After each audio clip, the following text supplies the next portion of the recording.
Today's Thursday, May 17th, beautiful Sacramento. This is a call for the meeting of the California Board of Accountancy. First item, I'd like to get a roll call, please. Start with Mr. Jacobs. I'm sorry, start with George. George Familat. Mark Silverman. Dan Jacobs. Katrina Salazar. We'll back up a few seconds. Deirdre Robinson. Kathleen Wright. Carrie Ann Carol Hines. Carolyn Nicholson.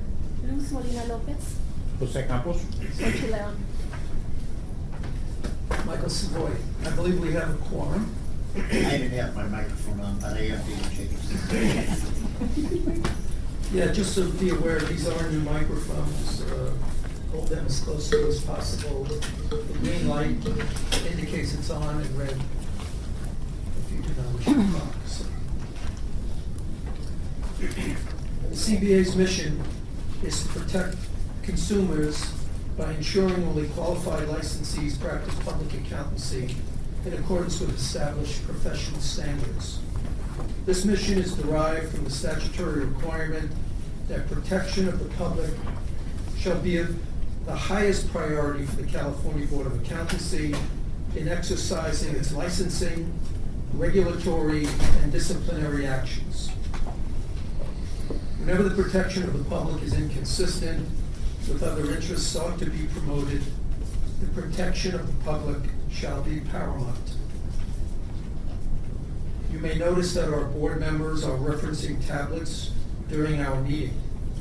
The tablets allow the board members to more easily access meeting materials and are not being used to discuss, deliberate, or take action on any item within the board's jurisdiction.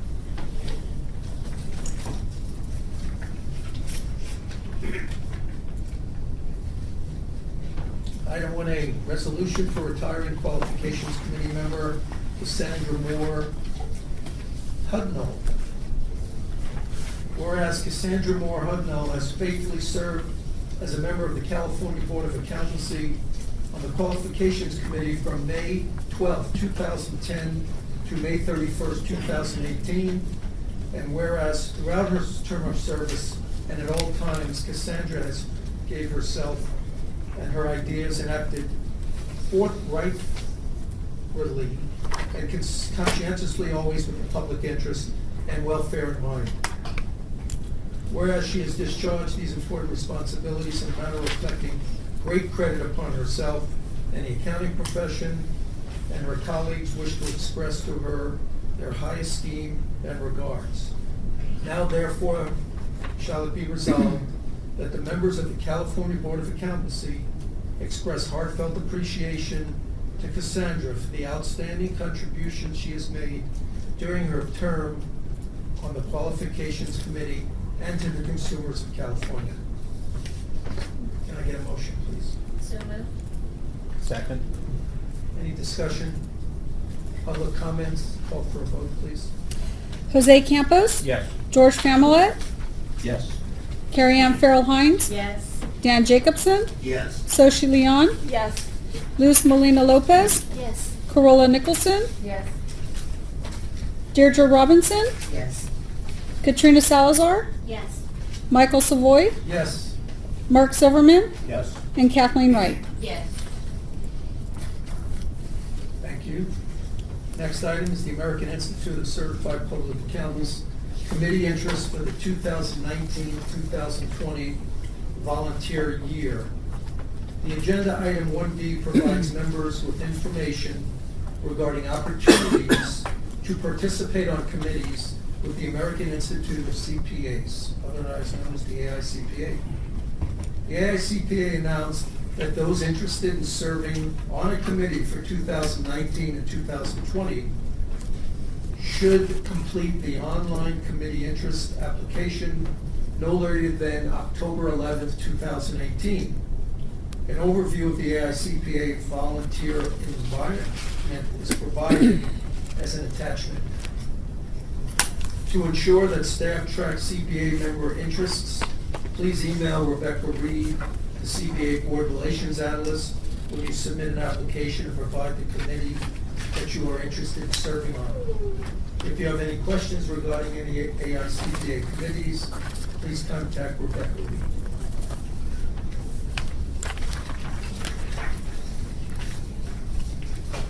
Item C, discussion and review of proposed responses for the 2018 Sunset Review Report. Mr. Bone.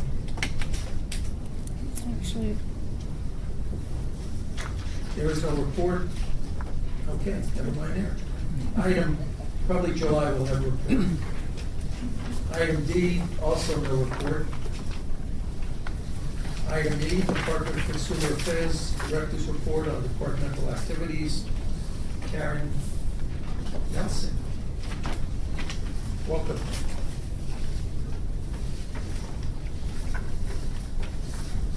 Those are pretty quiet. Good morning, everyone. President Savoy, Vice President Pamela, board members, it's a pleasure to see you all again here in Northern California. And I'm here today to just provide a brief update with regard to the director's quarterly meeting as well as the licensing enforcement work groups that we just had a couple of weeks ago.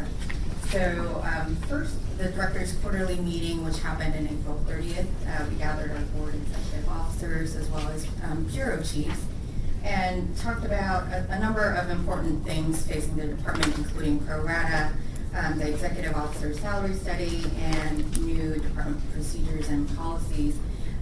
Secretary Alexis Podesta was actually able to join us for that meeting and sat in throughout the whole thing and heard the various concerns from our boards and bureaus about pro rata as well as other issues facing the department. The next quarterly meeting will be July 30th.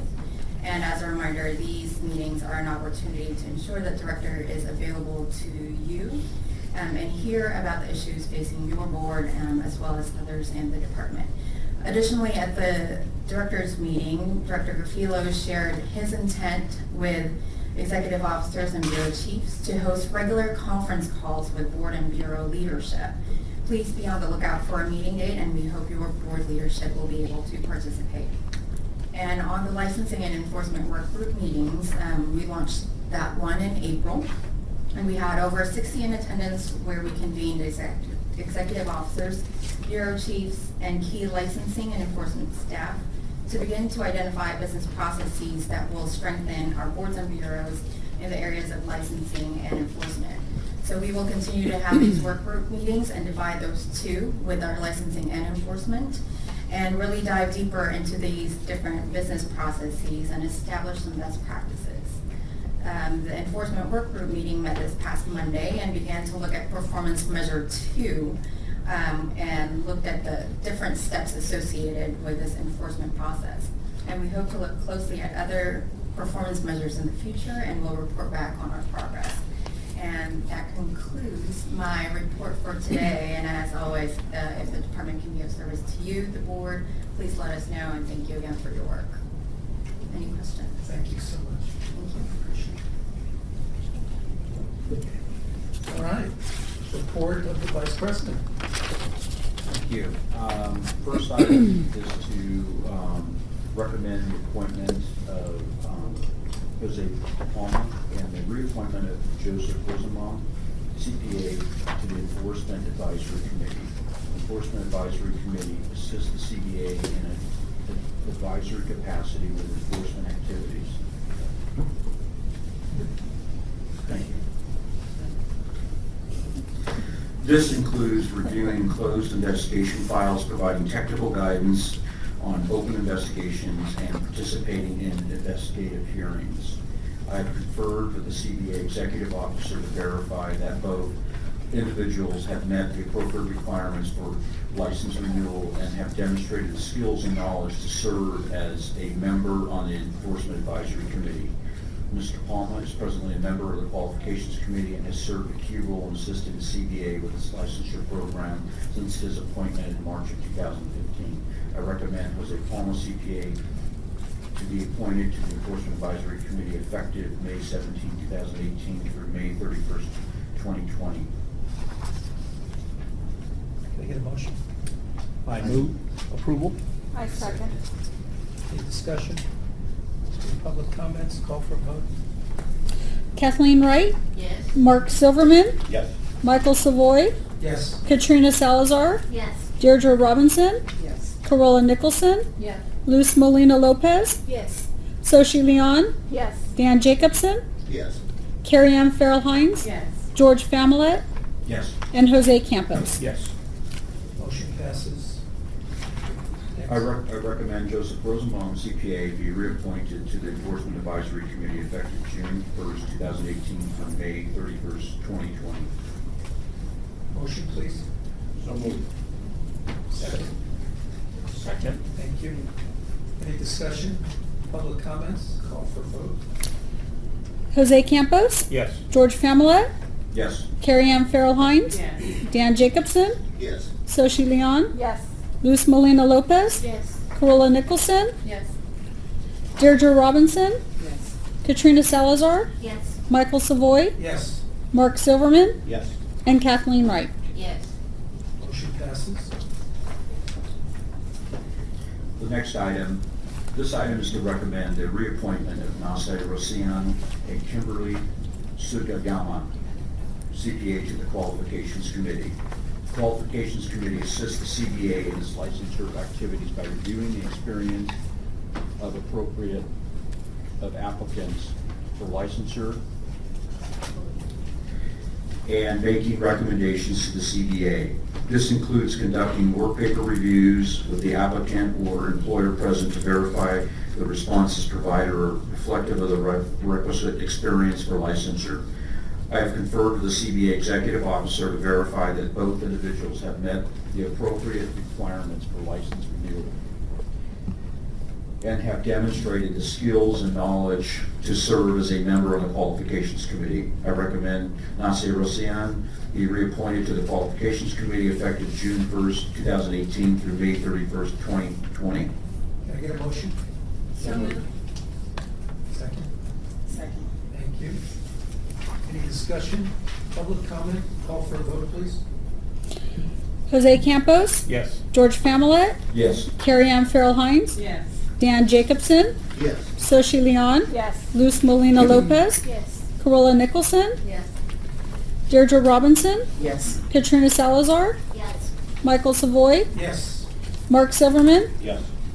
and Kathleen Wright. Yes. Motion passes. I recommend Kimberly Sugiyama, CPA, be reappointed to the Qualifications Committee effective June 1st, 2018 through May 31st, 2020. Can I get a motion? I move approval. Second, please. Second. Any discussion? Any comments from the public? Call for a vote. Kathleen Wright, Yes. Mark Silverman, Yes. Michael Savoy, Yes. Katrina Salazar, Yes. Deirdre Robinson, Yes.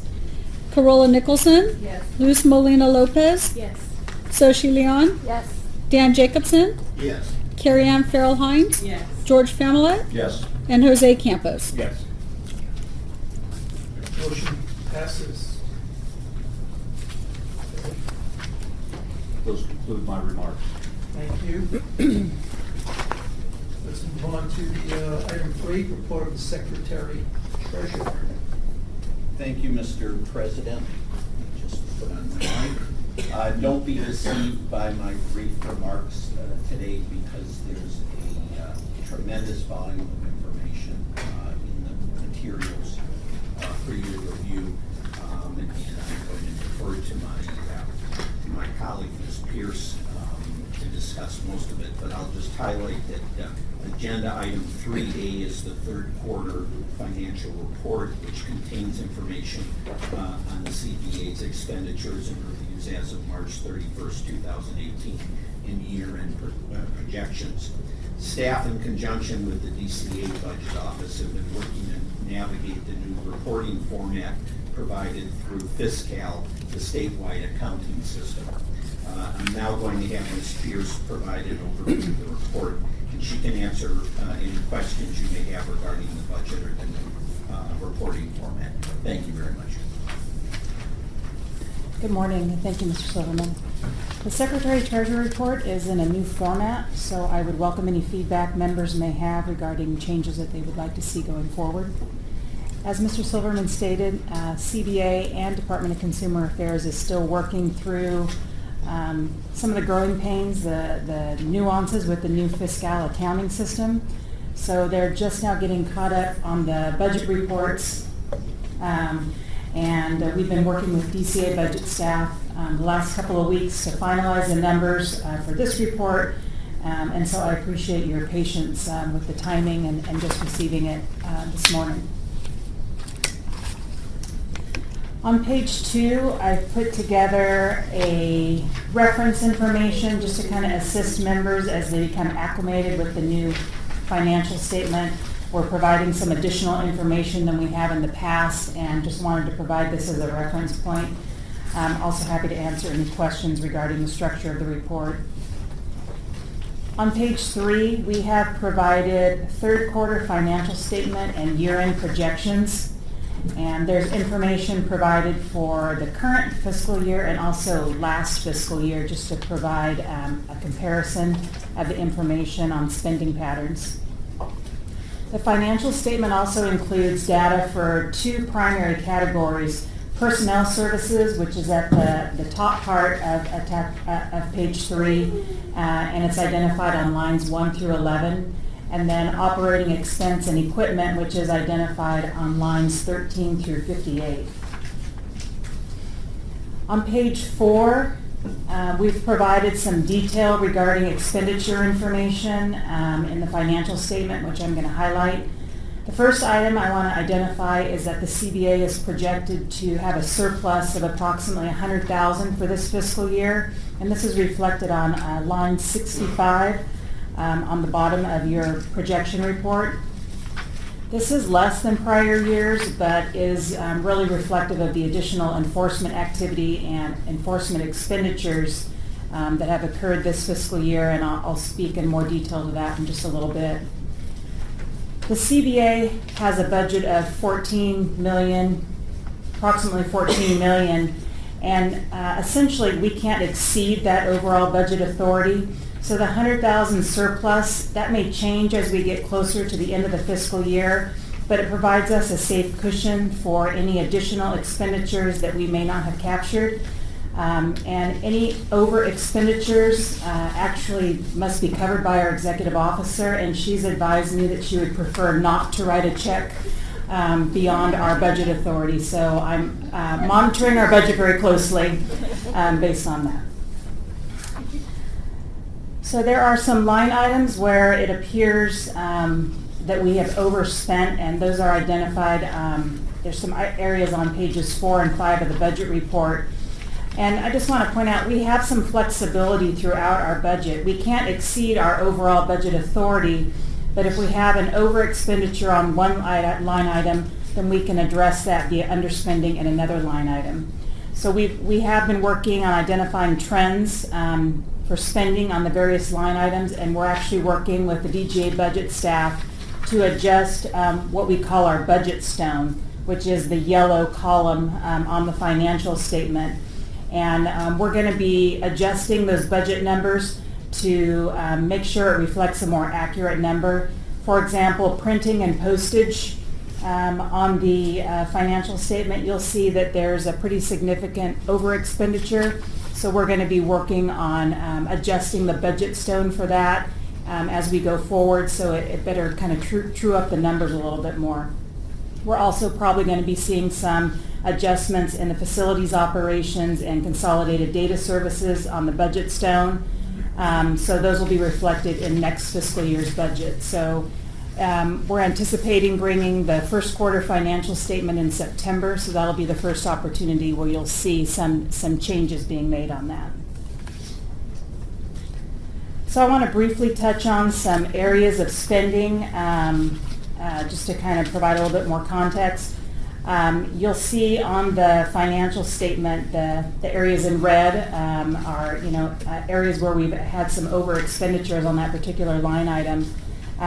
Kind of going through that temporary help budget, as you'll see, that has reflected an over expenditure and that's actually on line item number 4. We've been pretty consistent in prior years on overexpending in this area. Temporary help staff actually serve in all areas of the board, and they're a pretty important resource to make sure that we can meet our mission. So we're actually working with DCA to determine if we can get some permanent resources to address kind of the ongoing workload that the temporary help staff are assisting with. On printing and postage, you'll see that's identified on lines 17 and 19. Those costs are also high. A major factor in those is the printing of the update publication.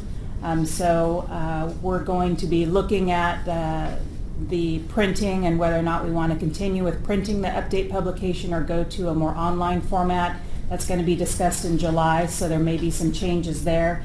But that has been a continuous trend in terms of kind of exceeding what our budget allotment is in that area. Enforcement costs, they also continue to increase, and as identified on our budget report, we were successful in obtaining a mid-year budget augmentation for our AG office expenditures. I'd like to thank Mr. Carl Sani and the AG's office for working with our Chief of Enforcement and coming up with some projections to year end. We were able to go to Department of Finance and request additional monies just based on our current caseload and potential litigation and additional enforcement activities, and we secured an additional $154,000 for current fiscal year.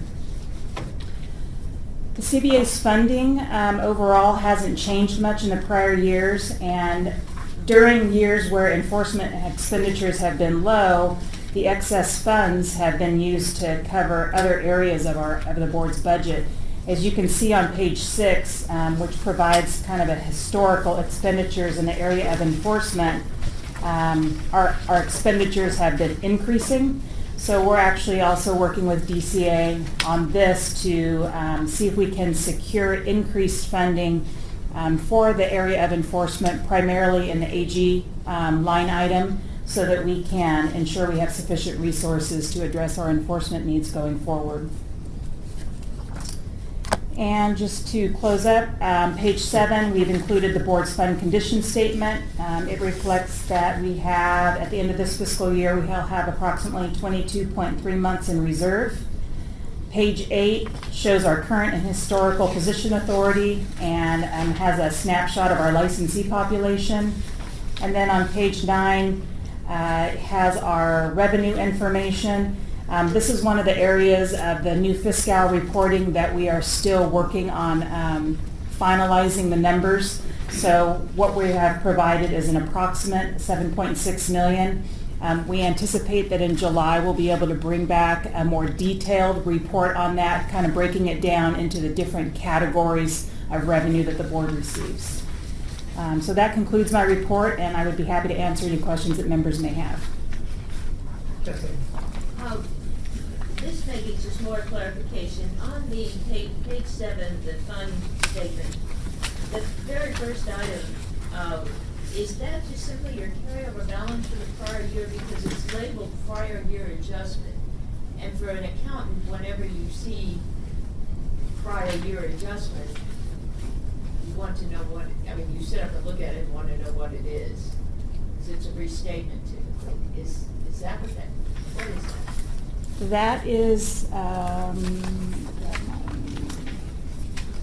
I can get clarification on that. It's not a carryover from the prior year because our reversion last year was significantly less than that. Yes, it was. Sorry.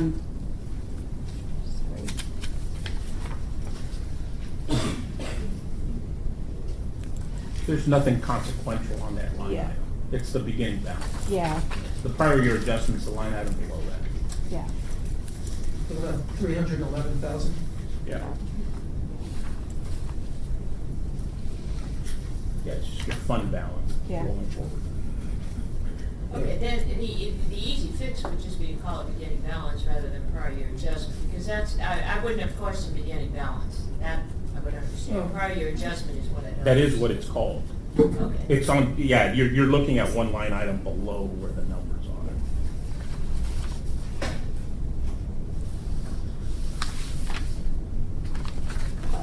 With that being said, please come back to us, just to tell us what the 311. Yes, absolutely. At the next report. Yes. Katrina? The question I have is, you mentioned working on the budget in terms of, it sounds like rearranging the budget stone.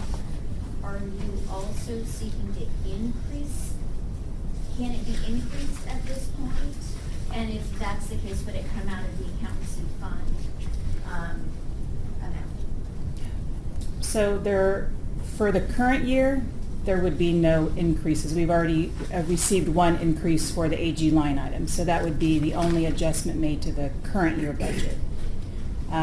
For future years, we can go through the budget change proposal process to request additional expenditure authority for things like an increase in AG costs or increases in other areas where we've seen a trend, and for additional personnel. That would be one of the areas. The way our BCP process works, we start working on BCPs basically at the beginning of the year, and then it's not that next fiscal year, but the fiscal year after that. So we're basically working on stuff now that wouldn't become effective if it was approved until fiscal year 1920. So that kind of... Thank you. Any other questions? One Yes, sir. We had discussed at length, and I'm just now questioning the status, the increase in the licensing fee. Did that go through? It hasn't. We are still working on pulling together the fund analysis, the fee analysis that we're working on. We're anticipating that we'll have a public hearing in September.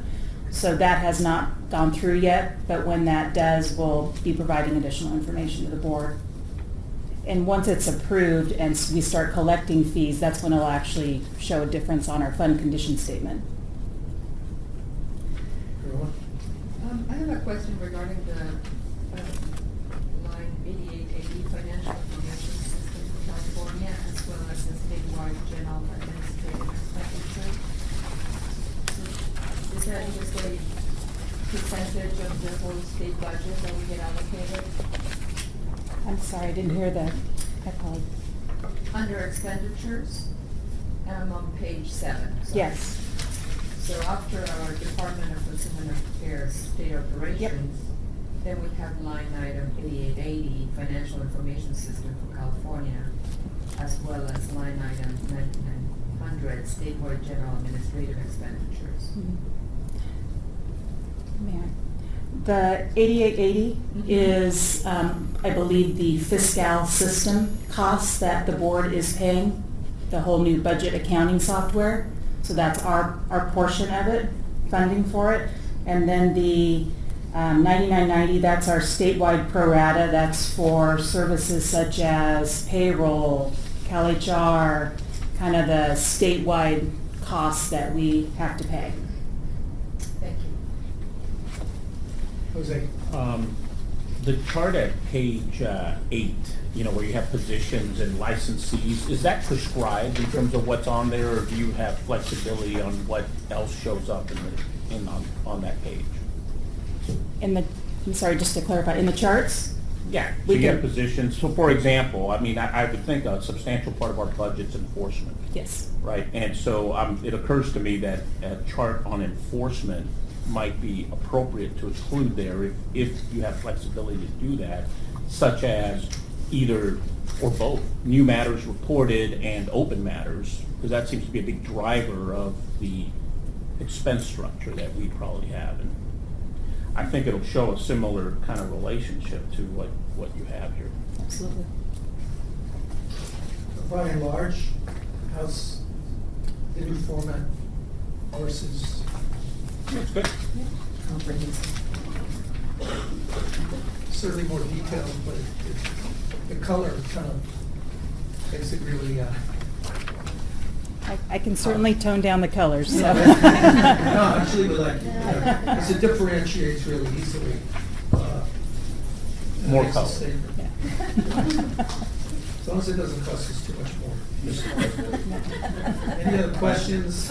Yes, just looking at the chart on page 8, I'd like to commend staff for the outstanding metric that you have, 84.9 positions with a record number of 104,864 licensees. So our productivity appears to be going up significantly over time, and that's very noteworthy. For licensing.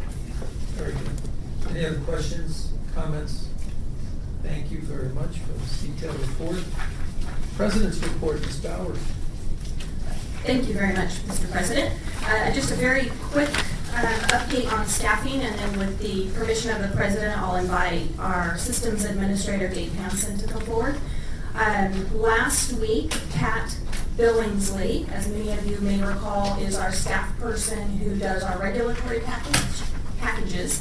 He retired. So we are actively seeking someone to fill that position.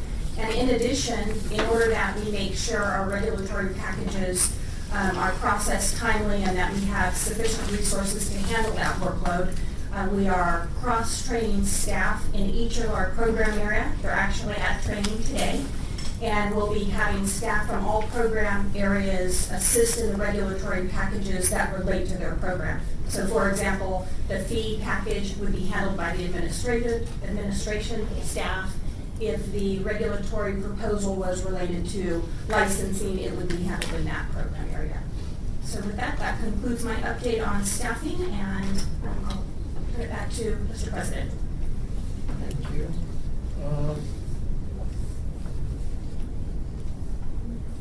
Now I'm going to get an update on the project to accept credit card payments for license renewal.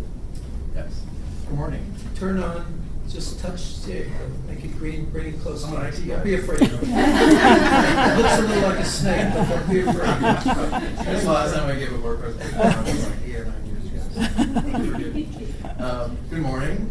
I'm Dave Hansen. I'm the board's Senior Systems Administrator and IT Lead. And joining me today is Jason McCone, DCA's Chief Information Officer. Start with the important stuff. I'm happy. I'm happy to be here today to report to the board that we are partnering with Jason's staff at the Department of Consumer Affairs in order to provide our licensees with the ability to pay their license renewal fees online using a credit card. And I'm also happy to report that this capability is currently targeted to go into production in November of this year. So as you may know, CBA currently relies on DCA's Consumer Affairs System, also known as CAS, for all of our licensing functions. In fact, we've relied on this system since, well, before Ms. Bowers and I both started with the board, which was quite some time ago. Unfortunately, because CAS is a legacy mainframe system, it limits our ability to provide full online services to our licensees. But CBA is scheduled to be part of the third phase of the Department of Consumer Affairs Business Modernization Initiative. This initiative will update and modernize all aspects of CBA's business processes and replace CBA's use of CAS and provide licensees and applicants with full online services, including the acceptance of credit card payments for all licensing and examination fees. As the completion of this initiative is still several years in the future, and there is a pressing need for the CBA and the other boards presently using CAS to accept credit card payments, DCA is in the process of creating a system known as the Interim Credit Card Acceptance Portal. Say that once again. Interim Credit Card Acceptance Portal. I'm going to shorten that to ICAP.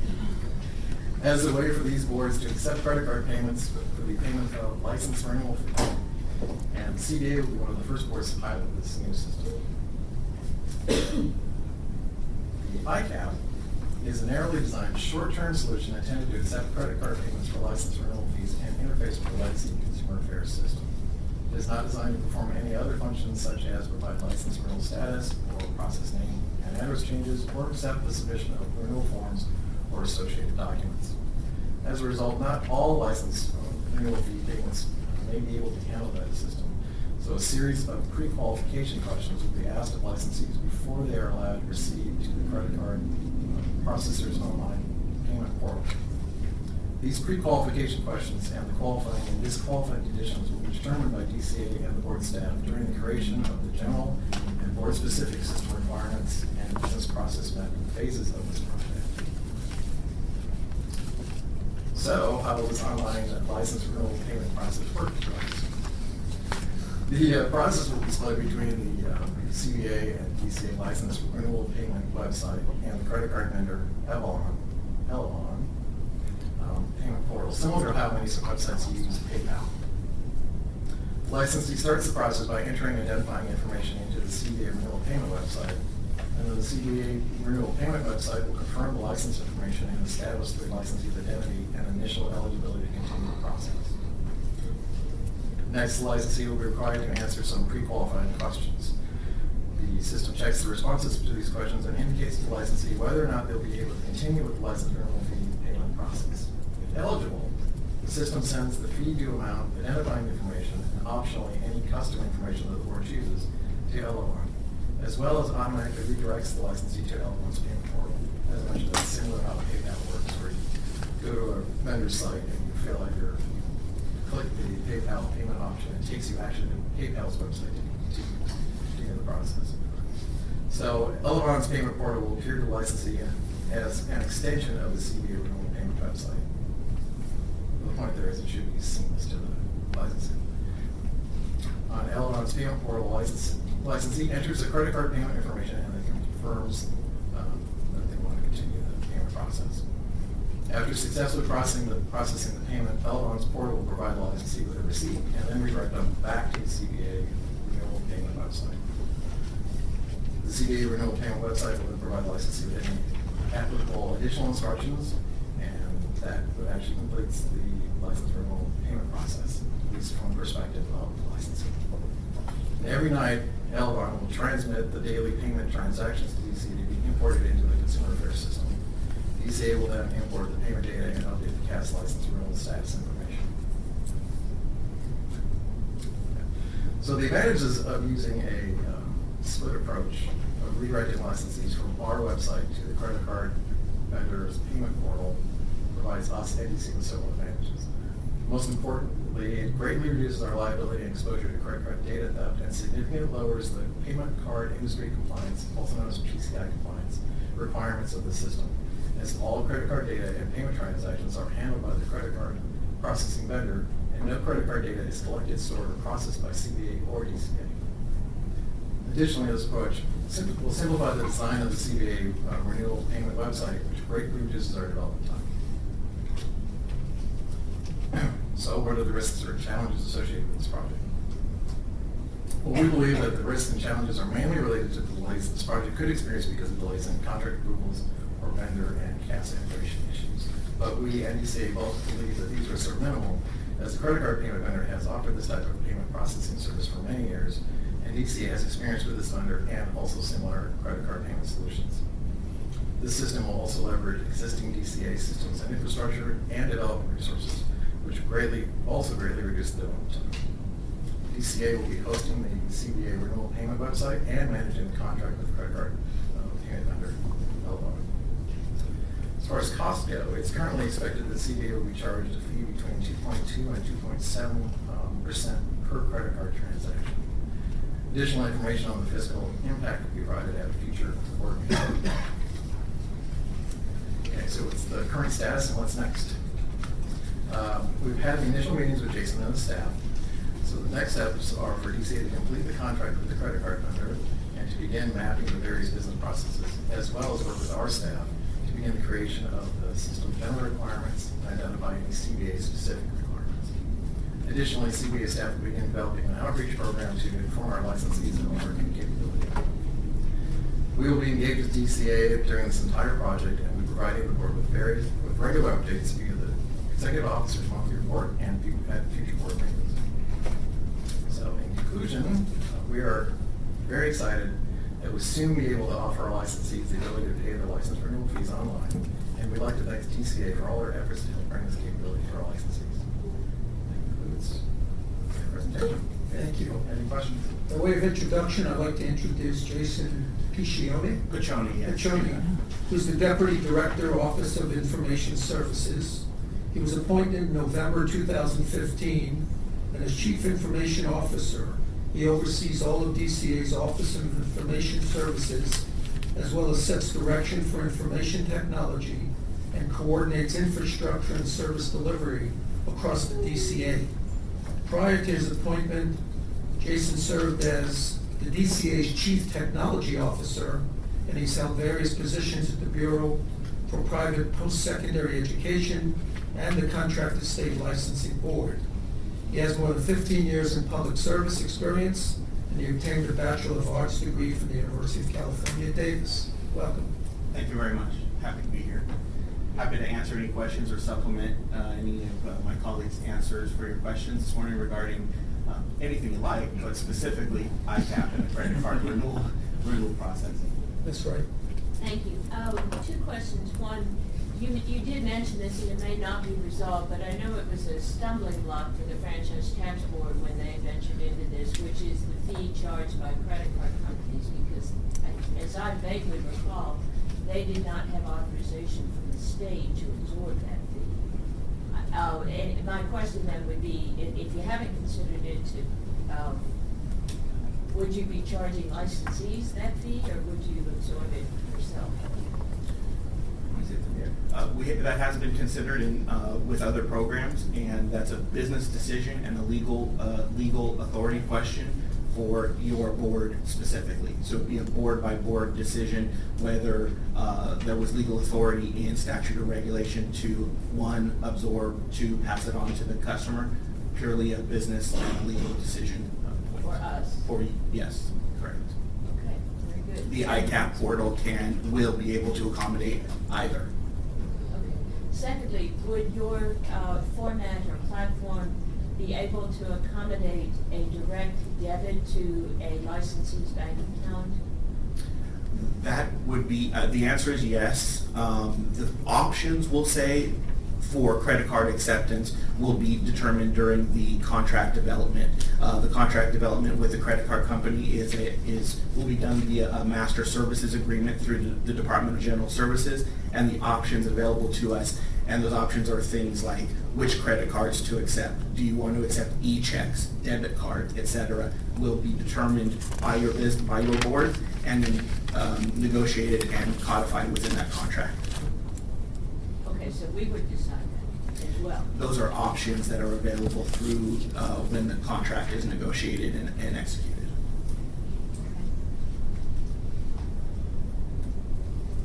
So I might have missed this.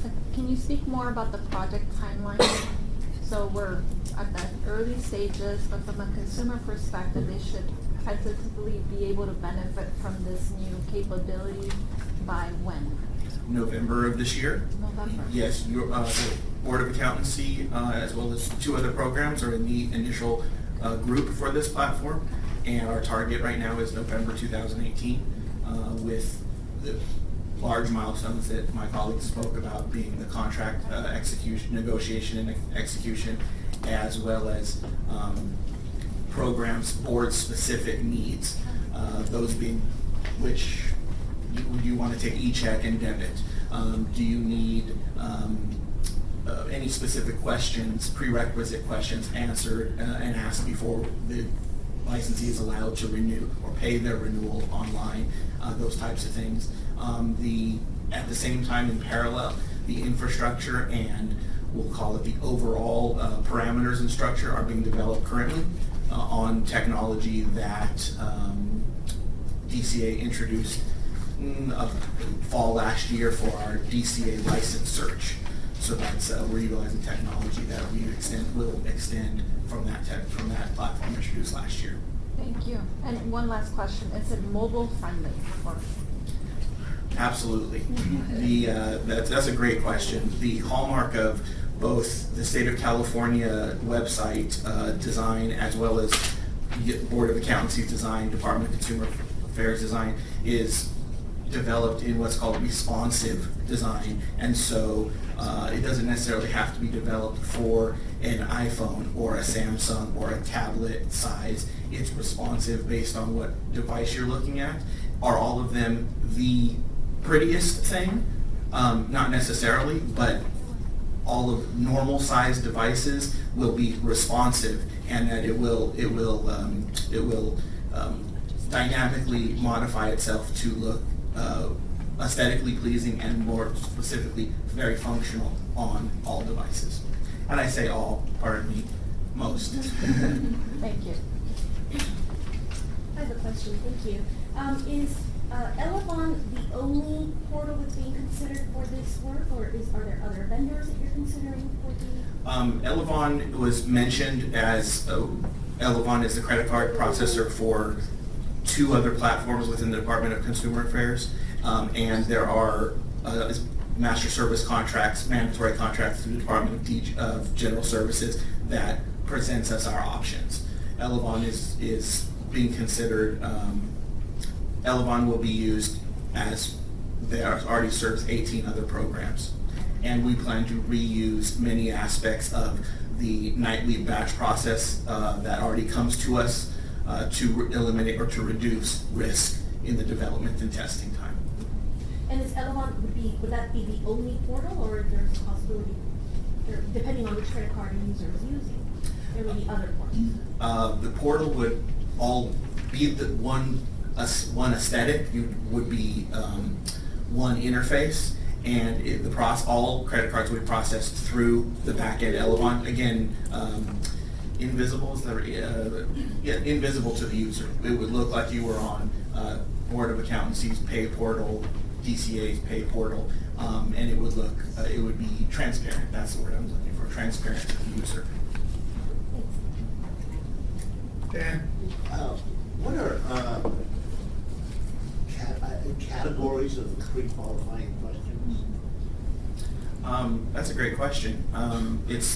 I can give you examples from programs that we are using it currently, and questions like, have you mailed a change of address to the board in the previous month? Have you mailed a change of name to the board in the previous month? The business strategy behind that is if they have a transaction that will pass in the night and could be a possible holdup to a renewal, they want to make sure that that's addressed. And so some programs ask questions. We call them prerequisite questions, or questions that kill the process. You answer a question in a way that you cannot go forward, and the system says, thank you very much. Contact the board to renew your license or send it in. Those kinds of questions are completely customized and determined by your board. If there are no prerequisite questions, then they can continue. But if there's 1 or 2 or 10 questions, completely determined by your board. Thank you. Just a quick question. Are we going to have a transitional period where we use a traditional method of payment to credit card, or are we going to just move into the credit card payment directly? Is it either or is it both? Or both. It's going to exist side by side, so it should still be the payment process is still being where you send a check in renewal form. It's just going to be a supplement to that. I could tap onto that a bit. What myself and discussions with your board staff and your executive officer included an outreach campaign to really get the word out there that come November, when it comes out, you'll be able to renew your license online. The intended adoption rate, the target adoption rate for the board and that campaign hopefully is a high percentage, above 50, closer to 80 when we get in the swing of things, as the idea is that it's a convenience obviously to your licensee population, but it also streamlines that payment processing for internal staff. Will ICAP also be able to have a platform to accept all continued education requirements to be submitted this way? Unfortunately not. That's not the scope of, because it's an add-on to the CAS system itself. We're looking internally at how we might allow the ability to upload those documents and have staff review them, but it's not going to be part of this payment form. It's strictly payments at this point. I would definitely think, Mr. Hanson spoke about the business modernization effort that's going on with your board. I definitely would think that continuing education as well as other business critical components will be mapped and addressed as requirements for whatever platform your board chooses to replace the legacy CAS system as an all-encompassing license and enforcement platform. You mentioned 18 other programs using this. This is outside of the board, the DCA boards then, or is it within the boards? Yeah. Specifically, who's using the Elevon payment processor? This model that we're trying to put in as an interim. Okay, I'm sorry, I didn't articulate that well, let me clarify. 18 other programs are utilizing Elevon as a credit card payment processor. Those 18 are on the Breeze platform with Elevon as a credit card clearinghouse.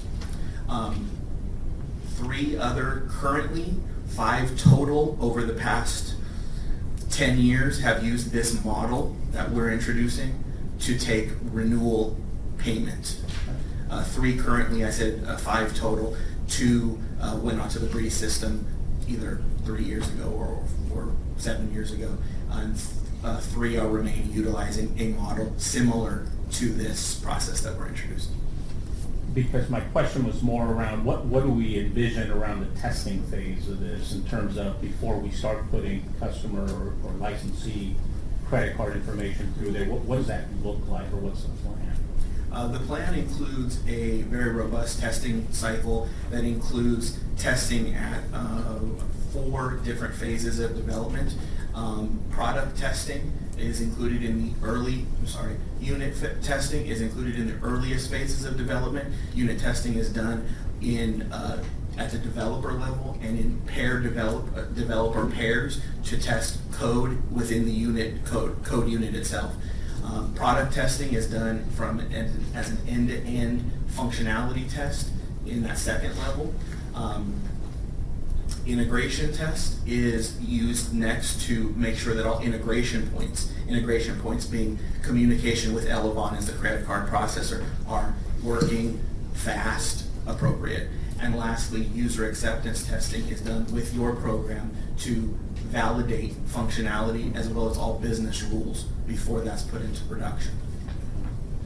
And I guess the last question would be, so you mentioned the contracting phase. So they're already being used with other state organizations. It's not just under that MSA, there's a completely separate one for this part. It's under the MSA, but a separate contract has to be done. But it is a, express is maybe not the right term. It's a contracted period to contract. It's a shorter period to contract because it's an MSA. Gotcha. Thank you. I have a question also. Sure. My question is, I'm just trying to think of how the board might be able to implement, whatever their options are.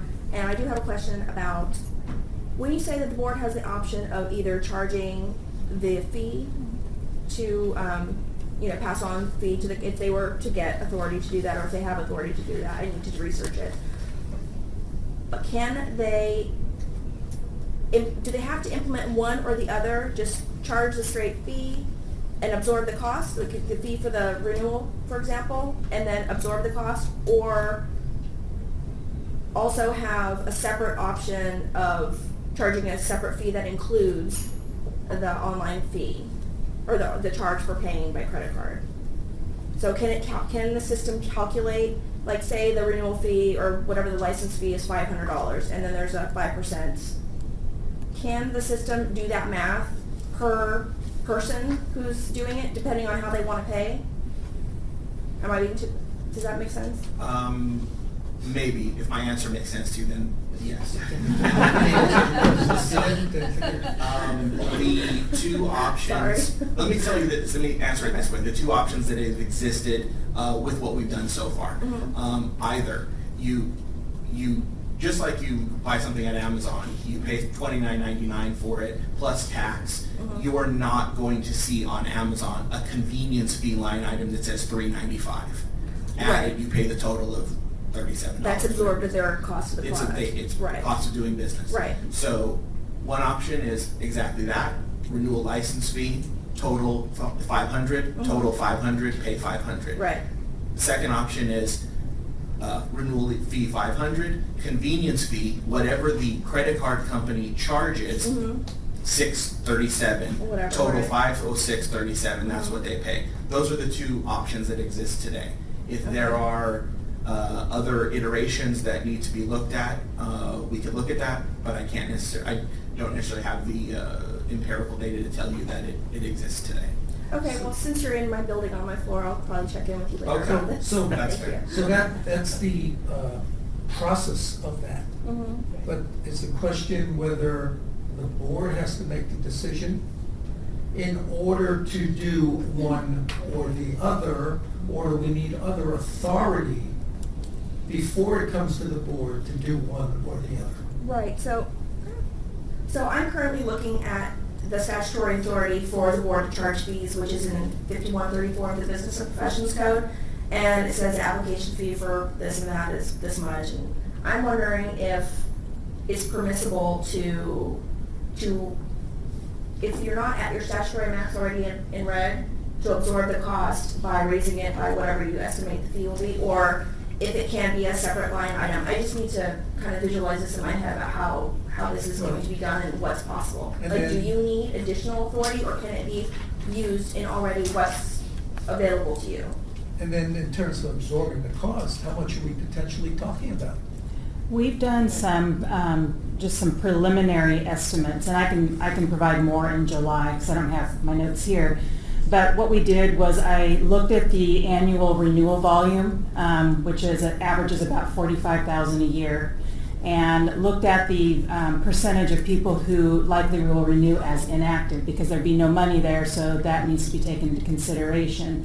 So we're looking at, 30% of 40,000, so about 12,000 people are going to be inactive, leaving about 28,000 that would be paying.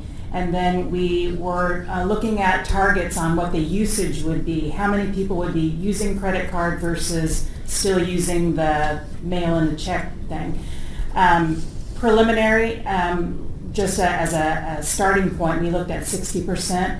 We haven't gone out and polled other boards to see what their initial percentages were. We were just kind of using 60% as kind of a starting point.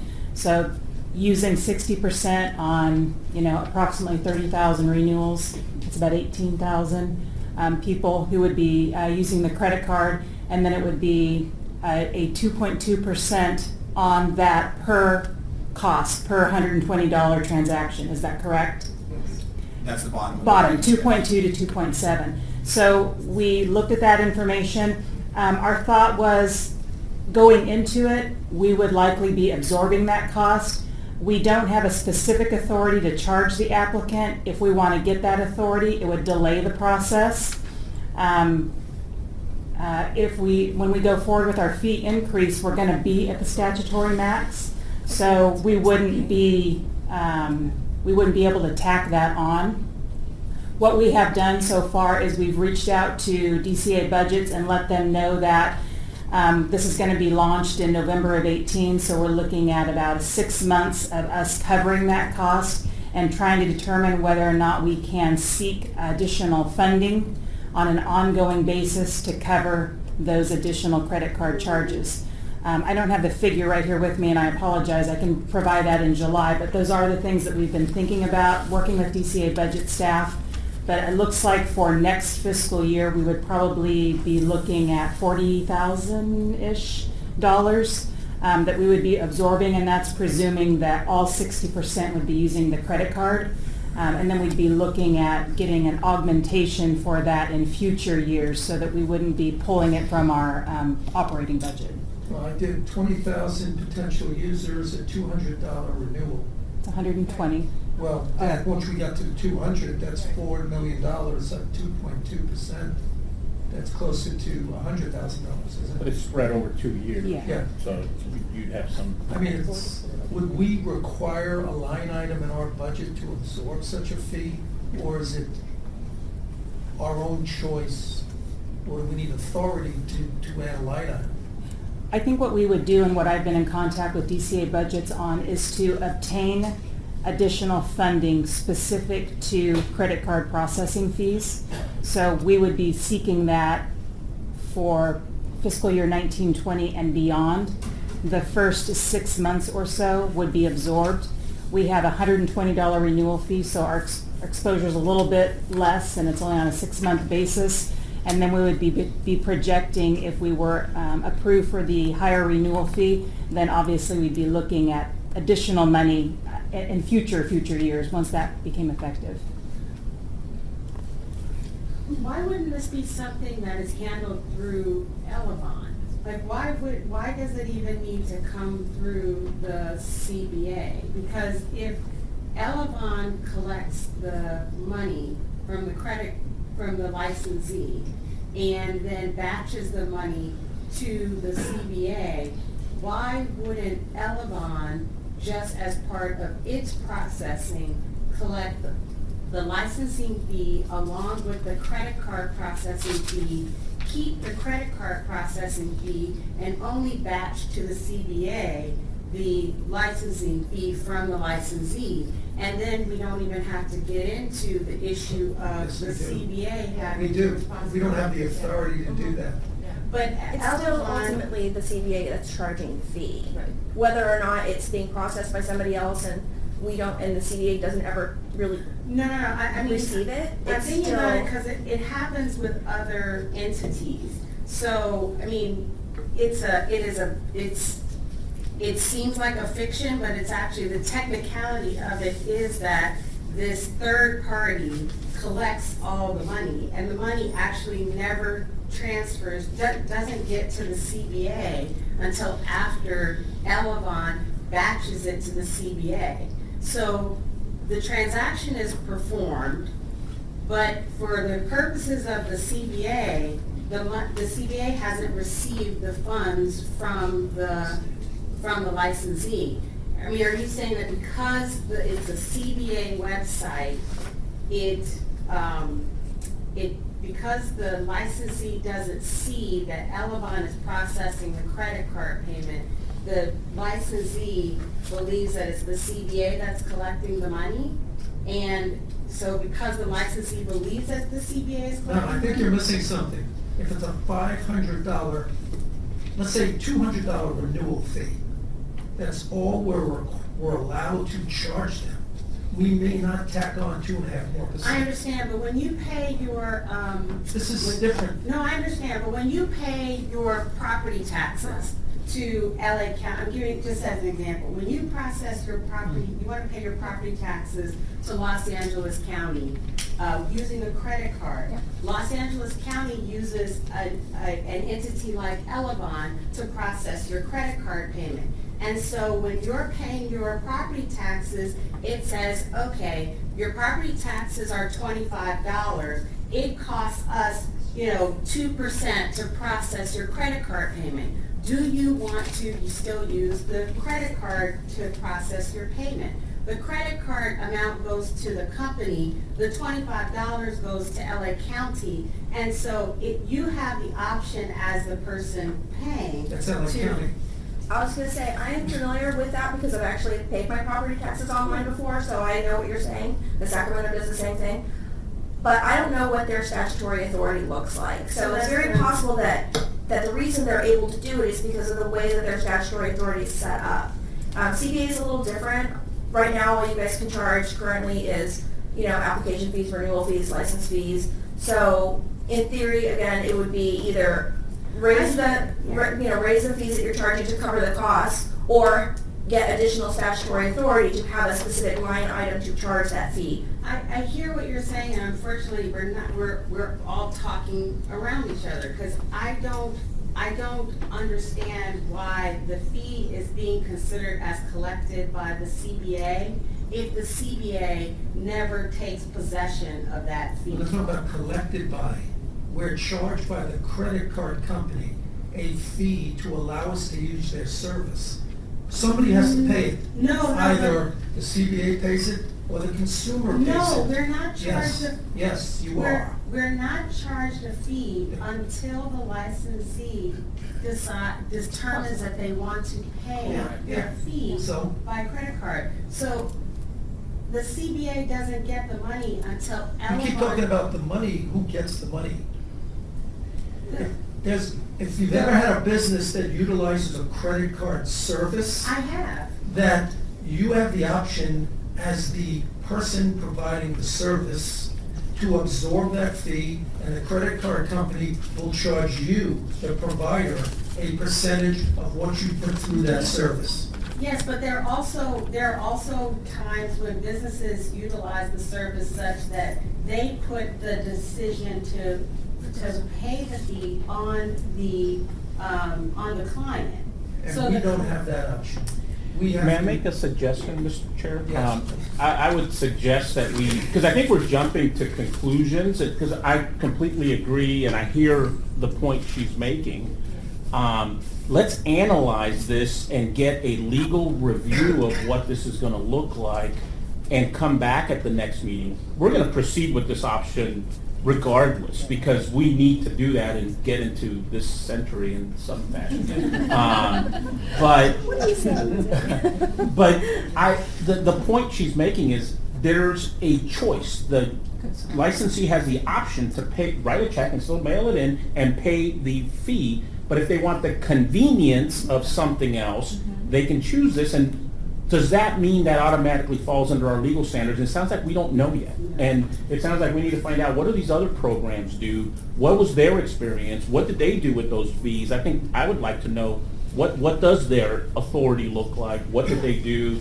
How did it work? And then we can, I think, have a more productive discussion. And that we do it before we go through the process of requesting additional funding. Because it may be that we don't need regulatory authority and we don't need to bring our hands. That'll take 2 years, so you don't have to worry about that one.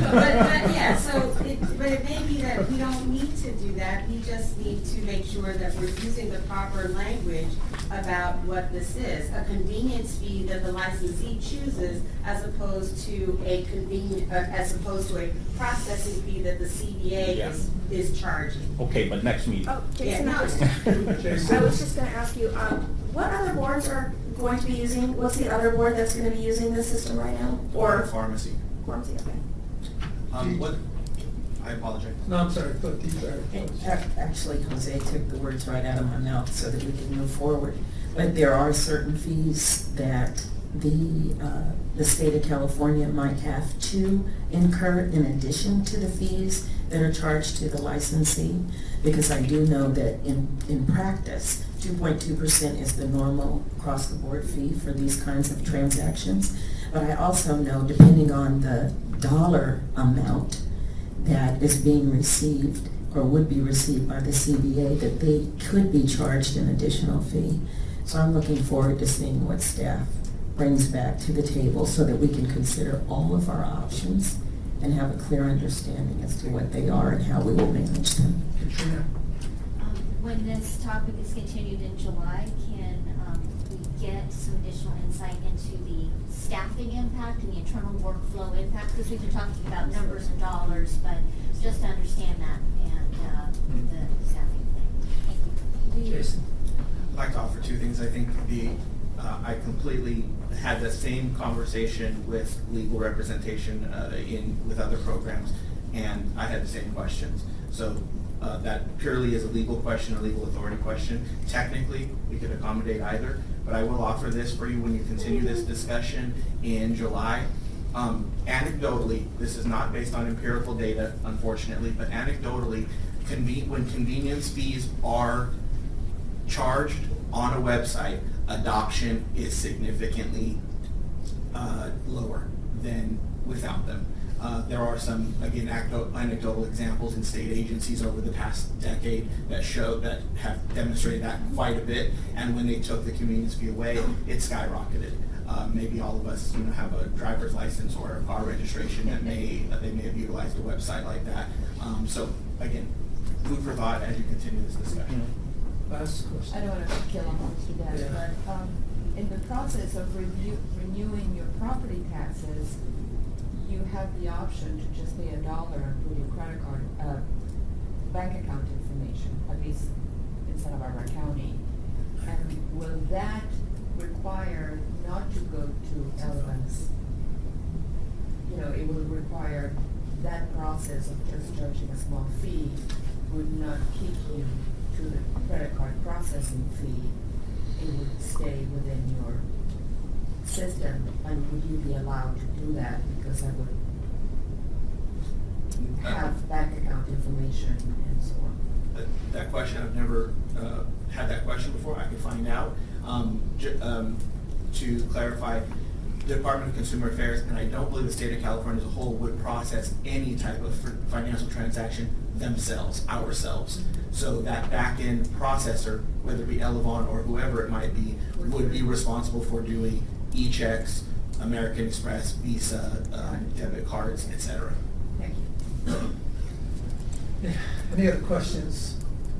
Just Repeat it, did that? a Yes. brief comment. Back to the timing, since this is Please use fast. the microphones, hold them close. All right. So just back to the timing, since this is moving fast and furious for November, is there still an opportunity to have this discussion in July to still be able to inform the design and the overall experience? Definitely, Yeah. I think that, yes, I think that. Thank you. Okay, thank you very much. We appreciate your being here and quite informative. Thank you very much. Moving right along to item C. Outreach and communications, Mr. Bowman. Thank you, Mr. President and members, for this opportunity to update you on our recent outreach efforts. Last month, Mr. President, you and staff spoke to about 40 students at Cal Poly San Luis Obispo about how to get started in the CPA profession, as well as meet our examination, educational, and experience requirements for licensure. Also, last month, last month and earlier this month, staff participated in 2 consumer-oriented events. The first was the California Senior Rally, which is organized by the Seniors Coalition. The second, which preceded that rather, was the California Financial Literacy Month Resource Fair, which is an annual event hosted by the California Department of Business Oversight and focuses on providing Californians information about savings, investment, and credit options and choices. At these 2 events, the CPA connected with consumers and provided resources to help them choose a CPA suitable to their needs and demonstrated a license lookup feature on the CPA website. Later this month, our staff will speak to students at the UC San Diego Extension Program about our requirements for licensure. Last but not least, the newest edition of the CPA's update newsletter will soon arrive in the mailboxes of our licensees. Staff were informed earlier this week, that the type of paper that the update is printed on is no longer available in sufficient quantities to meet our needs. So as a result, this next as well as future issues are expected to be printed on a lighter weight paper. Because of this change, we actually may see a modest cost savings associated with that, but that amount has not been determined yet by the Office of State Publishing, which is the agency that handles the printing and mailing costs, the printing and mailing processes associated with the update. Mr. President, these are our remarks. There are copies in the back, and I think in my history, this is about the thickest report I have ever seen. So maybe more pages, but less cost per page. But it is quite, and is that a result of people wanting the more detail of the accusations, and which we cut back and had a lot of bad feedback? Correct. We did, for one publication of update, we reduced the level of detail on the enforcement matters and suggested that individuals, if they wanted the more detailed information, could go to our website. A lot of feedback on that, and so we have included all of the detailed information in this most recent update. And just to add on, there's as an explanatory note that we put in at the beginning of the disciplinary actions that says, "We heard you, thank you, we've replaced that information." Aaron and Patty, would you consider an event such as the following, and let me explain by analogy. Both the IRS and the Franchise Tax Board each provide an open forum to practitioners to submit questions, and they are submitted in writing in advance, and then a date is set whereby, and it's not done in conjunction, these are 2 independent events, and I think the IRS does it multiple times during the year, where in an open forum, the agencies would respond to the questions. Practitioners could come, and the agency would respond to the questions that they had received regarding any aspect of filing tax returns, enforcement, or whatever it might be. They are popular. Now, tax is different from what CBA does, but because there's always unanticipated and multiple unanswered questions that you might not, and that we might not have thought of. And I'm curious, and whether you do it in a half a day, or if you get enough for a full day, or you might want to do it in conjunction with another DCA board or the DCA boards collectively. Now, there's so many of them, I think this would be overwhelming. You know, might want to do it as a DCA function. I don't know, but I think that the goal here, I mean, from the bigger picture perspective, would be to focus a little bit more, perhaps, on servicing the practitioner community.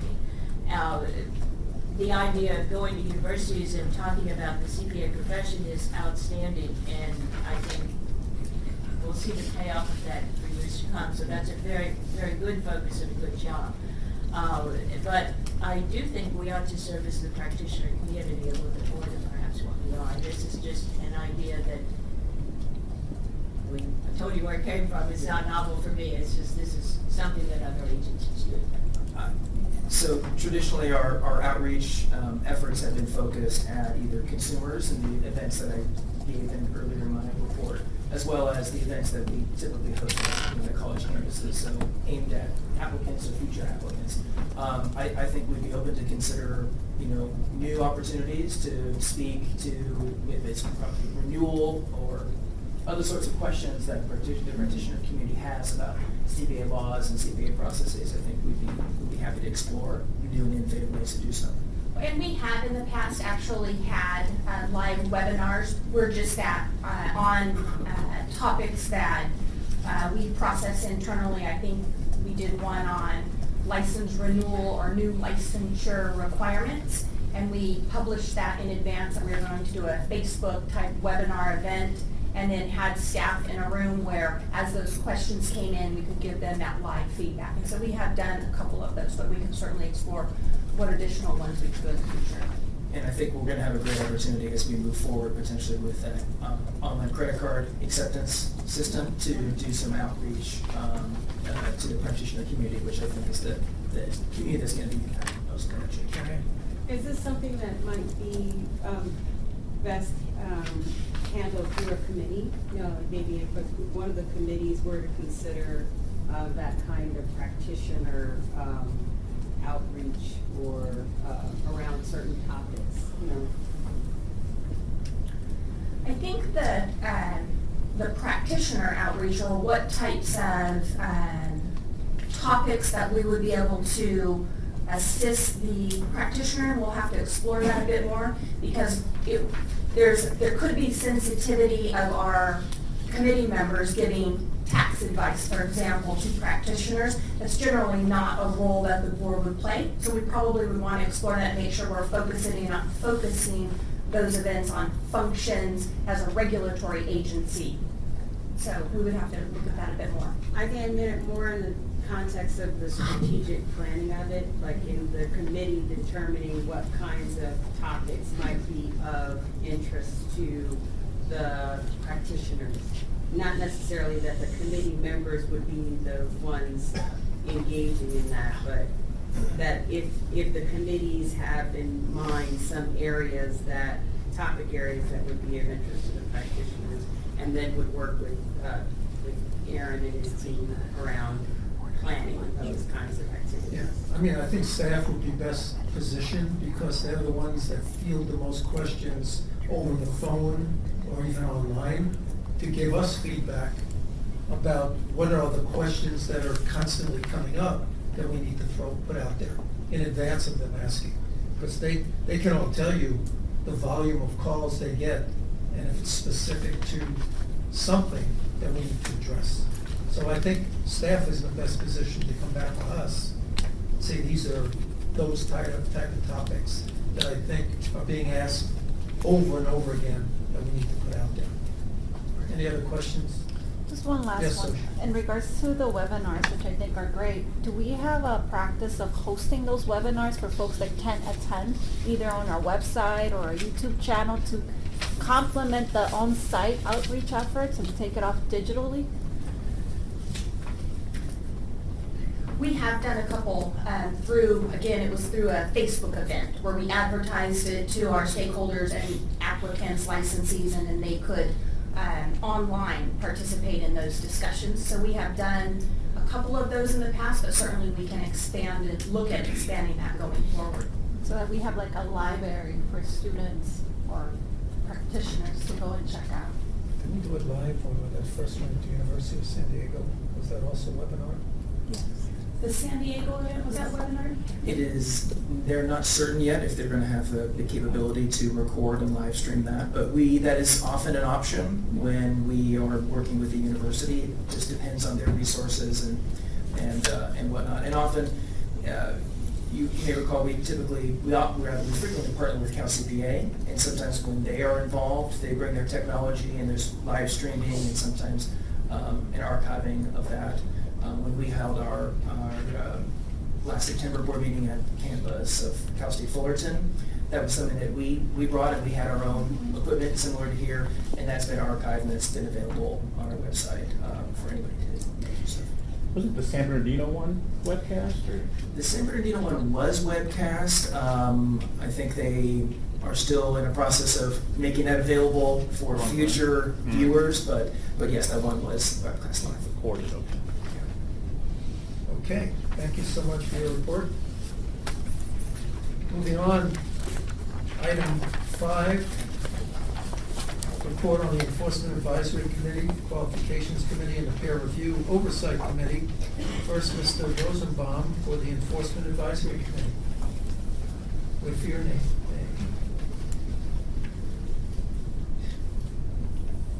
Just tap the button that says, that's colored. And please speak into it. Good morning. Here's the report for the Enforcement Advisory Committee. Our last meeting was held on May 3rd in Irvine, and our board liaison, Carrie Ann Farrell-Hines, attended and gave a view to our members from the recent CBA meeting. At our meeting, our members reviewed 2 closed cases. We also held 6 investigative hearings. Our next meeting will be held on June 12th in Sacramento here. That's the conclusion of my report. Any questions? Thank you. Okay, thank you. Peer Review Oversight Committee, Mr. DeLiza.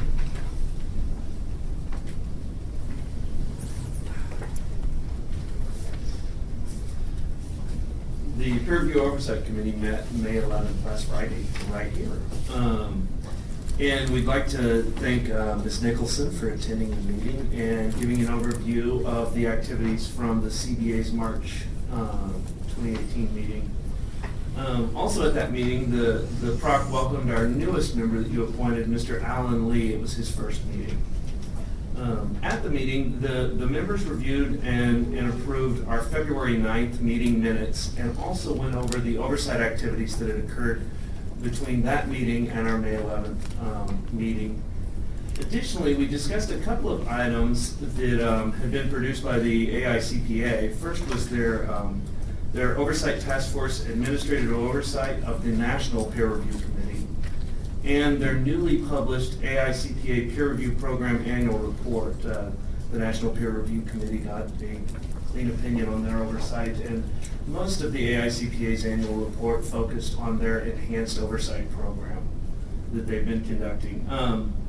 We also got the opportunity to review and discuss the peer review program survey that was produced by the CBA staff. And it's available right now, gathering information for the development of a report on peer review that's due to the state legislature in November. The PROC also discussed ways to improve its oversight procedures of out-of-state administering entities.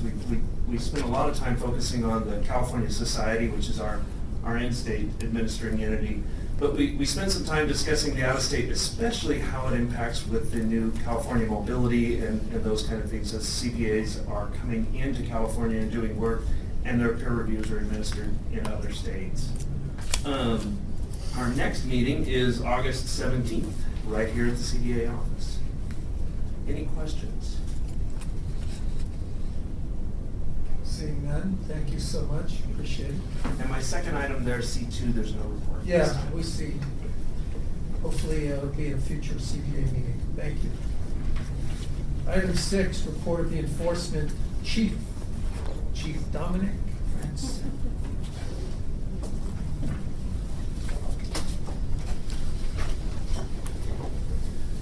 Good morning and thank you. So the enforcement activity report for this meeting is 9 months of data ending on March 31st, 2018. I'll just kind of walk through really quickly in the interest of time a couple of highlights. The complaints so far this year at just over 1,600. There was a request at the last meeting on page 2 about the accounting license database, and numbers weren't populated in there as for the current fiscal year that it identified in prior fiscal years. We identified which cases they were and have been able to pull them out. I believe they might have been categorized in some other area at a particular point, and brought them forward to be a part of the pie chart consistent with the other years. Moving on to investigations. We have completed a total of 1,776 investigations so far this year. Again, outpacing the number of complaints that we've been assigned.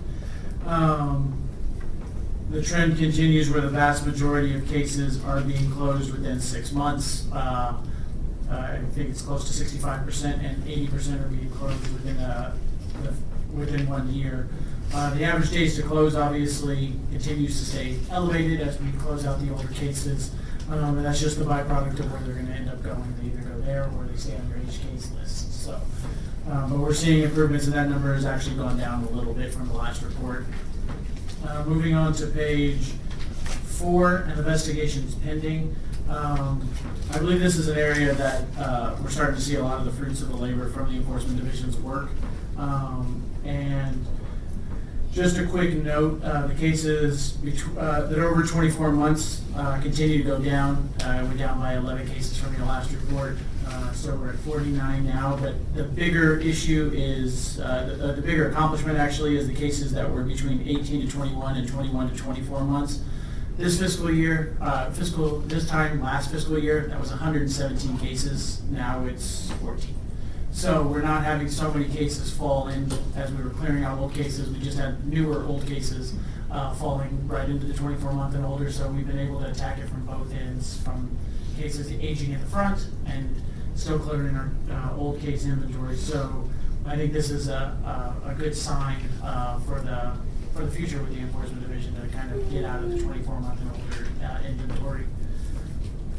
Moving on to discipline.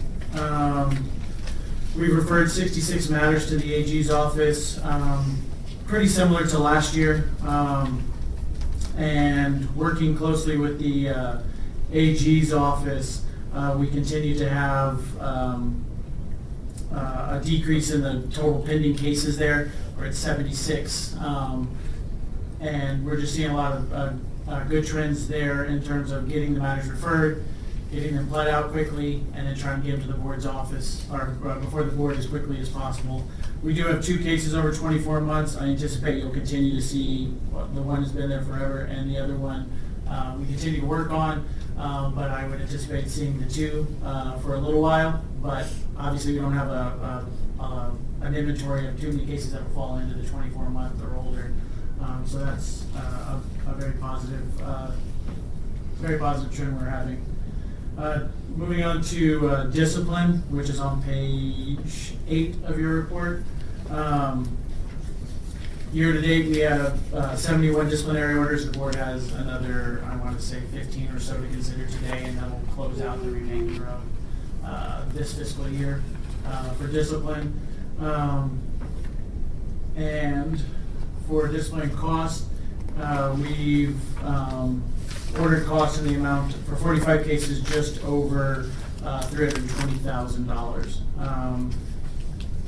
So moving on to citation and fines. Again, our citation number is lower at 88. I anticipate that trend will slightly go up next fiscal year as we start to deal with the 20 and 12 violations being handled exclusively with the board's Enforcement Division. Again, the goal will attempt to be education, but where it warrants, we may be issuing increased citations, so that number may go up in the next fiscal year. Lastly, on Franchise Tax Board and probation monitoring on page 11, We participate in the franchise tax board. It's just the running total of what we have. We've collected just over $5,100 and $245,000 remain outstanding, and that'll continue. There'll always be a large outstanding balance. It just is dependent on a person's tax refund if they get one through the state.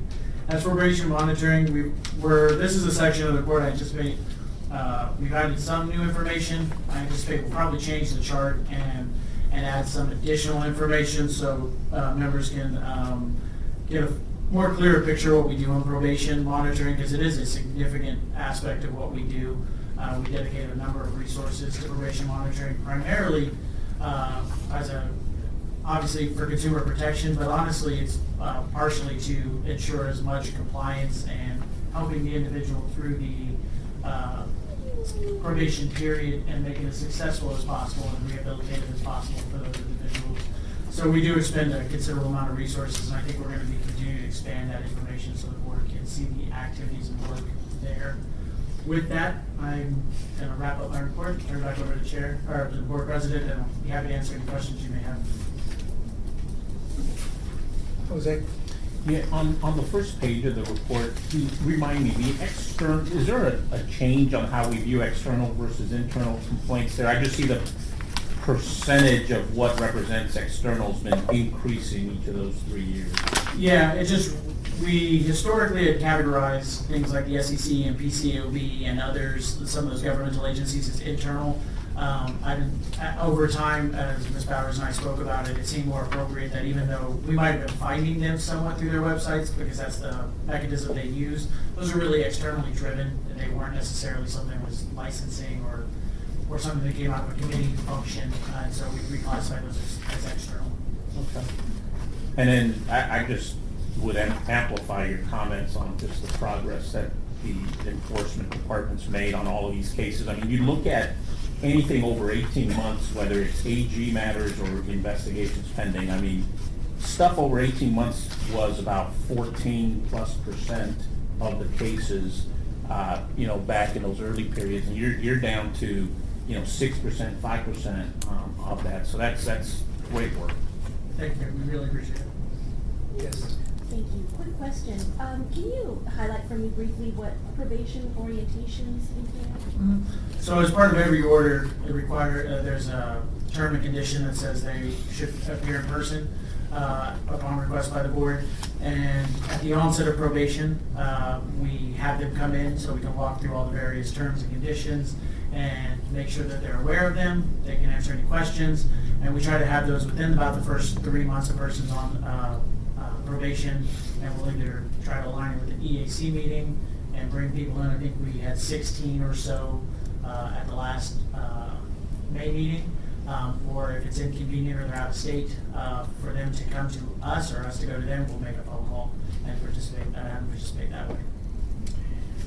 I would just add to that. I mean, I've sat in on a few of these probation orientations, and we see a lot of things that come through us as discipline and various terms that individuals are signing up to comply with. There is a methodical item by item review that staff go through, looking at the individual in the eyes and just making sure that there is a common understanding of what is on that sheet of paper. So I thought they were quite effective. Yes. I have a question about page 11, the probation monitoring numbers. The total number of probationers is 161, but it says we've had total orientations completed of 45. So is that within a time period? Do we have a large backlog? That's part of we wanted to supply some more information. That's pretty much what we've done this year. That 161 is cumulative of all the people on there. We could do a better job of representing this, but we wanted to get some information out because that was a question we have. We have no backlog. It's one of the things we really try to get done within about the first 3 months of somebody being on probation. Thank you. Any other questions? Thank you very much. Appreciate it. Next up for grabs is the chief of the licensing division, Gina.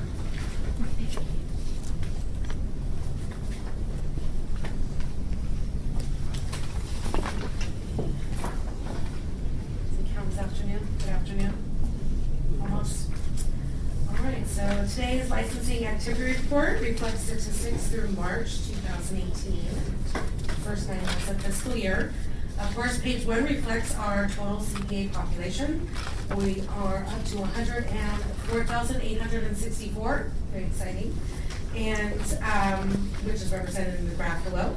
Page 2 reflects the amount of contact that licensing divisions have with our stakeholders, beginning with telephone calls, emails, and the bottom chart on the page reflects requests from stakeholders for certification of CPA records relating to license status or CPA exam scores. The unit is currently processing these requests within the 30-day timeframe. Page 3 begins the statistics related to the CPA exam, separated by first-time exam takers and repeat sitters. In the first 9 months of this fiscal year, we have approved just over 4,300 first-time candidates and over 11,000 repeat candidates. There are currently 561 applications that are pending additional information from licensees that have been informed of this.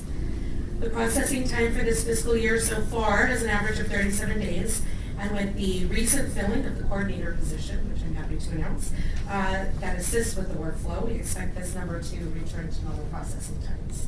So at this point, both my initial licensing unit and examination coordinator positions, the higher level, are both filled now. So I'm very excited to announce that. Beginning on page 4. Page 4 identifies the number of and processing times for requests to extend a notice to schedule the exam or extend a score for a section that is about to expire. As you can see, this year we did have an increase in these requests due to the changes in the exam and the initial score delay that occurred when the new version was released. Accommodation requests are being processed within 19 days. Page 5 begins the statistics for initial licensure. So far this fiscal year, we have approved over 1,600 applicants for licensure, of which 436 have been given the authority to sign test engagements, which is shown in the graph below. Currently, there are about 700 applications that the CBA is waiting for additional information from the applicants before we can complete their application process. On average, for this fiscal year so far, processing times are below the 30 days. I know they have gone up and down this fiscal year with our vacancies, but we have been working hard to get them back down for an average of fiscal year. Page 6 of the agenda item continues with initial licensing stats. This fiscal year, 156 California accountancy firms have been approved for licensure with an average processing time of below the 30 days. Beginning on page 7 is the renewal-related statistics. The top of this page reflects the total number of licensees that have renewed so far. Bless you. The second chart identifies out of those renewals how many have been reviewed by staff.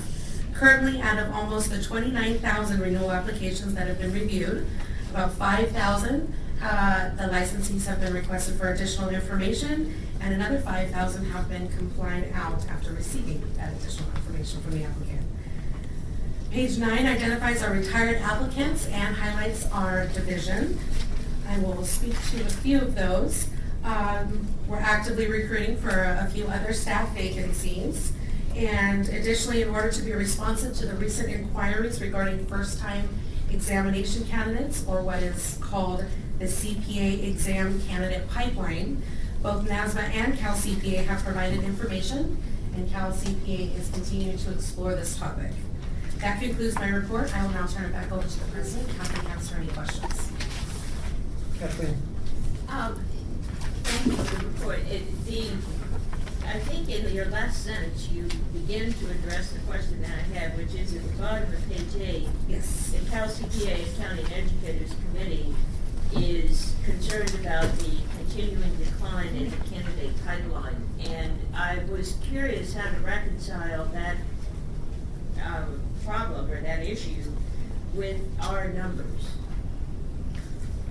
Because the numbers,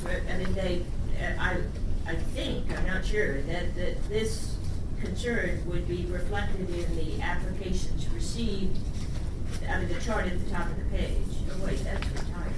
Oh yeah, the chart that it's referencing is back on page 3. Yes, page 3 is our examination statistics.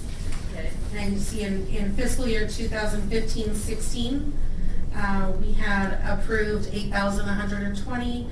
In 16-17, we approved 7,000. So there's about 1,000 less there.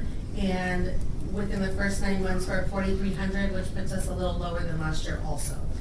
And when I brought this up a while ago, which was looking at different years, the explanation that I was given at that time was the 150-hour requirement, that there had been this big surge of applicants to get in before that requirement triggered.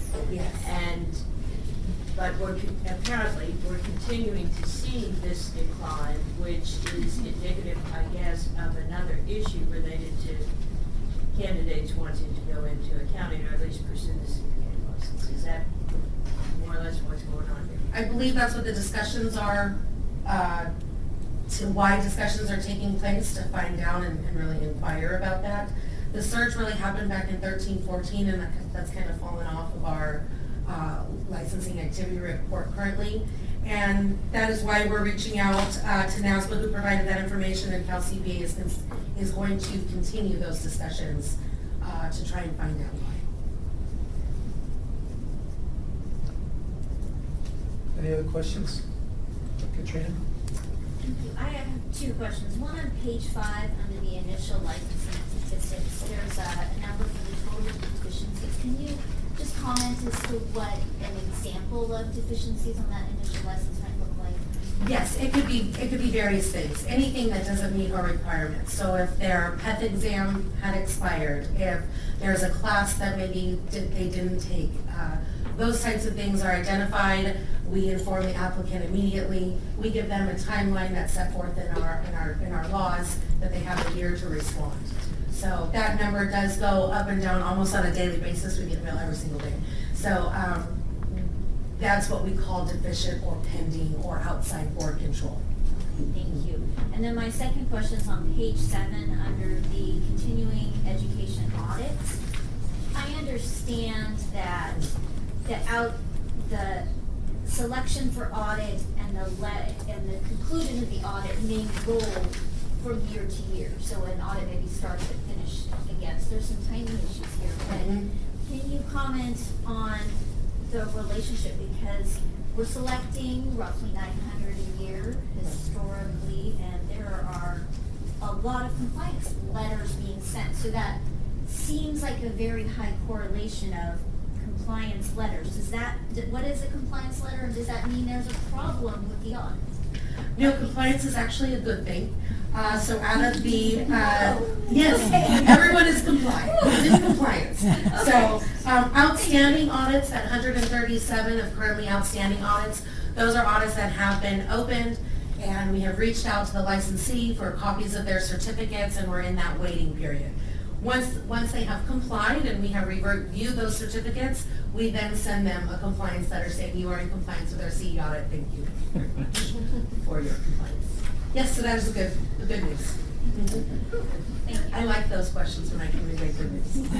Appreciate that. Could I ask a request that CBA continue to follow and report on this issue of the declining CPA application problem, if it's a problem? Yes. Because typically it's like, if the job market is good and the salaries are competitive with other professions, then accounting does well. And I can certainly say, as everybody knows, certainly in the Bay Area, technology is the name of the game. Because salaries are very high and the job market is very competitive. So would that be a reason why the CPA applications are declining? I mean, things like that. I don't know about other members of the board, but I would be interested in understanding the dynamic there. And I would echo Ms. Wright, I have the same concern. I think I might have shared this before, but I don't understand if this is a state trend or a national trend impacting national. Because here in California, we know that the population is growing, the number of students is going, so we should be getting our fair share of growth and not the other way around. So if it's national, then the bigger issue that we need to understand, the root cause to all this. Carrie? Yeah, just looking at the AICPA memo on their research, it has some interesting findings that they presented about in response to their survey. And then there's some recommendations for pipeline improvement initiatives. So to what extent, have we, really looked at this survey and, started to evaluate whether we can, be helpful with those efforts? And I see.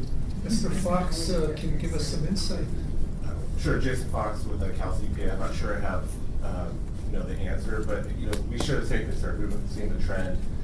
Ms. Sanchez and I have had a number of conversations on what we might be able to do in coordination on either outreach to educate new licensees coming in about the process earlier, surveys or other ways to get some data to kind of find out what might be the issues that might deter somebody from entering the pipeline or what reasons they might be for falling out of the pipeline. I will say there's a national trend. We've seen, through AICPA and NASBA data, AICPA and NASBA are doing similar researches, and so I think to the degree we can help try to identify what it might be in California and work towards addressing that. I think we've begun those conversations to have some ideas and look forward to continuing that. Yes, Mr. Silver. I would just add, I'm not privy to AICPA and NASBA's deliberations on this, but I suspect one major motivation is the aggressive stance that's been building against licensure and the impediments to the professions created by state licensure. So I think we have to be very mindful of that movement, though it's still in its relatively early stages, and we have to be very aggressive in trying to arrest this trend.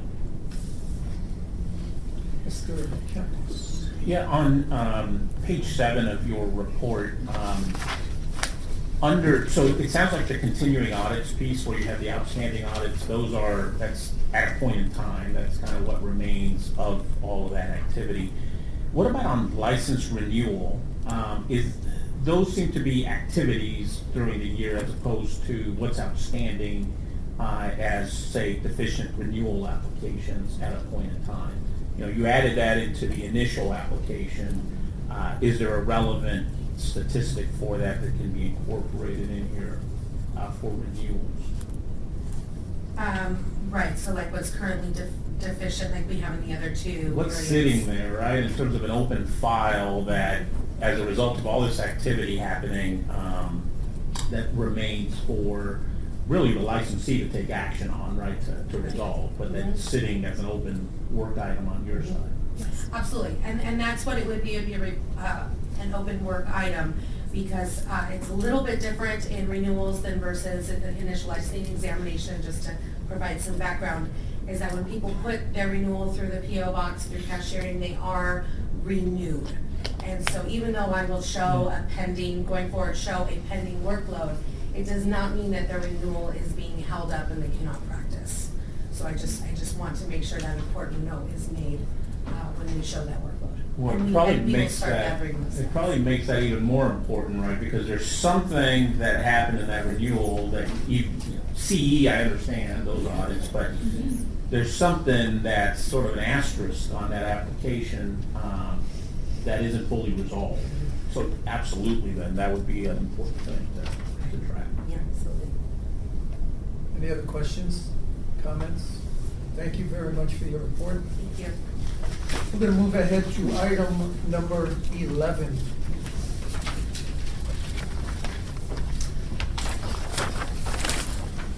Meeting minutes. We're going to take the adoption of the CBA minutes separately from the others. Do I have a motion? I move to approve item A, I guess. Yes, thank you. Second. Couple of seconds, whoever you'd like. Any discussion? Public, yes, sir. This is the adoption of last month's, or last meeting's minutes. under the proposals for agendized, items that should be agendized, I had suggested that we review the legal concept of crimes related, substantially related to the practice of accountancy, and that's not listed, and I would like that listed. So if perhaps the motion could be amended to say that. Yeah, you can suggest it again if it's not been addressed. What I'm saying is that The record doesn't indicate. doesn't reflect that I did say it, and it should. Okay. You're saying on page 20,034, item 13B, there should be a logged item for the topic you just mentioned. So you took the words. Very well. I would amend my motion. Okay, to include that. to include that. Second, included that. Yes. Any other, yes, Katrina? Just a question, is it simply item A, the minutes of the board meeting, or does it include the other B, C, D? It's just item A. Just item A. Thank you. Okay, no comments, public comments, call for a vote, please. Jose Campos. Yes. George Familet. Yes. Carrie Ann Farrell Hines. Abstain. Dan Jacobson. Yes. Soshi Leon. Yes. Luz Molina Lopez. Yes. Corolla Nicholson. Yes. Sunny Young Sun Park. Abstain. Deirdre Robinson. Abstain. Katrina Salazar. Abstain. Michael Savoy. Yes. Mark Silverman. Yes. And Kathleen Wright. Yes. Motion passes, I believe. Yes. Next item, we can lump B, C. I D, move to and approve E. minutes at items 11B, C, D, and E. I second that. Nice. Any discussion, any public comment? Call for a vote, please. Kathleen Wright. Yes? Mark Silverman. Yes. Michael Savoy. Yes. Katrina Salazar. Abstain. Deirdre Robinson. Abstain. Sunny Young Sun Park. Abstain. Corolla Nicholson. Yes.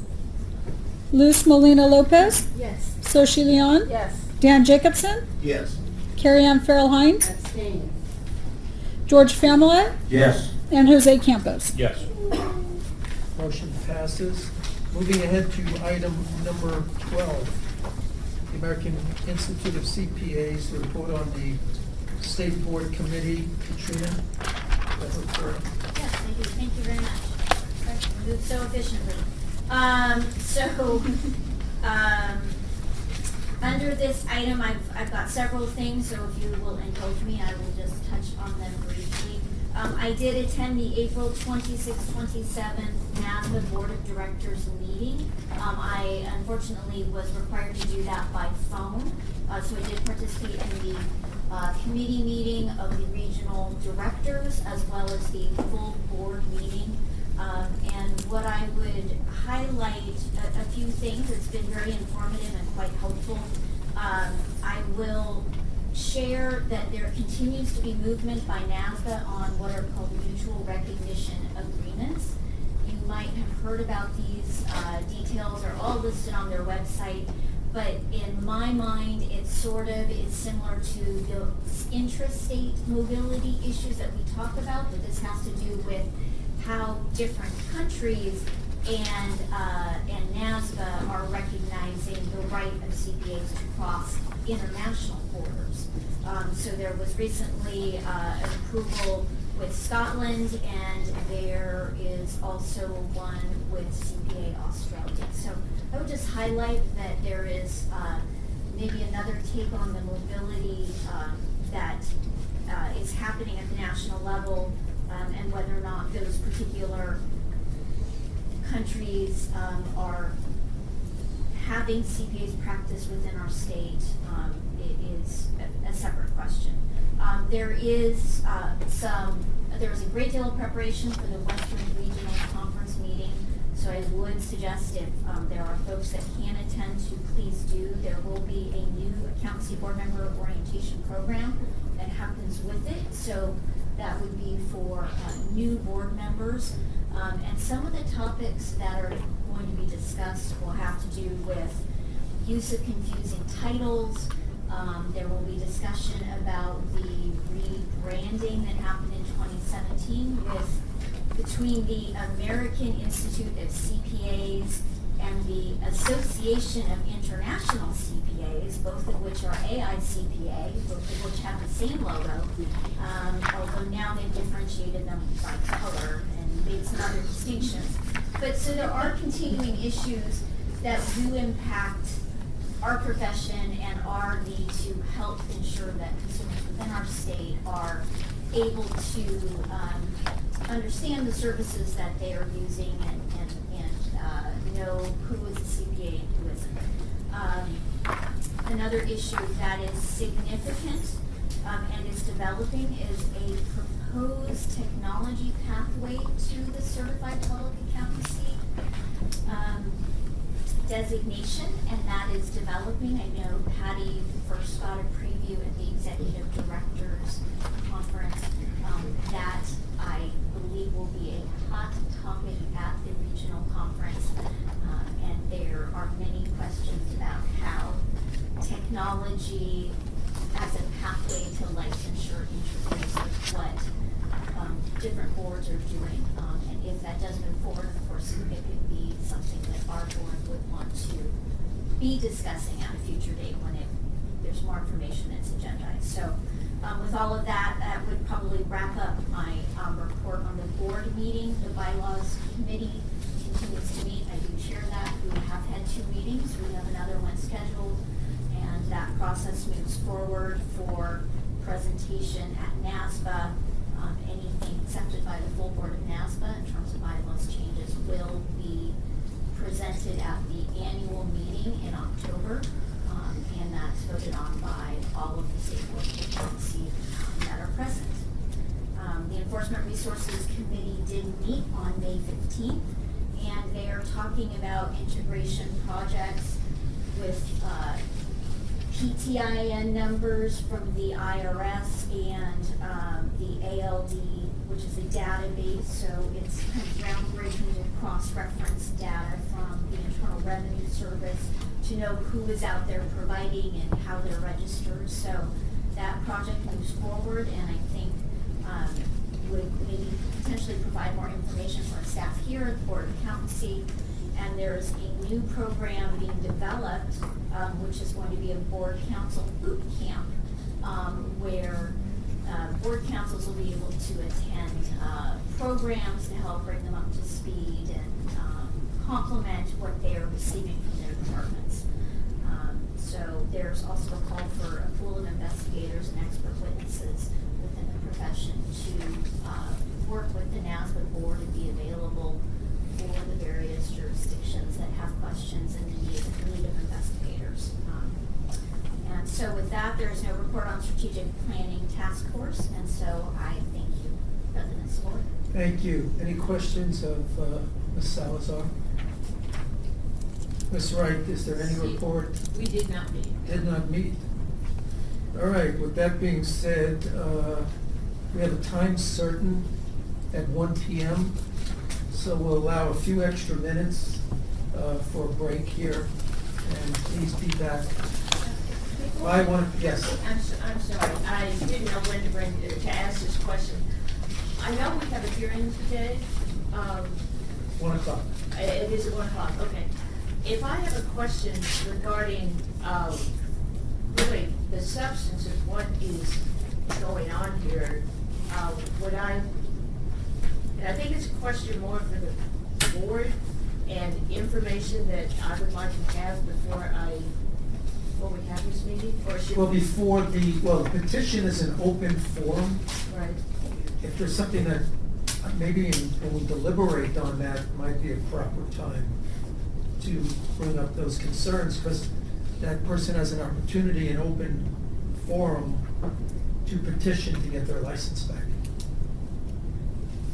You can't be specific, but what's your question? Okay, my question is really generic and maybe more of a topic for a future meeting, but with respect, but it comes up with this petition. And that is that with respect to the tax allegations and so forth, it seems to be an issue focused on the fact that this gentleman accepted contingent fees. We can't talk about anything specific. If you wish to talk about something Okay. in closed session or add it to the agenda later as for next time's discussion, but please hold that. I'd be glad to. Okay, I'd be glad please. to. Okay. Because, Oh, yeah. that, please. Okay, we're broke. Broke? No, we're breaking.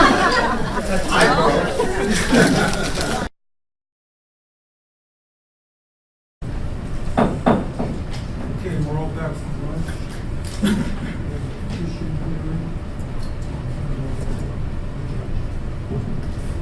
Good afternoon. We are here on May 17th, 2018, in the matter of the petition for reinstatement of surrendered certificate.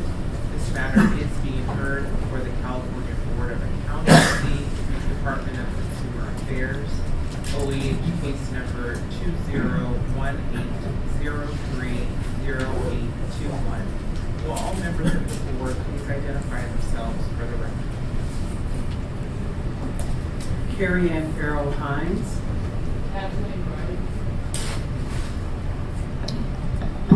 Kathleen Wright. Katrina Salazar. Ian Jameson. Deirdre Robinson. Sonia Youngson Park. Mark Silverman. George Familette. Michael Savoy. Sochi Leon. Jose Campos. Luz Molina Lopez. The quorum of the board is present. My name is Dina Coggins. I am the administrative law judge assigned to hear this matter today. May I take the appearance of the Deputy Attorney General's office? Yes, good afternoon, Your Honor, and members of the board, Deputy Attorney General Carl Sani. Appearing here pursuant to Business and Professions Code Section 5115, representing the Attorney General of the State of California, the people of the city. We have the appearance of counsel for the petitioner. Yes. My name is Jeff Kravitz, that's K-R-A-V-I-T-Z.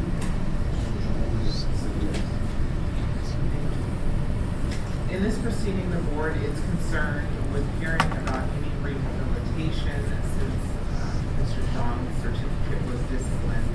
The Deputy Attorney General will proceed first to submit the petition for reinstatement of surrendered certificate into evidence and provide orientation for the board.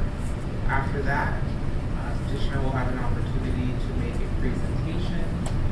Just reminding petitioner that the board does have a copy of the petition package and has reviewed the petition package. After the hearing, the board will go into closed session, and the decision will not be rendered today. That will be provided to petitioner. He will receive that email sometime in the future. I'd like to place Mr. Zhang under oath. Mr. Zhang, if you will raise your right hand, do you swear or affirm under penalty of perjury that the testimony you are about to give will be the truth, the whole truth, and nothing but the truth? Yes, I do. Thank you. Mr. Sani, please provide the historical background. Thank you, Your Honor. And first, I would like to mark for identification and offer into evidence as Exhibit 1 the original petition package with accompanying documents. The board members and the council have been provided with a copy of the same set of exhibits. The documents number 73 pages and have been base numbered as starting with JZZ-PET01 to 73. And I'm going to refer to the page number shown after as PET followed by the page number. I'd like to offer a brief summary of the case. Mr. Zhang was licensed originally on May 11th, 2007. Received certificate number 97729. The license history is found specifically on pages 48 to 49.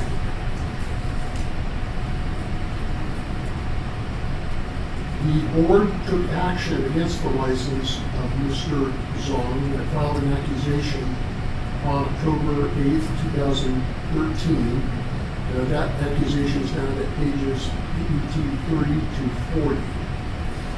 That accusation charged a lot of things, and I'll try to kind of go through this quickly. It alleged that Mr. Zong had sought to charge an unlawful contingency fee to a tax client. It also alleged that he had performed a compilation that was subject to peer review, but he did not acknowledge and send in a peer review reporting form and undergo peer review. It also further alleged that on October 18, 2012, during an examination under oath with members of the Enforcement Advisory Committee, that Mr. Zong instructed the CPA's investigation, providing information that was not accurate. And that as another cause, that Mr. Zong engaged in false and misleading advertising through an internet website. Further alleges that in connection with the compilation in 2009, that he was negligent in compliance with applicable standards, professional standards.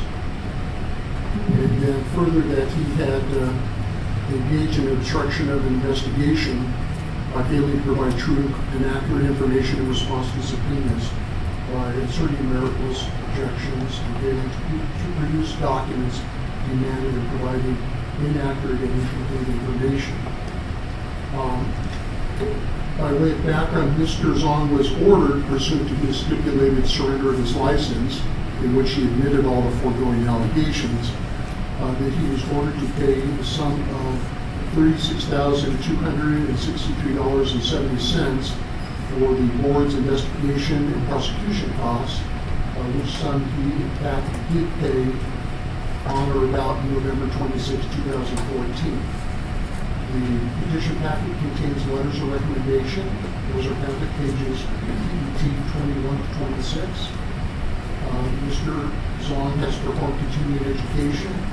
He claimed 108 hours, but made through a reporting error, 105 were documented. Furthermore, the packet includes information that the IRS Office of Professional Responsibility has sanctioned Mr. Zong and suspended or disbarred him from practicing before the IRS on an indefinite basis starting January 10, 2017. That is found at page PET 28. Furthermore, the packet includes the Minnesota Board of Accountancy's information regarding the renewal of Mr. Zong's license. That correspondence and documentation from the Minnesota Board of Accountancy is found at PET 72-73. And then there is a proceeding before the Department of Insurance found at pages 51 to 70, which describes action which the Department of Insurance took against Mr. Zong's insurance license. So we would at this time offer Exhibit 1, which includes the entire PET 173 guides.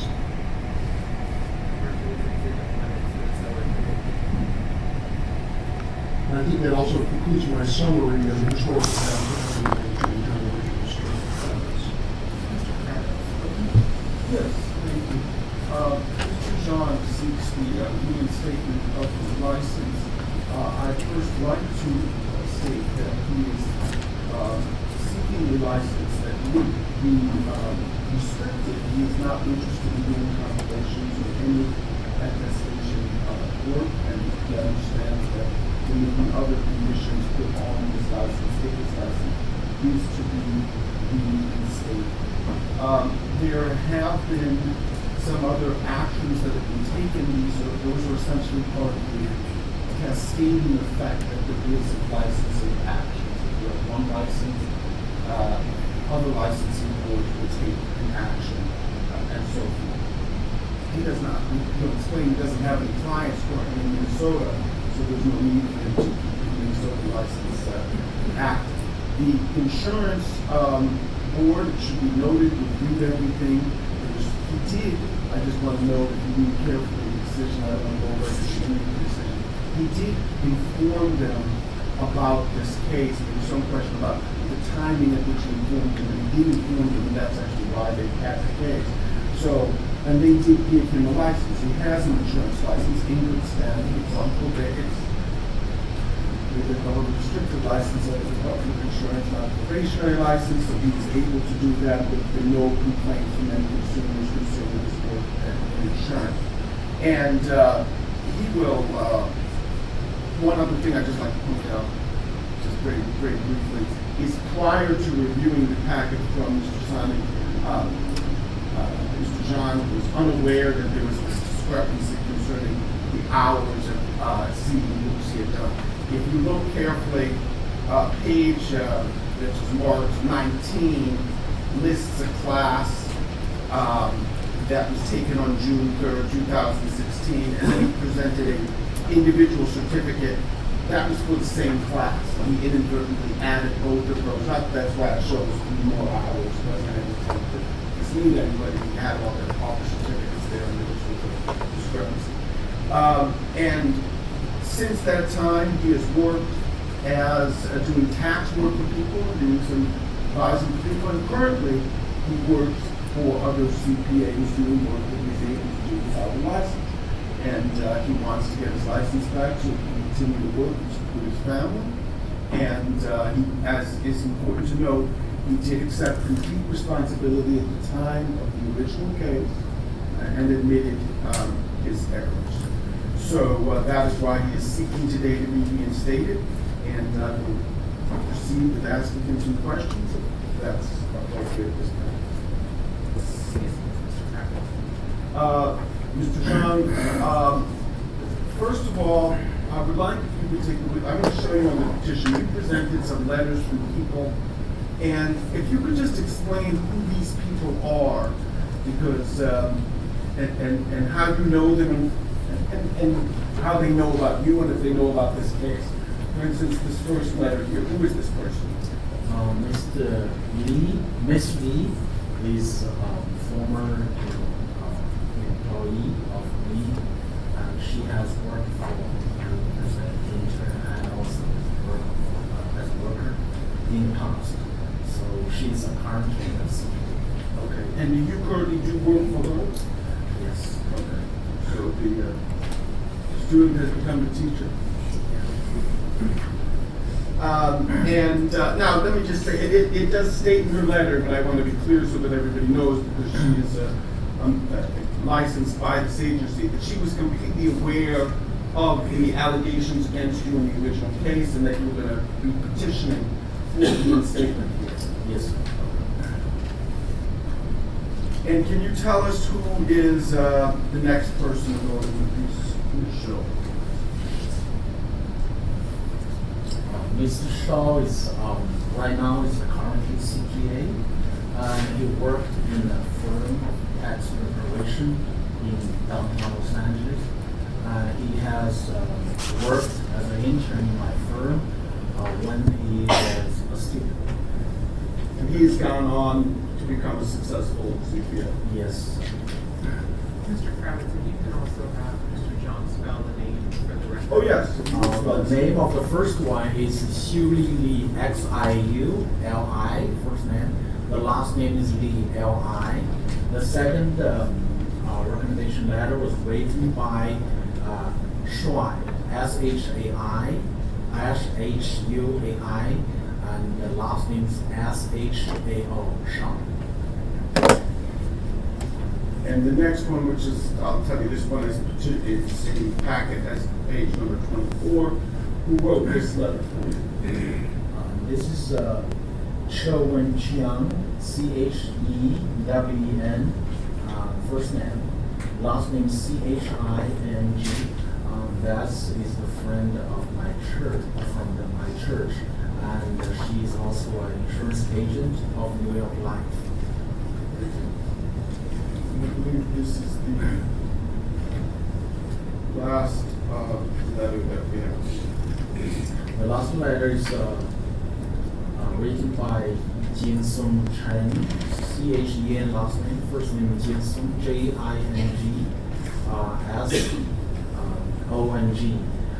He's currently a lawyer, California lawyer, working in the same building with me before. And he's a friend of mine. And all of these persons I asked before, they were all aware of the facts concerning your original stipulated surrender of your license? Yes, sir. And you told them that you'd be presenting these to the board for your petition? I asked him to send the letter directly to me. Okay. All right. Now, describe what kind of work you were doing currently. Let me ask first of all, you still have an insurance license. What companies do you present policies for? I worked for Blue Shield and Blue Cross and Casa Permanente from Carver, California, and did a big policy of Carver, California for the health insurance. Okay, and are you still doing that? I'm now doing very few because of a restricted license. I thought I wouldn't be able to do it. Actually, I can do it after you explain it to me, so I transfer the work to another agent. And you also, even though you are currently not enrolled with the IRS, you still do tax preparation, is that correct? I help Ms. Lee to do that, yes, sir. And are most of your clients in the Chinese community? Yes, sir. Okay. And what languages do you speak? Mandarin Chinese. And what have you learned from this situation, from the accusation being filed against your license by the Board of Accountancy and having to surrender your license? That's right. What have you learned? The board sent me a letter. It's not my question, no, not about this. In other words, what has it taught you in terms of being an accountant in the future? Yeah, I think the board is correct and protect the consumers, and I fully acknowledge my mistakes, and I want to do the work more diligently in the future. Contingency fees, that's totally wrong, and I acknowledge that. The board, I acknowledge my mistake, so I think it's proper for me to submit the license 3 years ago. And why do you now want to get your license back? Now I want to keep on working with the consumers, and I cannot afford my family support without working as an independent CPA. So it's a hard time for me. I have a lot of members in my family. And can you give the board any assurances that you will not make any similar errors in the future like you made in the past? In the past, I think the board has clearly written as the errors of compilation that I missing one very important sentence when I do the report. It's called, if the reader, the management choose not to include the cash flow. When I do the compilation, it won't include the cash flow. And the second word, I have not update my knowledge. That should be if the reader, if the reader have the cash flow, that may greatly change the opinion of the readers. That I missed. That's a big technical problem of my compilation report. So I think that's a problem. So I made the assurance I will not do it.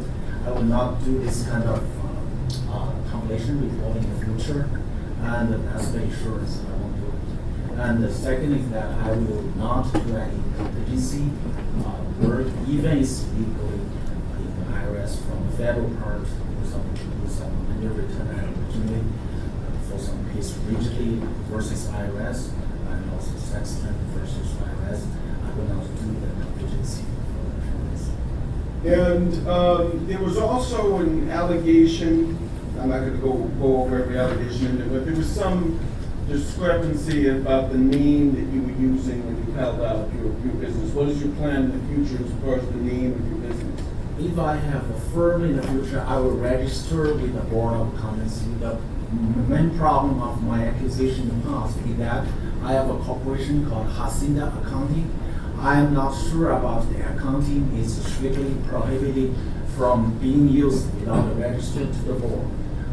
If I have a corporation like that in the future, I will register with the board diligently. I will not make the same mistakes like before without registration, having the name of accounting. And currently you work with other accountants, is that correct? Yes, sir. Has any consumers or clients of these accountants complained about your work at all? No, I don't know. And what other, you mentioned here that you met somebody at church. Have you had a more spiritual inclination since this incident occurred? Yes, I'm fully aware of that, and I talk to a lot of people in the church of my mistakes, and they fully support me, and they realize that they support me to get my license back. Although I'm frustrated to get it back since I lost my IRS agent license, make me unable to represent my clients. So I lost my ability. It's like a disabled person. If even if I tax return, I cannot represent clients. A lot of work from there. So I still want to get it back. The church people, they pray for me. They help me on every part. Okay. And on this issue of your ability to represent before the IRS, when would you be able to petition to get your rights before the IRS reinstated? I think it should be after this. I get my CP license. I can fully explain to IRS about the situation, and we get it back in 4 years. In 4 years, you have to wait. Is that correct? After. Okay. Regardless of what happens. Regardless. Okay. And you took a lot of CE units over the past few months. What skills have you improved? Have you improved your skills as an accountant in the past year? Yes, I'm specifically paying attention to the ethics. Whenever the IRS or board have ethics class, I first attend or finish the ethics class. That will show me a lot of, teach me a lot of things about how to do, how not to do. So I pay attention to that part, not only the technical part. I can do the tax well, but not the ethics. But I should learn that what I should not do, and mostly about this. And do you have any other comments you'd like to make to the members of the board here today as to why they should reinstate their license? Yes, thanks to the board. I totally understand the board, California Board of Accountancy is the largest board in America, and they are very strictly from examination, from choosing the candidates, from everything. They are very strict, and of course they make the examination also very hard, and they have a lot of continuation credit requirements. I know that the board fully protect the consumers and make strict disciplines to the people like me who make the mistakes in the past. And if I get license back, I will work more diligently and fully cooperate and respect and conform with all the laws and regulations with the board. And that's what I want to say to the board. And also, of course, I want to make a living with my license getting back. I have no further questions. Now's the time for the board members to ask questions. Would you like to start first? If I could, Your Honor, I would. Please. May cover some of the same territory. According to your application or your petition, Mr. Zong, you say on page 11 that the Board of Minnesota also made me unable to renew my license due to the surrender of the CBA license. Is that true? That's true. I didn't report it in time of the California discipline to the Board of Minnesota. So the tried to discipline me also, but since I have not renewed the license at the end of December 31st, 2016, so they dropped the case, and I just didn't renew my license since I don't have the second client in Minnesota. Well, you've seen the letter from the Board of Minnesota on page PET 72. It says that you did not self-report the disciplinary action as required under the Minnesota accountancy rules. Is that correct? That's correct, because I thought I did not have any clients at that time, so I did not report it to them during the 30 days period. I reported it too late, like 1 year later, more than half a year. And you understand that if your license is revoked in Minnesota, that It's not revoked. until the end of the year? It's expired. It's expired and did not revoked by Minnesota. So as a pending case, they dropped they try to have a same hearing with the California board, but because it's expired, my license, I did not initiate the petition for the renewal, so they dropped the case. It's now, they try to settle with me for, if California give me the license back, they will give me the license back, but I did not sign the paperwork of that agreement. You did not Settlement sign- agreement. You did not sign? I did not sign that. Let me go to this statement that you were disbarred by the IRS. You mentioned the terms of your ability to get before the IRS again. I don't believe that decision is public. Is that correct? I'm not sure if it is public or not, but I was expert suspended because of California's action. They use this California surrender.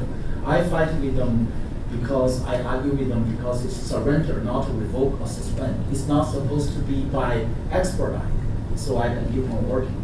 But they said it's not, it's not a final agency decision. They refused me to, give me the temporary restraining order to let me to keep on working. So I think the IRS published, I don't know if they published or not. Well, and you thereafter sued the IRS? Yes, I have a federal case with the IRS and I appealed to the Ninth Circuit. But they affirmed that if I want to sue them, I should have a final agency decision. I cannot sue them before the final agency decision. So the temporary suspended license from IRS is not a final agency decision. That's what they argue about. So the federal dismissed the case. I appealed to the Ninth Circuit, and they affirmed I cannot sue them right now. Only can sue them after they make the final decision. They've already revoked your ability to They practice. have already, they have suspended my license. So on page PET 60, in the Department of Insurance matter, at paragraph 60, it says that they revoked your status as an EA, an enrolled agent. And then it says respondent and the agency are currently in litigation. Is that the litigation that you described? That's hearing time is still pending. Litigation for that. The litigation is still pending? Right now it's finished, just suspended. I'm sorry, so what was the? The litigation is affirmed by the Ninth Circuit. It's dismissed. It's Your lawsuit was dismissed. dismissed. Dismissed. I'd like to now talk to you a little bit about that Department of Insurance decision. You didn't disclose this decision to the board when you applied for your reinstatement, correct? You mean here? Yeah, I review it. I write a note that IRS suspended my license. No, I'm sorry, we're now talking about the Department of Insurance. Oh, yeah, that's, I don't know, I still have to report it to Department of Insurance. In 30 days, if I have a, license or discipline action, from the board, from this board. Okay, well, I'd like to call your attention to that Department of Insurance matter, which the staff of the board see obtained. And I'd like to draw your attention to paragraphs, the pages 56 and 57 of that Department of Insurance decision. Paragraphs 6 and 7 on page 56, and paragraphs 11 and 12 of 57.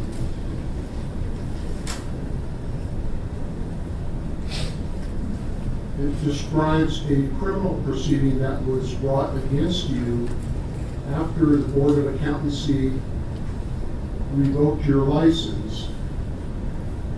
Apparently, an undercover agent visited your office and reported that you were continuing to do accounting work, which led to criminal proceedings. Is the statements contained in paragraphs 11 and 12 and 6 and 7 accurate? That's accurate, and that has been converted and dismissed, that case. That case has been dismissed, by the California Supreme Court. So let me ask you, apart from it being dismissed, this agent said that you were performing accounting work after your accounting license was revoked. That's not true. That's not true. I only do tax at that time. I have the insurance, I have the IRS enrolled agent license, so I do tax work. So the Department of Insurance, they got it wrong when they said that you were doing accounting work and it's in their decision? They did not got it wrong. I provided to them myself voluntarily to them all that. Well, it says that the business card that you had at your site, apparently on the door, indicated that you were an accountant. Was there a business card on your door that indicated that you were an accountant? I have 2 offices, and and they have put a picture of my previous office. I still haven't peeled off the Johnson CPA from the glass, so that's sad. I still have the CPA. I should peel that sign off. That's in San Diego, 180 West Valley Boulevard. I think I have another office, but the lease expired November of that year. I didn't go back to peel off that sign, so that's what they accused. Do you have any concern that following the revocation of your license as an accountant here in California, that you could get into trouble again by at least creating the indication to the charging authorities that you were continuing to engage in accounting work? Yes, you cannot do accounting work. Accounting means compilation report, but I can still do the tax work. I have IRS enrolled agent, and I'm listed as accountant. I cannot do any compilation report after I surrender my license. I'm fully aware of that part. Okay, but this says you pled nolo contendere. You're saying that you were not guilty at all, correct? And that court ruled is not guilty at all, and the case dismissed. And I have the paperwork with me. I understand that there was a deferred entry of judgment.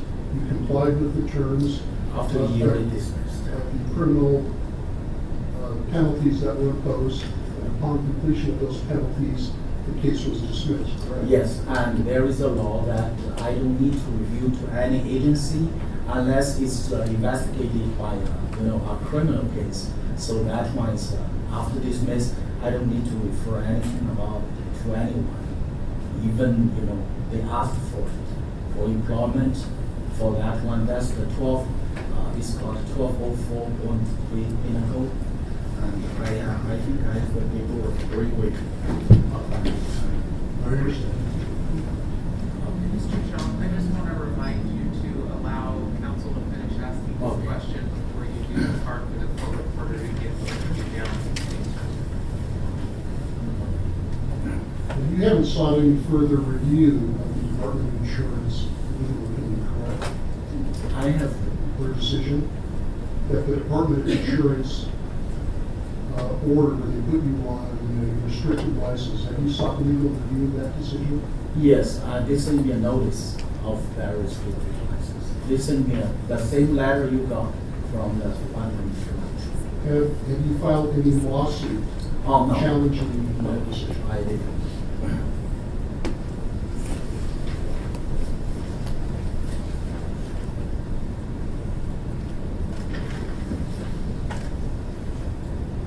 Now, when you had the discussions with the Department of Insurance about your Board of Accountancy matter, it says at page PET 58, paragraph 20, that the board raised 6 other allegations that were of a technical nature related to my interactions with board investigators. Is that how you think of the matter with the Board of Accountancy, that it was just a lot of technical matters? You mean The discipline by the discipline? that the Board of Accountancy imposed, viewed as a variety of technical matters? Both technical and ethical. Yes, I realize that. What were the ethical issues? Contingency fees What else? and some advertising, like I use the name Pacinda Accounting without a registration. What else?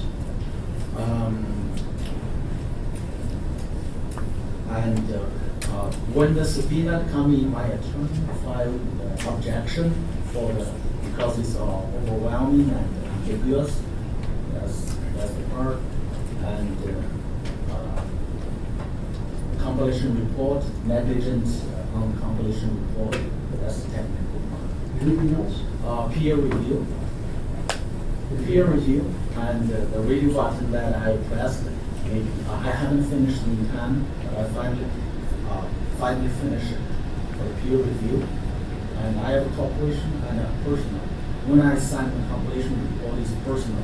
So for my personal, I have to do the peer review. For the corporation, I do not need a peer review.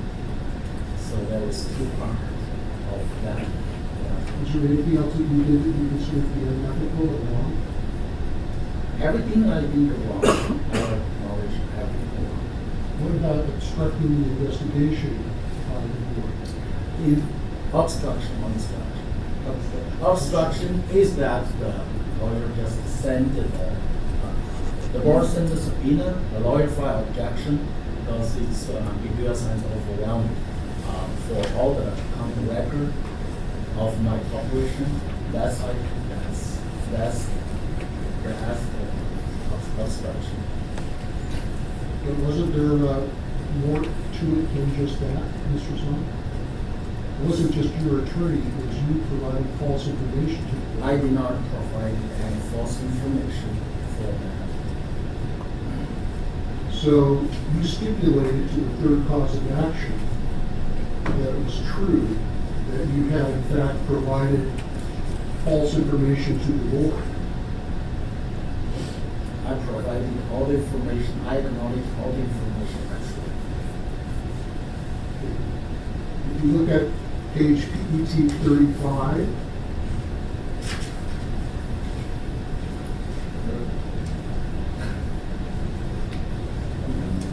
sure. Yeah, false response to board inquiries and obstruction of the board inquiries. That's what I just said. That's the point. But it was more than your attorney interjecting objections, it was you providing false information to the board, right? What kind of false information? I do not realize. You stipulated in your stipulated surrender of your license that all these allegations were true. Yes, I just, my attorney told me just to stipulate. I fully aware of those things. So it was your attorney's fault that you stipulated to allegations that were false?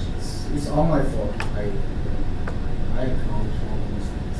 So you're saying that you mistakenly stipulated that the allegations in cause of action number 3 were true? No, everything is true. I acknowledge everything. So You acknowledge that you obstructed and provided false information to the board and penalty of perjury during the course of an investigation. Is that correct?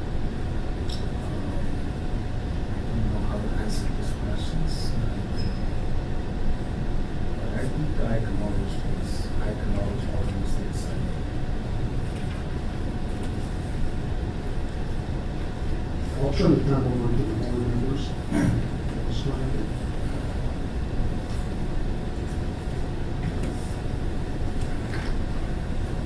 Mr. John, or Mr. Kravitz, is Mr. John going to submit any additional documents?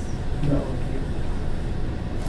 Why don't we start with board member questions, starting to my president's board.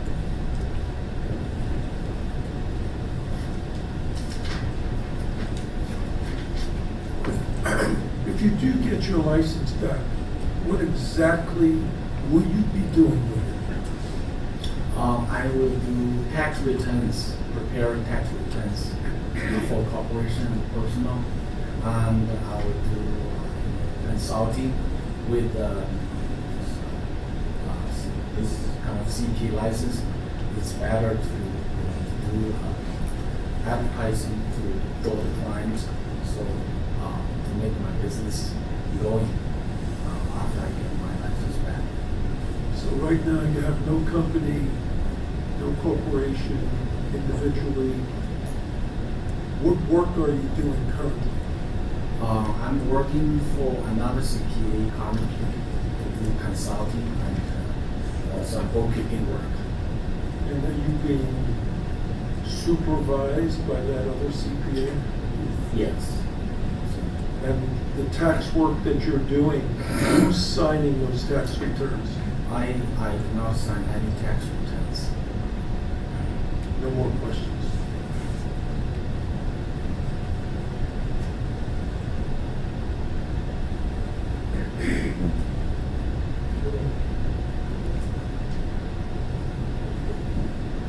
How long have you been working for this other CPA? After I lost my license from IRS, enroll agent, I worked for. Would you consider asking them for a letter of recommendation? Yes, we have written that. That is number one. So that interns are all interns are current new employers? Yes. No questions. Just reminding the board members to just identify yourself for the record before you ask the question. Hi, this is Ms. Paulina. Thank you for being here today. My one question that hasn't been asked, have all of your insurance licenses been reinstated? I understand the IRS one is, will work on that. My insurance agent, my insurance licenses have a hearing, and they send me a restricted insurance license. And that license, originally official license revoked, but they gave me a restricted license to keep on practicing insurance. How long is it restricted for? The restricted, I just think in 2 years I can get it back for the official insurance license. In 9 months, I should finish the continuing education of the insurance license requirement. No more questions. Thank you.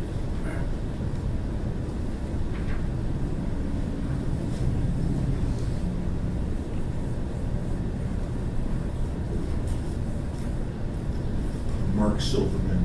Mr. Zong, one of the things we do here is try to determine if you've been rehabilitated. And maybe you could help us understand how that's occurred from a time that you admitted that you made various misrepresentations, various omissions in your various documents. What's different now than at the time that you committed these? I have, after I surrendered my license, I did not do any compilation report, And I have finished the peer review, and the peer review asked me to finish the audit attestation reporting the part with 8 continuation education. I learned that I made a mistake in the report, that I should have enclosed the sentence if the readers read this cash flow not included, they should greatly change the opinion of the readers. And also for the contingency fees, I never did any single one after I submitted the license and got the discipline from the board. I've never made any mistakes of those 2 parts. So are you saying that all of the infractions that occurred were, quote, mistakes as opposed to intentional? That is not intentional because I lack the knowledge. I have not fully updated my knowledge of continuing education. They changed the format of the compilation report. And before I issued the report, I think it's 2010, the sentence is not required for that part. And after 2010, there is a new format of the compilation report. So I did not realize I updated my knowledge, but that is not the intention. That is like I acknowledge the accusation is negligent for that part. I did not have the knowledge to should include that sentence. And I do very few compilation reports, only 2 of it. So, but if you get my license reinstated, I will not do any compilation report to avoid the same mistakes. And I totally understand I made a mistake in the past. Thank you. Youngstown Sunny Park, while you're making these mistakes, did you have any supervising, CPA? I'm sorry, I have my own firm, so no one have my CPA. The only things is that peer review, I have to attend the peer review to update my knowledge. And the compilation report, the CPA who issued the compilation report before 2010, I think, they don't need a peer review. And I made that mistakes because I didn't, do a lot. So I intentionally to attend the seminar, all the continuing education for that kind of report. So I made mistakes about that. When you get your license back, will you have any safety net? For instance, having some partner who can review your work, or will you have some sort of safety measure? Yes, and Ms. Lee, who recommended the letter in this one, and she's a diligent person. She will assist me if I have a firm. But right now, so far I have no, I will work for her. I will not have my own firm. Thank you. Deirdre Robinson, no questions. Dan Jacobson. Mr. John, first of all, may I pronounce your name correctly? Yes. Yes, sir. The office where your name identified you as a CPA that peeled it off, were you occupying the office while the sign was still there? The sign still there. I still have. I did not occupy that part. I have 2 offices. At that time, I only used that office during the tax season. So I used like 4 months. After that, I don't use that. And I have surrendered my license in August 31st, 2014. And after that time, the lease expired in November. Actually, the lease expired in November. Technically say I still hold the office, but I did not work there. I did not work there. So you weren't working there at the time that the sign was, at the time that concurrently you had surrendered your license and the sign was up? Yeah, when I surrendered my license, I didn't appeal that sign right away. That's right. That's also my mistakes. But you were working there? No, I work in another office in City of Industry. That office is in San Gabriel. Okay. Your Honor, may I ask Mr. Kravitz a question? Sure. Mr. Kravitz,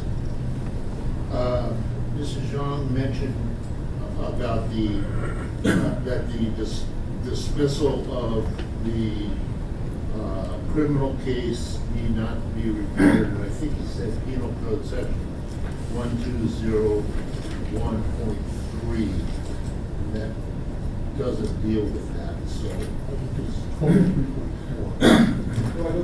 No, it's a different one, because I think this was, the thing here is there never, and I believe the way it says here that he pled on this, he pled in what's called DEJ, there never actually is a conviction.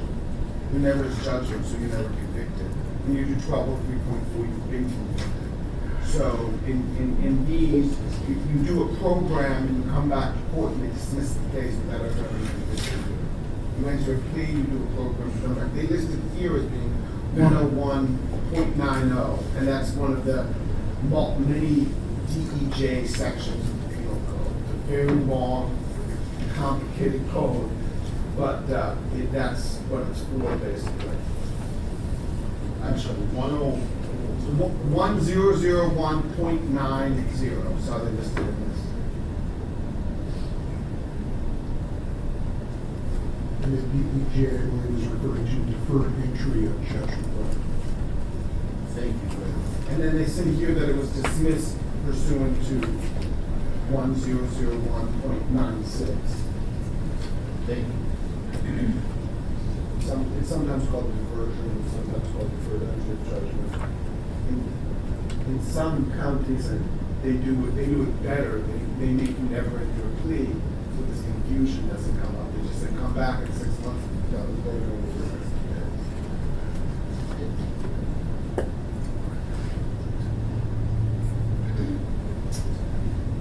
Katrina Salazar. I do have a question on the petition form. I don't see any reference to any practice or activities necessarily related to Minnesota. So can you help me understand a little bit more about the timeline? After the accusation in California in October of 2013, you received a Minnesota license. So between the accusation and the stipulated surrender, you moved effectively into another state. Can you describe your client base and what motivated you to? Yeah.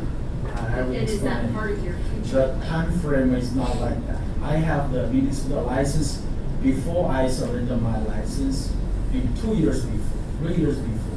I have a Minnesota license for a long time because I have a client in Minnesota. So I think in order to file tax return for Minnesota, I have to have a Minnesota license. So I have applied the Minnesota license. And after I surrender my license, I did not inform them since I didn't have any clients there. And it's my mistake. I didn't report to them in time, in 30 days. So I made a mistake. But after they inquire about it, it's already too late to report to them. So we try to have a settlement agreement with me, let me to surrender my license, and get back to me when California can reinstate my license.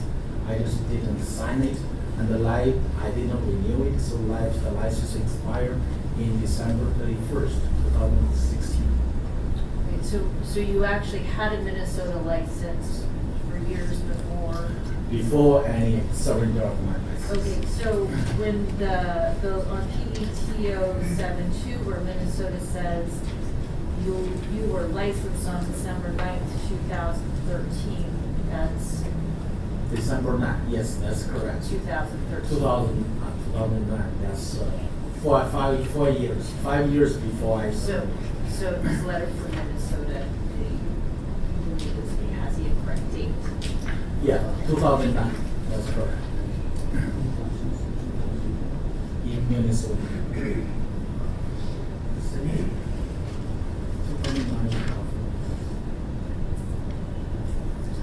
Kathleen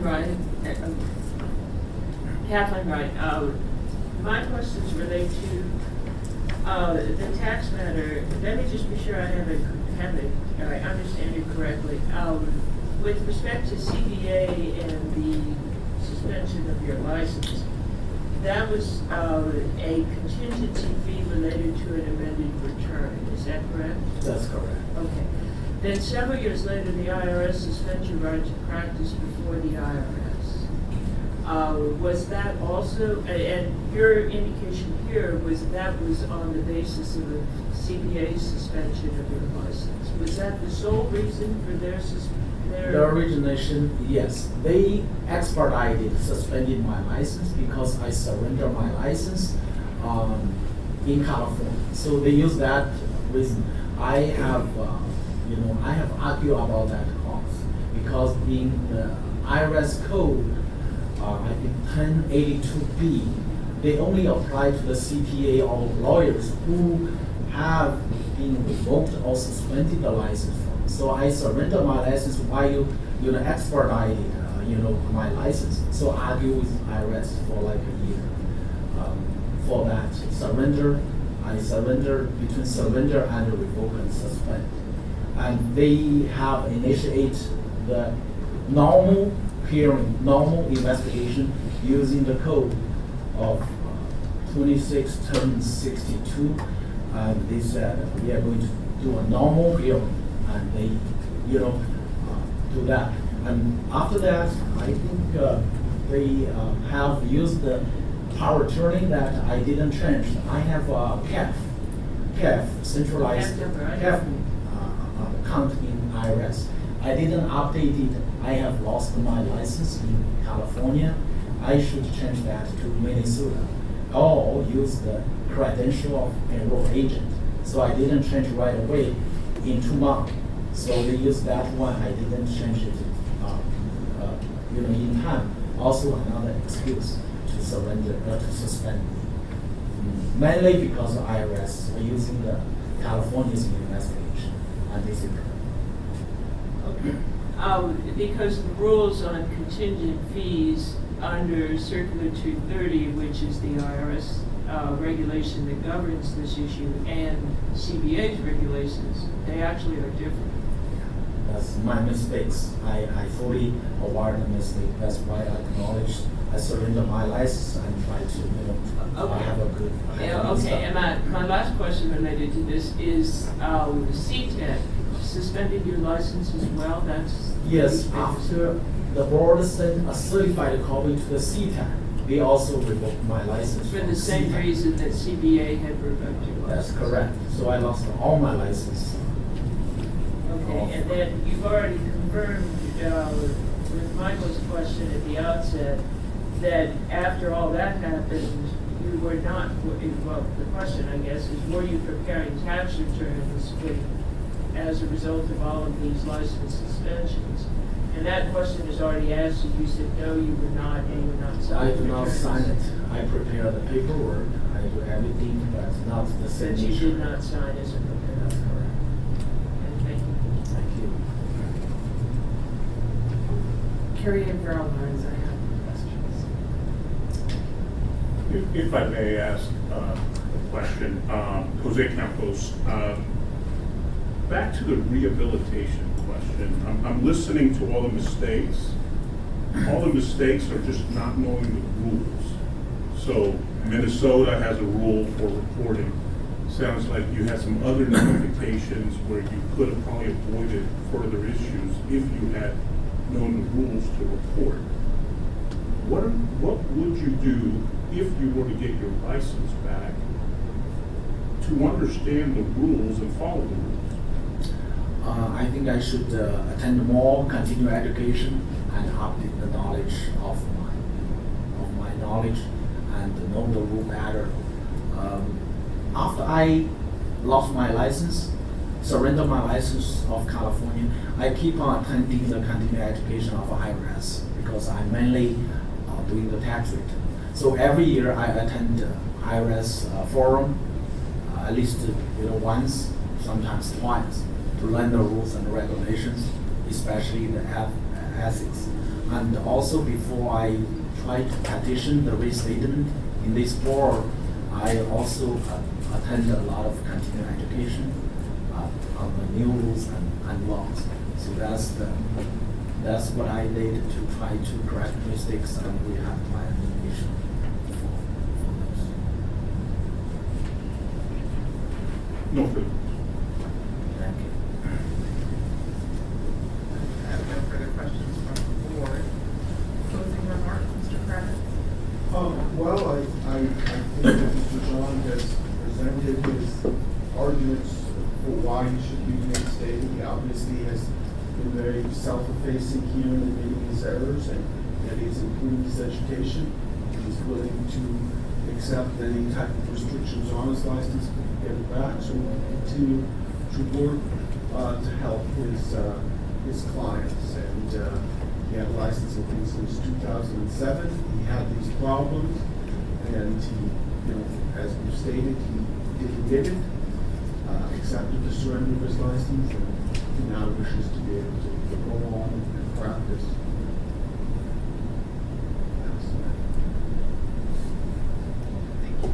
Mr. Song? Yes.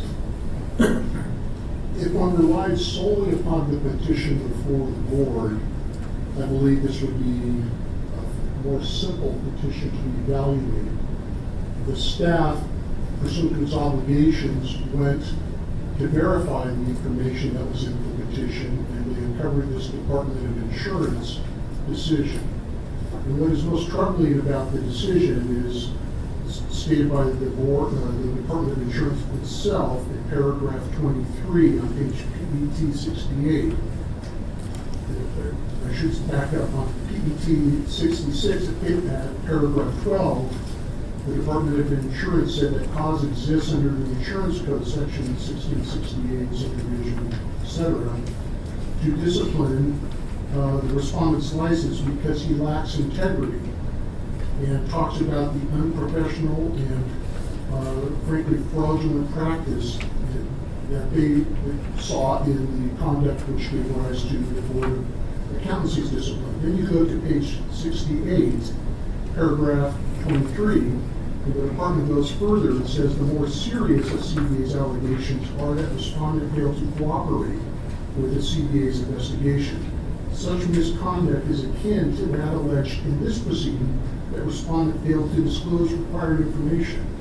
And as set forth in the original accusation, one of the major issues was not just technical violations. It wasn't just the contingency fee agreement. It was that in the course of the board's investigation of Mr. John, that he obstructed it, provided less than truthful information. And when that happens, that causes major problems for any agency. And the Department of Insurance itself noted that in that paragraph 23 of page 68. It says, the department necessarily relies upon its licensees to keep it informed of their fitness to transact insurance in observance of the laws.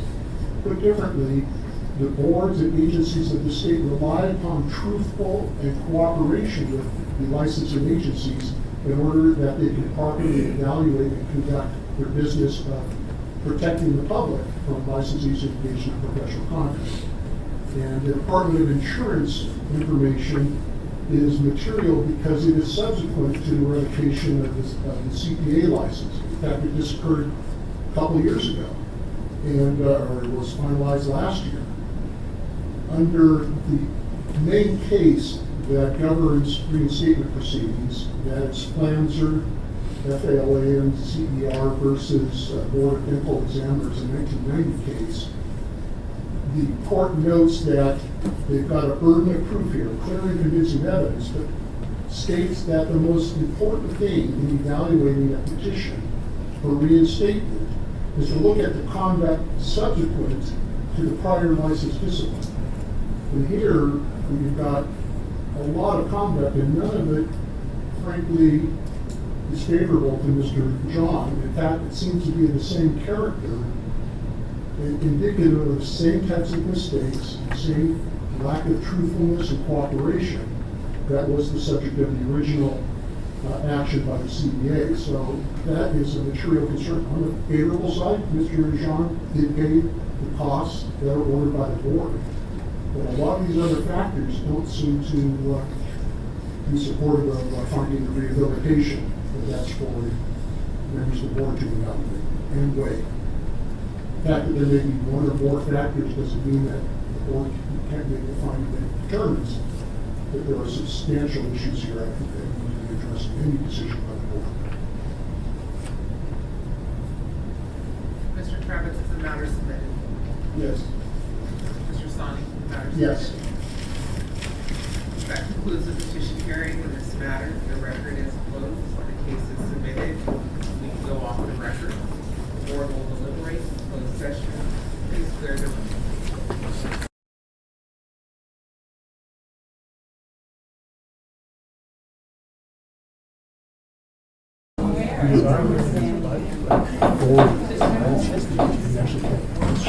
All right, I'd like to go back in. We're on back from closed session. We're going to pick up with item agenda letter X. The legislative committee and the professional committee report. So Awesome. Awesome letter as well. X. So starting out with item 10.8.2, this was a written report only. Moving on to the next item, 10.8.3a, Assembly Bill 767, Master Business License. Staff reported that this bill was amended to require that the Business License Center adopt and periodically update a Master Business License system to allow for the integration of additional licenses to the internet-based platform.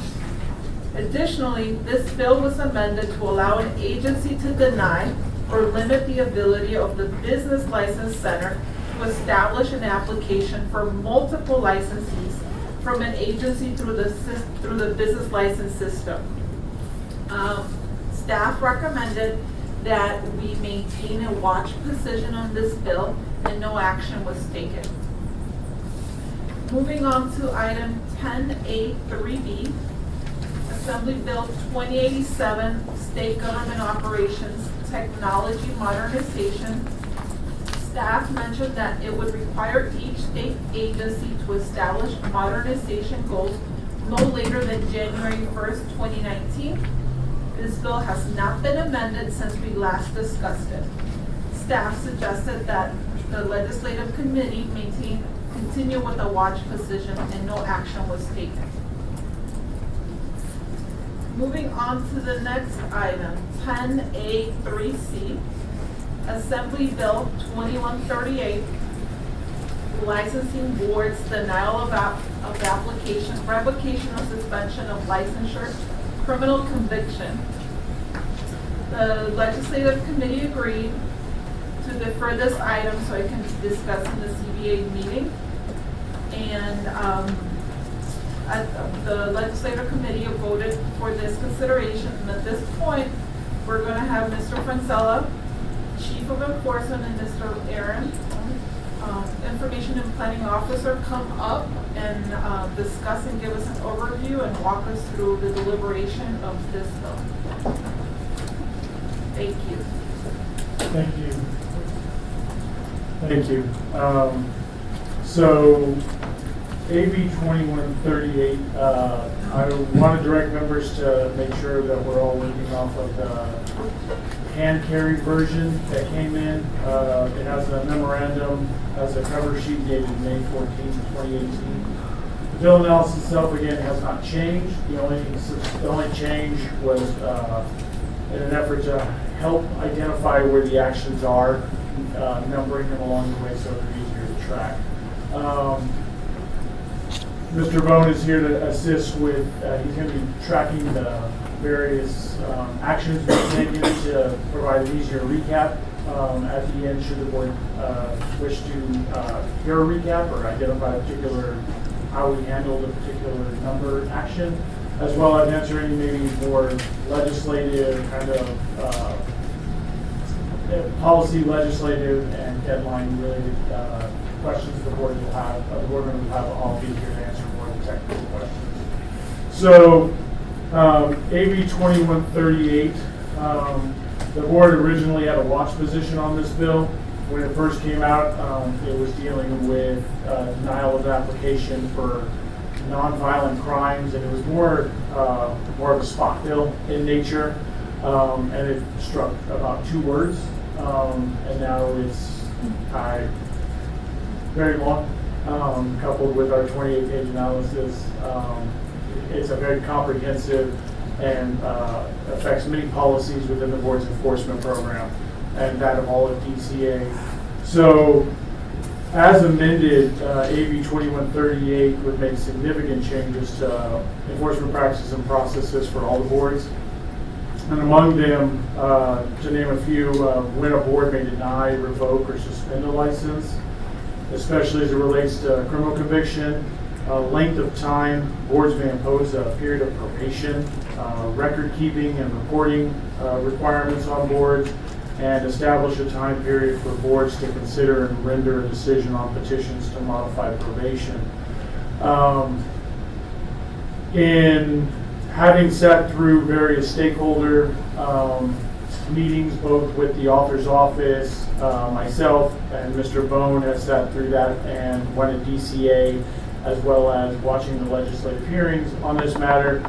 The primary and stated purpose of this particular bill really relates to how criminal convictions are evaluated for the denial, revocation, and suspension of license. That's pretty much how to evaluate those types of matters before the board, and to provide clear transparency for individuals who are considering going down the path of earning getting the education, taking the test, to make sure that when they apply to the board, they have a reasonable sense of what may or may not lead towards the denial of an application. So that's the stated purpose. And I think at a high level, that provides a high degree of transparency for individuals, and is something the board may wish to support as a stated purpose. However, this bill goes well beyond the stated purpose, and there's a number of provisions that affect what staff believe the core of this board's mission is consumer protection, and would really jeopardize the board's ability to effectively perform its legal mandate. So right now, staff are proposing an oppose unless amended position. What I plan on doing, because there's so many policies that are within this bill, and so that Mr. Bone, myself, and Ms. Bowers, when we meet with the legislative office, we have very clear understanding of the board's position, what your expectation is, how to properly communicate that, what areas of the bill this board may support versus those areas of the bill that are outright potentially oppositions, or what amendments could be made to satisfy the board's concerns. Really necessitate this kind of step-by-step approach. And so that's kind of the plan. I will highlight a particular area. I will turn it back over to President Savoy and offer up the opportunity to answer any questions. We'll seek board input and action on that particular section, and that'll help shape, I believe, the board's final decision on whether or not oppose unless amended, oppose, maybe some other position is the appropriate position.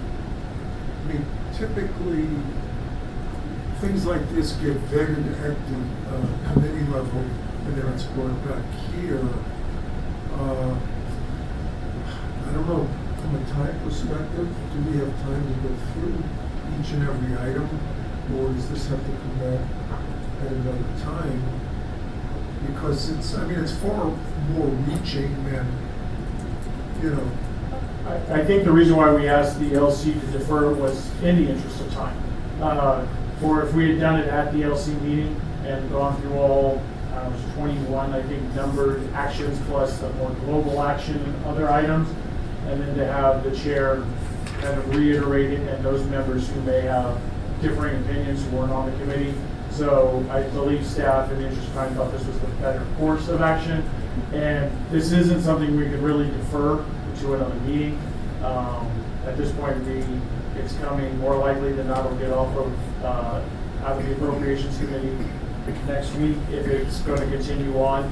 And at that point, it'll start moving over to the Senate side, and that's where this information will help form the board's position for any potential amendments at that time.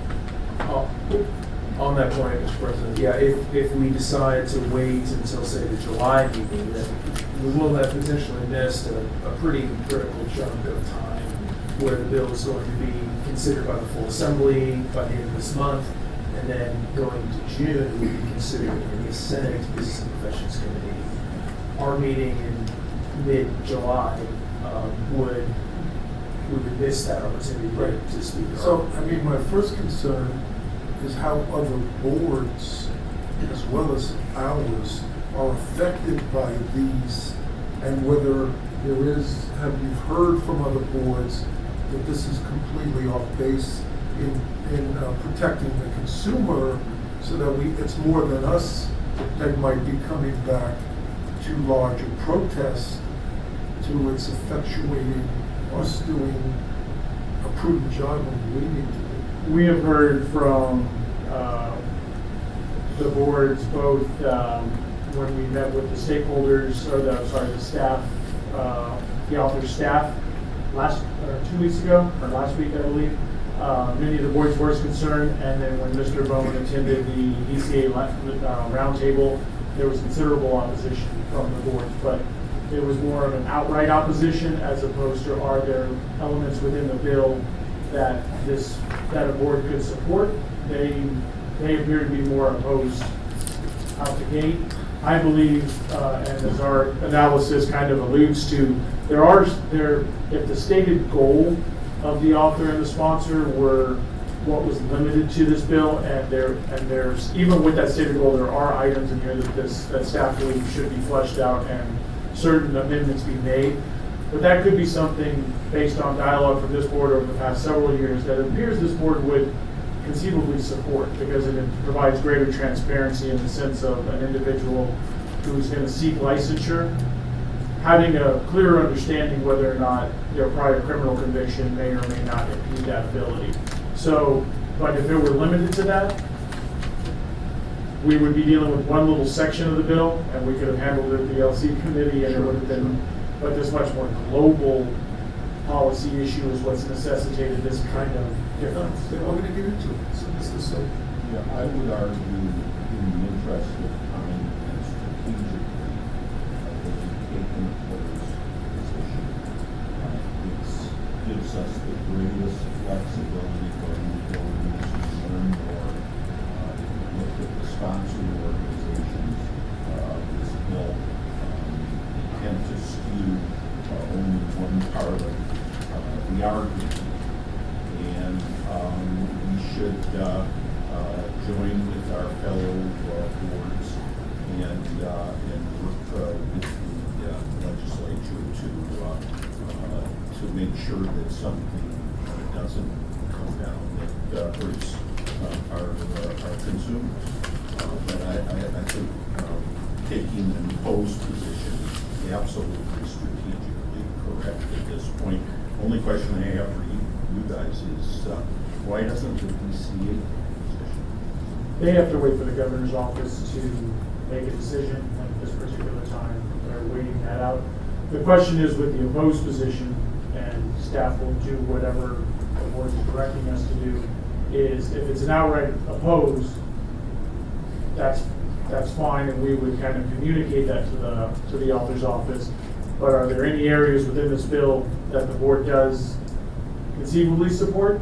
If so, what are those? And if there's areas of oppositions that can be addressed, what are those that may at least move the board to a watch position, potentially a support position, or at least remove its opposition in some way.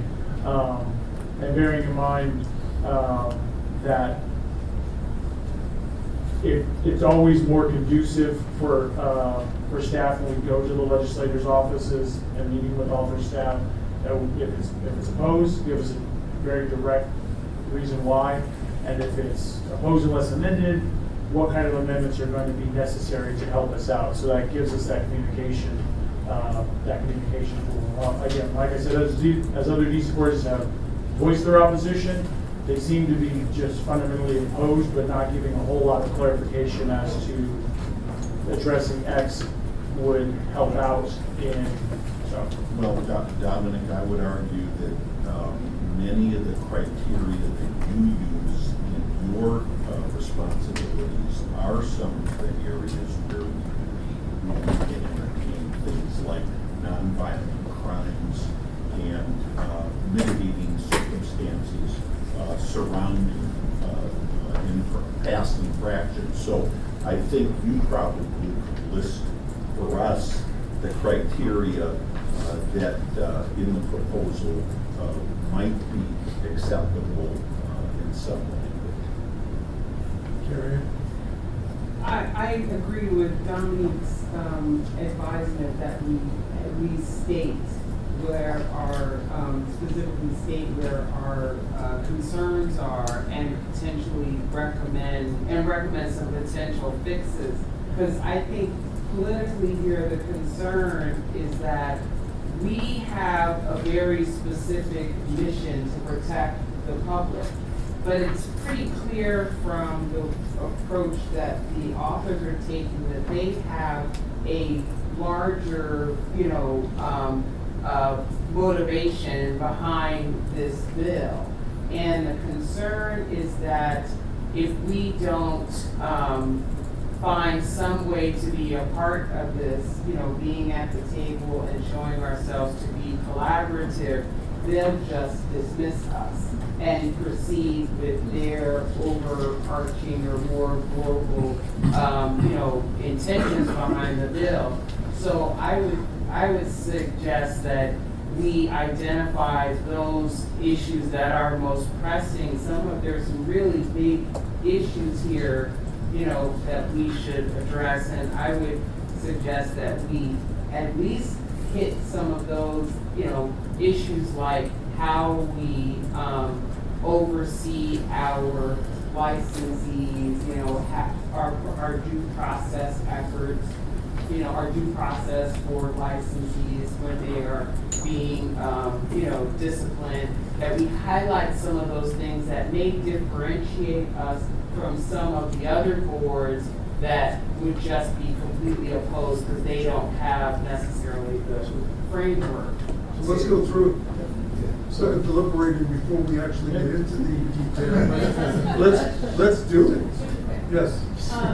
The tracking chart shows 2138 as in February watch with a letter. Is that correct? Is that letter attached or are they on watch? The original 2138 materials, so we didn't reproduce all the attachments that came out in the original. I believe there was 6 attachments: the bill analysis, a fact sheet, the actual bill, an opposed letter, our watch position. I only brought up the one sheet, but I know there was 6 particular attachments. In the revised version, all we did is provide you the revised attachment.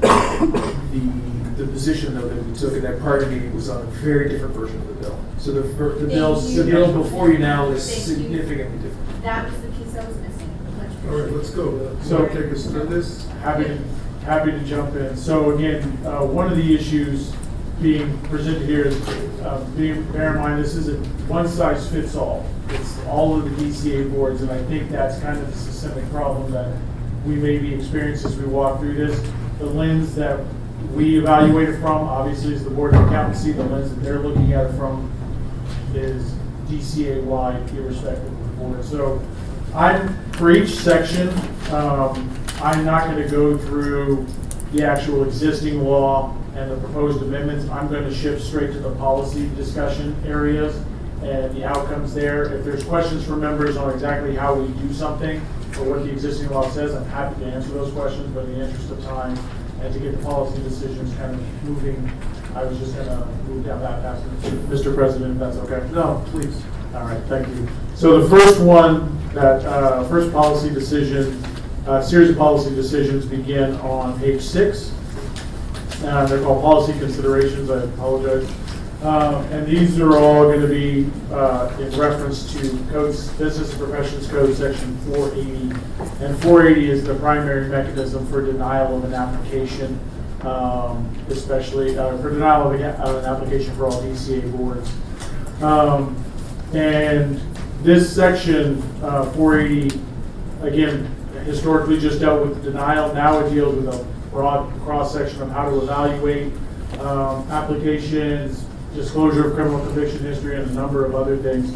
So the first area that policy consideration to look at, and I've underlined, kind of put a header and underlined kind of a broader topic of what the policy consideration is. And the first one is evaluation of an applicant's criminal conviction history. And again, the primary purpose being put forth by the authors and sponsors relates to kind of reducing barriers to entry into the profession. And probably the most significant policy being put forward to address this specific issue is this idea of establishing a 5-year washout period when considering an applicant's prior criminal conviction. Presently, no specific amount of time exists in statute as to how to consider an applicant's criminal conviction. It's just a matter of your evaluation, but no specific washout period.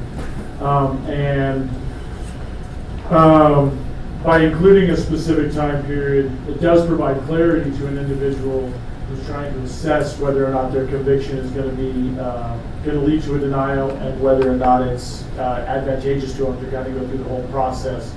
And this policy and provision at a high level may be something the CBA wishes to support, but as the board kind of considers the topic of the washout period, it may wish to consider the following. First is the 5-year washout period sufficient? There's been no empirical data, whether or not an Assembly BMP committee, any stakeholder meetings we've sat through, and the fact sheet. It appears that 5 years was, 2 years was too short, 10 years was too long, so 5 kind of fell in between. But most laws kind of look at a 7-year period. Even the board's own Accountancy Act, as it deals with mobility, any of the disqualifying conditions are disqualified, or the look back is only 7 years. The bill analysis itself that the author's office put together talks about a 7-year is generally the rule of thumb. And the author has both at hearing and when we sat down with them at the sit down, has talked about the willingness to discuss the 5-year washout period.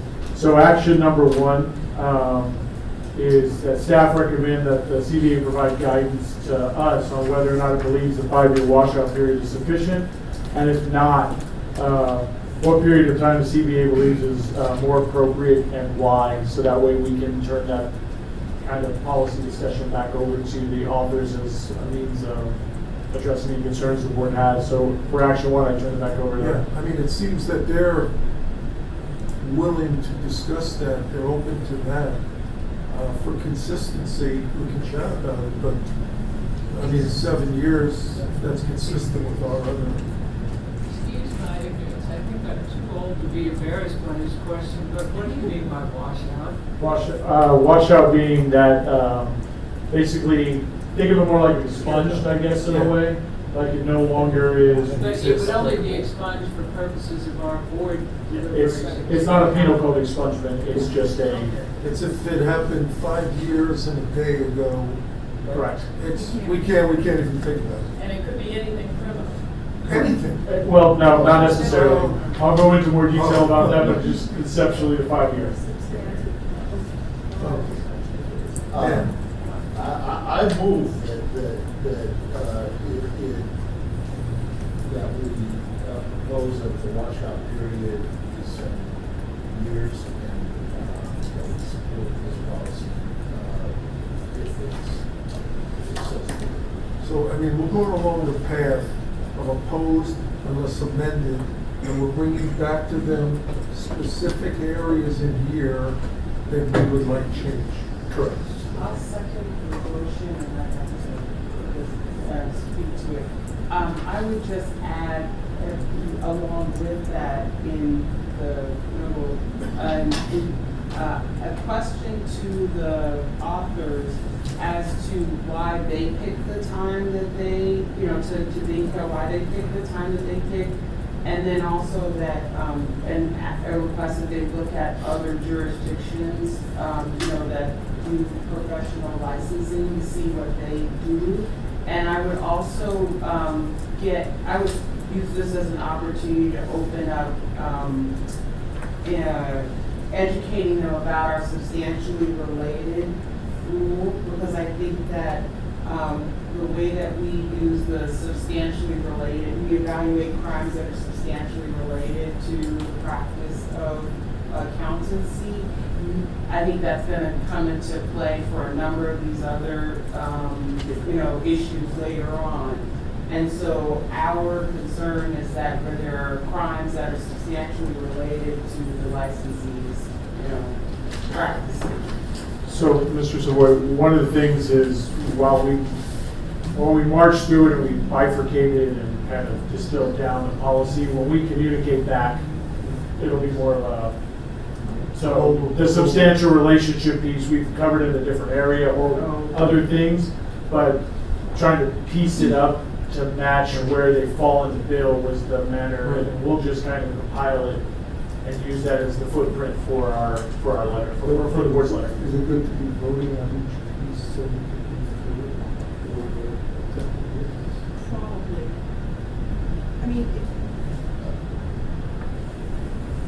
if you want to do oppose unless amended and you want to give specific things that you want amended, either Dominic can give it to you all at once, what provisions, and then if you guys are okay with that, you can just vote on it once in that big lump, or you can do it individually, but it kind of depends on how you feel about what he's going to list out for you.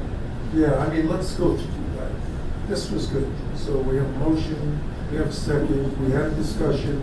Any public comment? The general motion was to oppose unless amended, and now we're going through each. I would, sorry, my apologies, Mr. Savoy. No, you have a. I wouldn't take any position yet on like the opposed unless, I would just be looking at policy-wise, does this board believe that the 5-year washout period is appropriate? If not, what's the appropriate period? It appears that 7 would be consistent with other, and then after all of that, because you'll hear all this discussion, opposed unless amended is just something that staff's put forward. Even with all of these changes, the board may want to oppose it, but provide this policy decision or support it, if that's where it goes. Okay. So this, in particular, to this particular section, any public comment? Call for a vote. Jose Campos, Yes. George Family, Yes. Carrie Ann Farrell Hines. Yes. Dan Jacobson, Yes. Socia Leon, Yes. Bruce Molina Lopez. Yes. Can we restate the motion? Sorry, It's that the washout period be 7 years, exactly the policy. Carola Nicholson, Yes. Sunny Anderson Park, Yes. Deirdre Robinson. Yes. Katrina Salazar, Yes. Michael Savoy. Yes. Mark Silverman, Yes. and Kathleen Ryan. Yes. So unanimous. So, moving on to page 8, and where we'll end up being CBA number 2. Kind of quickly touched on, there are certain non-violent crimes. So the way this 5-hour washout period works is that it doesn't apply to anybody who's presently incarcerated or who has a violent felony pursuant to penal codes, I think it's 667.5. And these types of violent felonies are like murder, mayhem, rape, kidnapping. And so the 5-year washout period doesn't apply there. But these types of cases are few and far between for the Board of Accountancy. The CBA more often than not evaluates matters that are more germane to the practice of public accountancy, including embezzlement, fraud, theft, financial-based convictions. And staff recommend that the CBA request the authors to allow for certain non-violent crimes to also be subject to the 5-year washout, to not be subject to the 5-year washout period. And for the CBA, these types of crimes would include these financial-based crimes or any additional categories of crimes that the board may feel is appropriate. But should the author not wish to expand this list, this is one of the areas that staff recommend the board would really raise the level of opposing if they don't address this particular issue. I move that we support the changing this to including financial-based crimes, at least for our board. I believe that's the way the author's going to have to figure when they're trying to deal with this there's 38 boards and bureaus, but how many boards might more likely than not, one of the things that Mr. Boone and Ms. Powers now probably needs to work with council on is probably offering some way of effectuating a change that will help us, but that fits within the concept of the bill, so the Board of Accountancy is not this one standalone thing, unless that's what they decide to do. But we will work to craft that kind of policy. Yeah, because what other board deals in the areas that we're dealing with? And this is this goes back to the one-size-fits-all approach. A lot of there's also a discussion that we've been having with them between the professional license type and the vocational license type, and the vocational licenses tend to have the more violent felonies side of things, and the professionals tend to have the more non-violent, but so they have this kind of dichotomy that they're dealing with. Second. What were you saying? Oh, good. I don't think we have. Oh, okay. Anonymous question. I want to understand how you talk about violent felonies, but the other one that concerns me, besides the financial-based criminal convictions, would be those that would cause mental impairment. And there's many ways of being impaired mentally. And I'm wondering how those fit into this particular section. I don't believe they do, at least in terms of the context of criminal convictions, because that's all this is dealing with. There's kind of the... Well, you can, it's felony, and maybe I'm wrong, but felony, you can have a felony drug conviction, a felony DUI, and I don't see those listed. Those would be non-violent. Oh, that's a non-violent. Yeah, the violent crimes... There's a list. There's the statute, the bill refers to an actual list that's in the penal code. The violent crimes are what I consider to be super violent, like murder, rape, just super violent. Not that DUIs aren't violent, but that's not on the list. Well, I'm looking to change the word to include the non-violent crimes of X, Y, and Z. Oh. That's what I'm saying. Because those are things that impact our community that we're responsible for protecting. And so if they're not mentally competent or impaired, then I don't see why we're just talking about the violent crimes. I think one of the things that, one of the genesis for this that's been put forth is that there's been a kind of a cultural shift in California related to nonviolent crimes. You see with Prop 57, now Prop 64 with the passage of marijuana and decriminalization, that certain nonviolent crimes really, or that the way they were handled in the past should not be how they should be handled in the future. So I think that's one of the areas that this could be an impediment with the author's office, is looking at nonviolent crimes, and they'd probably be more amenable to things that are specific to your board, like the investment. And again, we can bring forth whatever the board's position is. It's just I wanted to provide that clarity as to why they kind of pulled out of it. I understand, and I've seen that across the board, yeah. So I understand. However, keeping with the mission of what we're responsible for, I think even if it is not a trend, a social trend that's going on across the board in the state, we still need to mention that, because those are the issues that I've seen. I don't think that since I've been on the board, and it's not been long, that I've seen murder, mayhem, and rape. But I have seen mental impairment for a variety of different reasons. So it's just a thought. In terms of a nonviolent crime, it can impact our responsibilities. I suggest that we list those. I don't think that there's a crime of mental impairment or a category of crime for mental impairment. Mental impairment may be a condition that we should consider. As a result of a felony. As a result of the misuse of alcohol or certain drugs, and cannabis wasn't one of them. But there's some other drugs that we're using. And I'm concerned about that, how we take appropriate that because if you're saying that it can't be, I just don't see a way. Felony. The word felony is used. It's violent felonies. Like, Violent felonies is the category. Right. Violent crimes are violent felonies. A specific list of violent felonies. Right, the crimes right, that are but there considered violent also, crimes are violent. are there also felonies that are non-violent? Yes. Yes, absolutely. Are there felonies that are non-violent that can impact us being able to protect the public? And maybe that's, I'm posing that as a question. No, that's exactly what we're talking about. Okay, Yes. the non-violent. Embezzlement, Well, there's, well, okay. So, Well, but I think she's talking about something like, Very specific.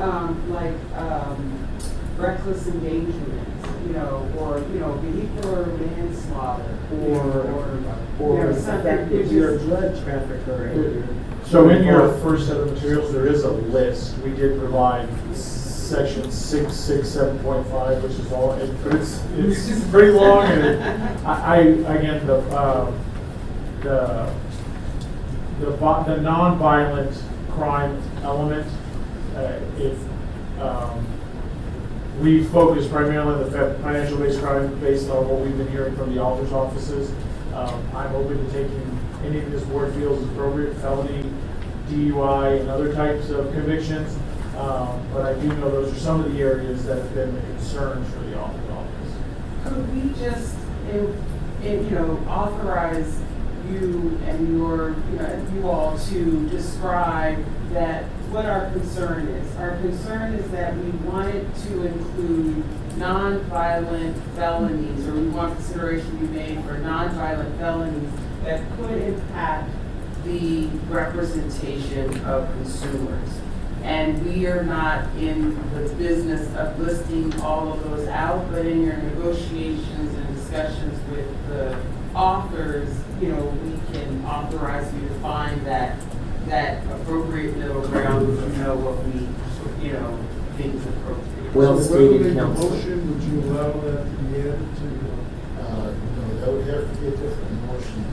There are hooks and hooks and hooks and hooks. No, and I don't want it to be a motion. I think it's just like the first one. Direction. You talk about direction, yes. All I'm saying is that eventually we're going to get to replacing the significantly related language with directly related or something like that. And I think that tends to cover what you're worried about. It's not this policy consideration. All right, any other discussion in the public comment? Call for a vote. So what are you doing? Action number 2 on page 8. The motion is to adopt the sense of that financial-based crimes are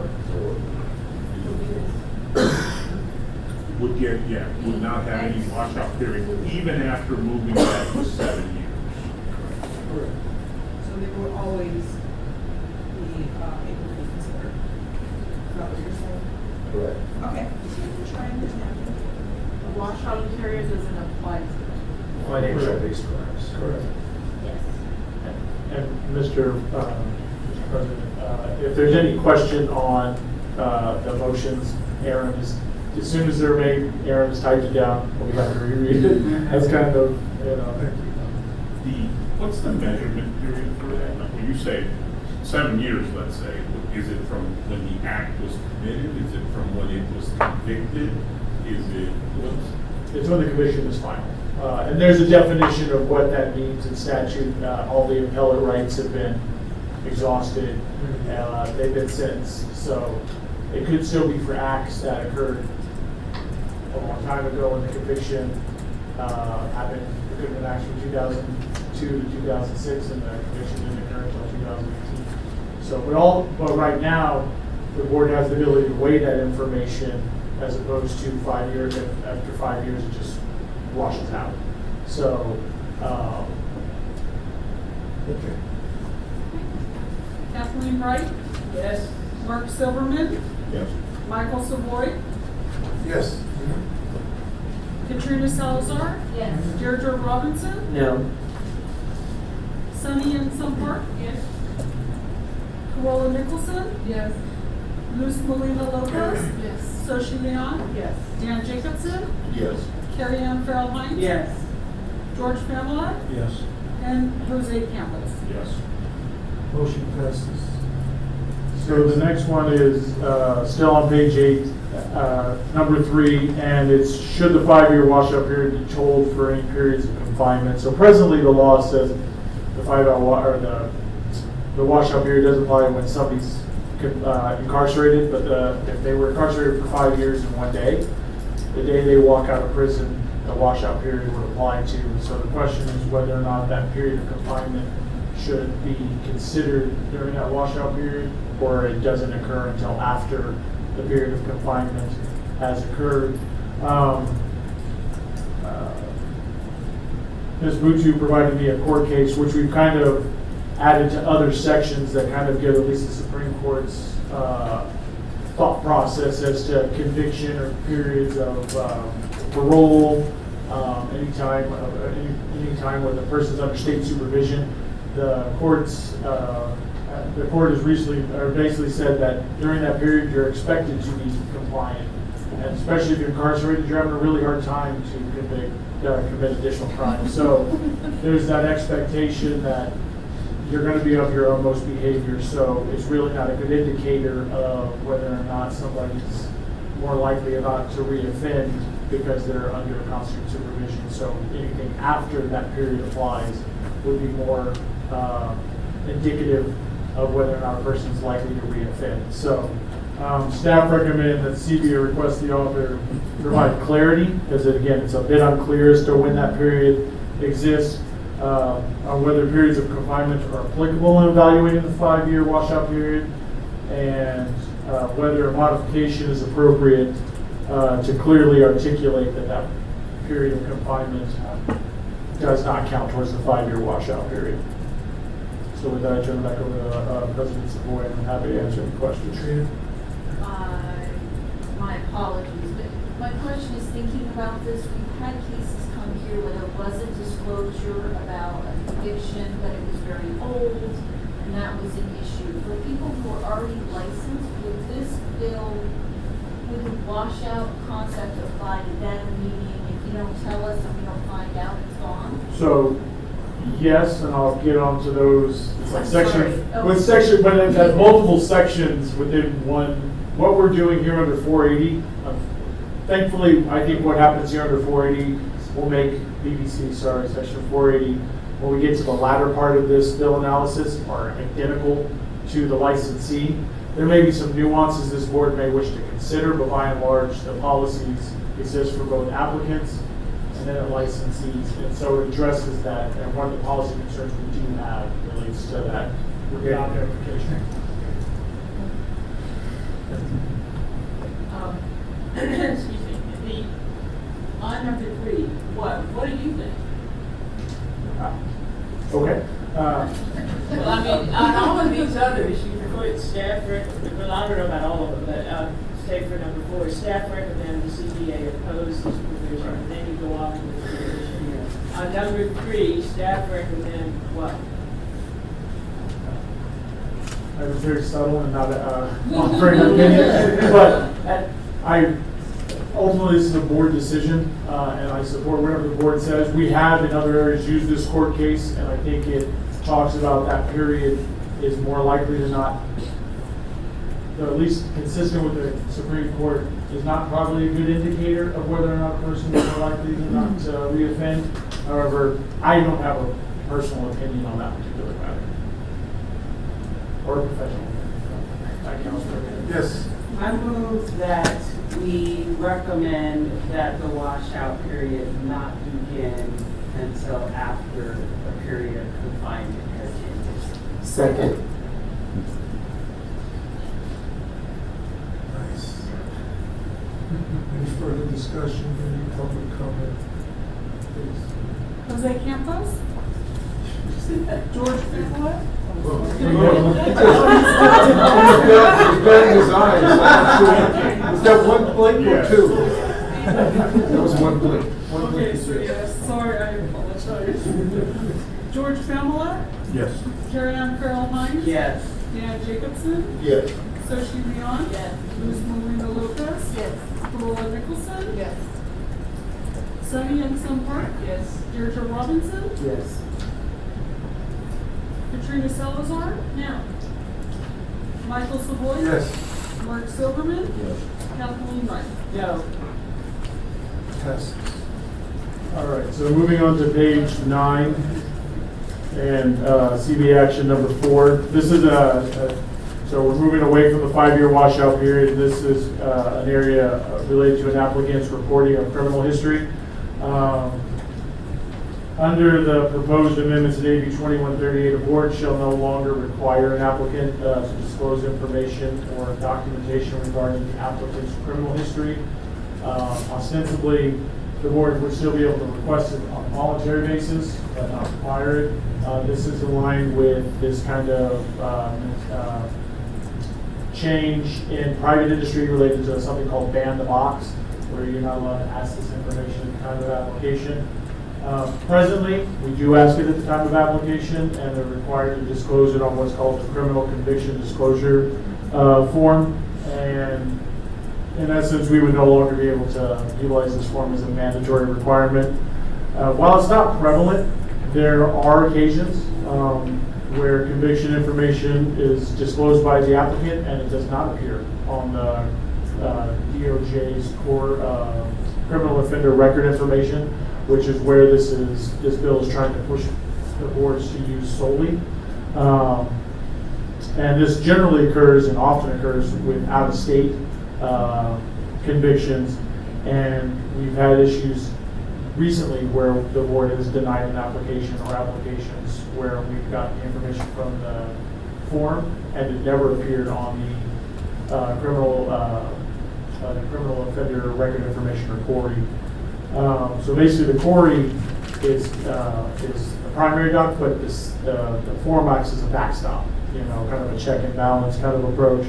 And so staff recommend that the CBA oppose this position and eliminate, the amendment would be to allow the board to continue to collect this information through the disclosure form, as it would jeopardize the CBA's consumer protection mandate.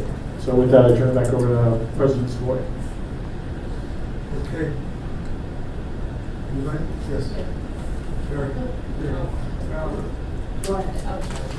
Why did, what was it that excluded, that prevents private industry from asking this information? I mean, is it by, I'm not familiar with this, is it by statute, is it by?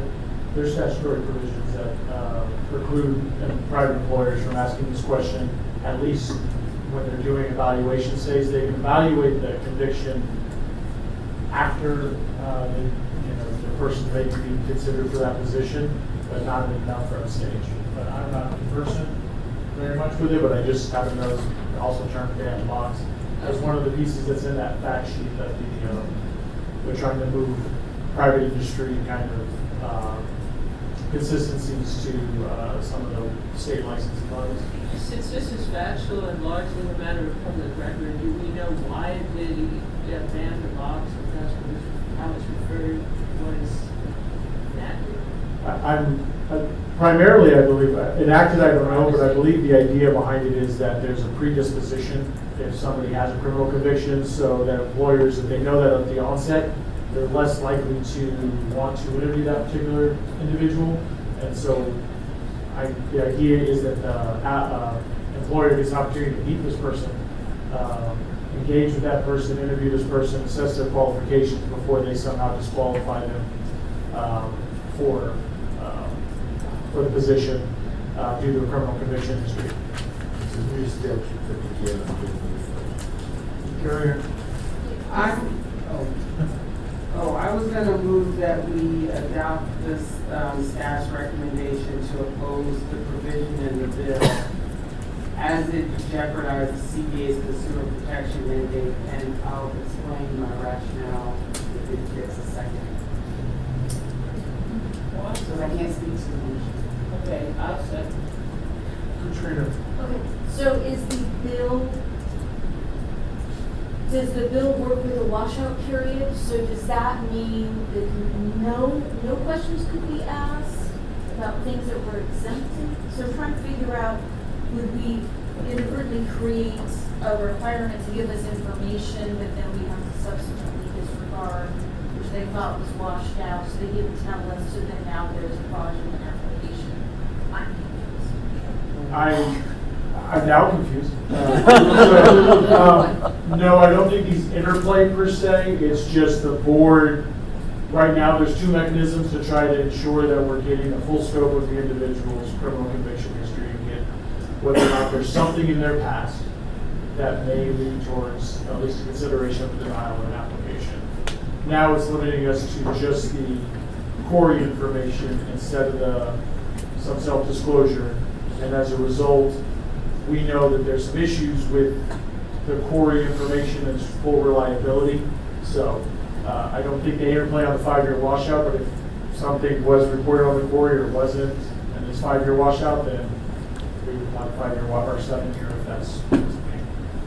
Yes. I think that it's too confusing to try to work it out, in a way that it wouldn't conflict with the washout, and so that's why I think we should oppose it. But I also think I really think we should oppose it because the public policy rationale behind the ban the box movement is different than our mission, and our mission is to protect the public, and we're not employing the licensees, we're merely evaluating them for the purposes of protecting the public, and I think that we can make a credible, argument for we have a credible rationale for opposing any effort to limit our ability to evaluate the integrity of a licensee. Sorry, this is something I should have mentioned earlier, so it provides greater context and maybe it helps when we produce the information we're giving to the author. Is the author's stated goal again is minimize barriers, but they did expressly indicate to Mr. Cohen, myself, and the DC representatives, their goal is not to impact the board's ability to perform its consumer protection mandate. There are elements in here that seem to contradict that, but I do believe the goal is to have consumer protection still be the primary focus of the board, and so comments like Ms. Hines help kind of impart that information to the author. Is this might be an area we support, but we oppose this because it does affect the board's consumer protection mandate, because that's not their stated goal, is to affect that in any way. So as the board continues to contemplate that. Okay. Any further discussion, public comment? Here we get a second. I believe Catherine. Catherine said. Call for vote. Kathleen Wright, Yes. Mark Silverman, Yes. Michael Savoy. Yes. Katrina Salazar. Yes. Deirdre Robinson, Yes. Sunny Young Sun Park. Yes. Corolla Nicholson. Yes. Luz Molina Lopez. Yes. Soshi Leon. Yes. Dan Jacobson. No. Carrie Ann Farrell Hines. Yes. George Pamela. Yes. And Jose Campos. Yes. So the next one is action 5. This is one of maybe like 2 or 3 that are clarification pieces of information that we're seeking from the author's office, or maybe it's an oversight on the author's office's behalf that we're trying to bring to their attention and assist with making sure the bill is as clear as possible. So, along the lines of the denial, the board, under the provisions that are being proposed in AB 2138, are no longer to allow us to ask the board, or the applicant, about their criminal conviction information or request any criminal conviction documentation from that particular individual. And at the same time, the board is only allowed to not consider certain types of convictions if it's been expunged and it's not and if it's on the quarry, or if it's not on the quarry, the person needs to submit it to us. So we can't ask, and we won't know, and so it could potentially delay the individual's ability to get an application or get a license. So we're just trying to bring to the author's attention, with the board's permission, that this area needs some clarity, and maybe give the board, if they end up still not allowing us to collect criminal conviction information from the applicant, that there are instances where we would need to reach out to them to obtain expungement information consistent with what the law allows for. So with that, I turn it back over to the president. Happy to answer any questions. So this, do we need a motion? Can't you just get some clarity on? I can. I can do so. Yeah, next. The next one begins on the bottom of page 9. The action itself will take place on page 11. This is related to narrow discretion to deny an application. This is probably one of the most substantive changes related to this law in its entirety, but especially as it relates to Section 480. AB 2138 will eliminate various provisions that presently allow the CBA to deny an application. Specifically, these are acts involving dishonesty, fraud, deceit, with intent to substantially benefit him or herself, or to substantially injure someone else, or any act that if done by a licensee would be grounds for suspension or revocation of the license. So some tangible examples are: the board would no longer be permitted to deny an application for licensure where somebody was disciplined by the SEC, PCAOB, IRS. So an applicant could have been found to have participated in insider trading, securities fraud, and we wouldn't be able to deny those types of applications, as well as somebody who maybe subverted the exam or provided a false experience form to the board. The basis from what we've been able to assess is that there's the sponsors believe there's a lack of due process for the individual when an investigation takes place in the board's office or at a board's office that reaches these types of conclusions, that the individual is not afforded due process similar to what they're afforded in the for criminal cases. I believe that there appears to be some clarity issue as to what due process is afforded to an applicant. Yes, we deny them, but if they wish to appeal that denial, they're offered the opportunity to go through the full due process, request discovery, have a hearing. The board has to meet its burden of proof, at least that the acts met a criteria for denial, and then the burden of proof on them to demonstrate a fitness for duty or fitness to perform services. So, given that significant consumer harm may be present when an applicant has been disciplined by another governmental agency, or where an applicant has been found to have committed acts of dishonesty, fraud, or deceit, and that due process is in fact afforded to these applicants currently, staff recommend that the CBA oppose the provisions in the bill that narrows its ability to deny licensure. I second that. Discussion. This is the part where it's substantially related. Is this number 6 or number This is number 6. Substantially related will come up later. Okay, all right. Somewhere around 9 or 10. Okay, all right. I'm ready for it. Discussion, public comment, Jose Campos? Yes. George Pamela? Yes. Carrie Ann Farrell Hines? Yes. Dan Jacobson? Yes. Soshi Leon? Yes. Luz Molina Lopez? Yes. Corolla Nicholson? Yes. Sunny Youngsun Park? Yes. Deirdre Robinson? Yes. Katrina Salazar? Yes. Michael Savoy? yes. Mark Silverman? Yes. And Kathleen Wright? Yes. So moving on to what'll be CBA action number 7 that relates to procedures for denying application. This could be another area where the board, it just provides direction to staff on what they would like to see occur and provide to the author. There's a very specific procedure now that's outlined in section 480. And I guess the idea is to provide more transparency to the process related to how a denial will occur. All these steps actually more or less align with another business and professions code, section 485, and it seems more appropriate to just continue to allow that section to govern how a denial occurs. And then additionally, this is one of the areas where the bill introduces a new term related to denying application or disqualification of licensure. Our question to the author is this: is there something distinguishable between the denial of an application or disqualification of licensure?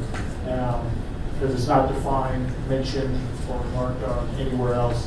This could be an area that staff just bring to the author's attention and have it communicated. So done.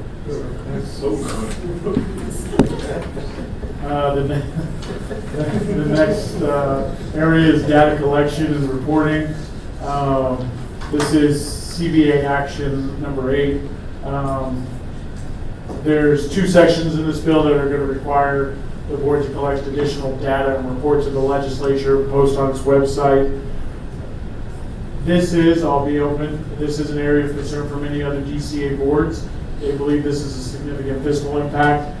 In our initial assessment, we don't see it. We see this, aside from needing to develop some internal tracking mechanism and modifying our retention of core information, we don't really see this as a fiscal impact. We actually, this is an area of the bill that increases transparency and input, and so staff actually recommend this as an area of the provision, CBA support this provision of the bill. Sounds like you can proceed. Yes, well, yeah, I think, I'm sorry. I was gonna move that we specifically state our support of these provisions if for no other reason than to show our support of the author's efforts with this bill, and that Dominique's explanation right there be useless. I second it. Roll call. I know this is public and they can see how we did on each item, but when you profess to present this, We're just gonna bring it, we're gonna say opposed unless amended, and here are the, stuff Yes. that and implicitly, we've supported the other things. I just don't think we need a motion. I think for the legislative record, it's helpful for us to articulate the places where we know we have positions and where we have oppositions. And I think it's helpful also politically, just for the authors to know that, where we stand on it. I think if we're gonna do a whole letter, this is an area where we can, we can make a clear articulation of what our position is. And so where we do that, I think it's. okay, so instead of having a vote to see if we need to vote, let's just vote. Call for the vote. Yeah.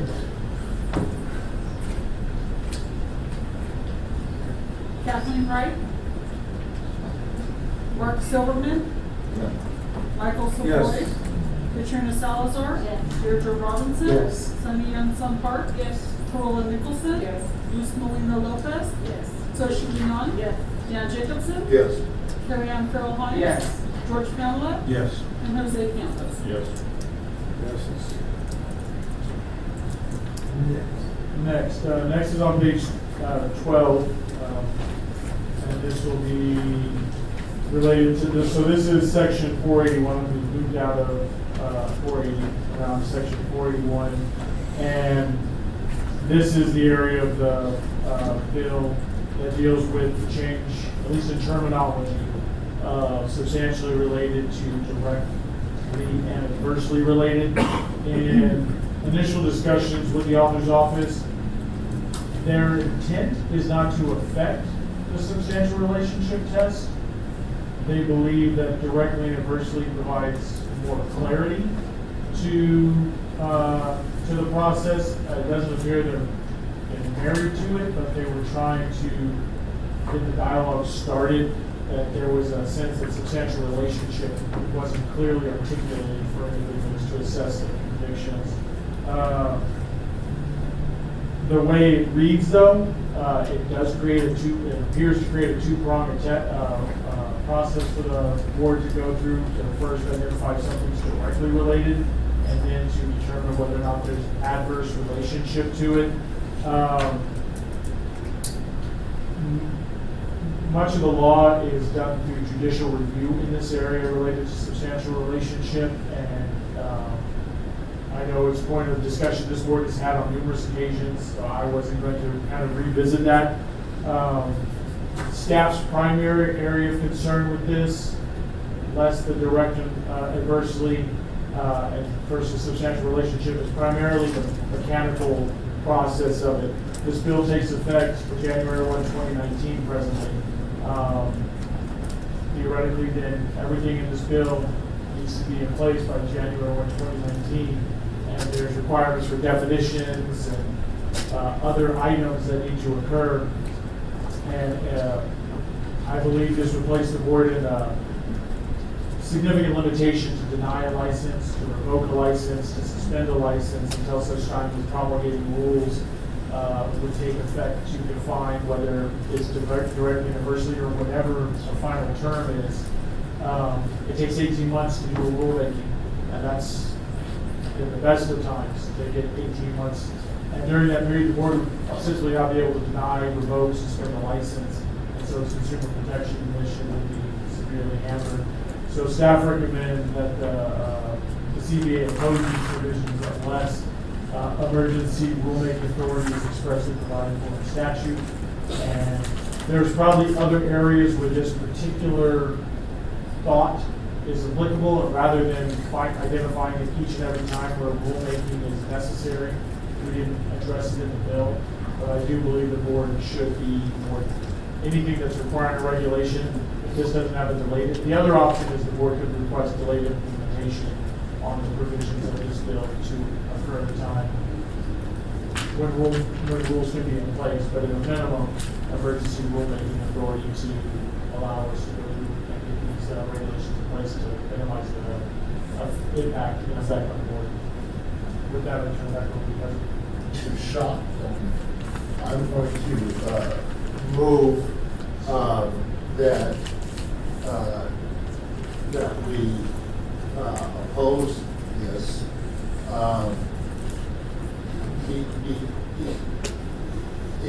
Unless there is emergency regulation authority, because otherwise, there's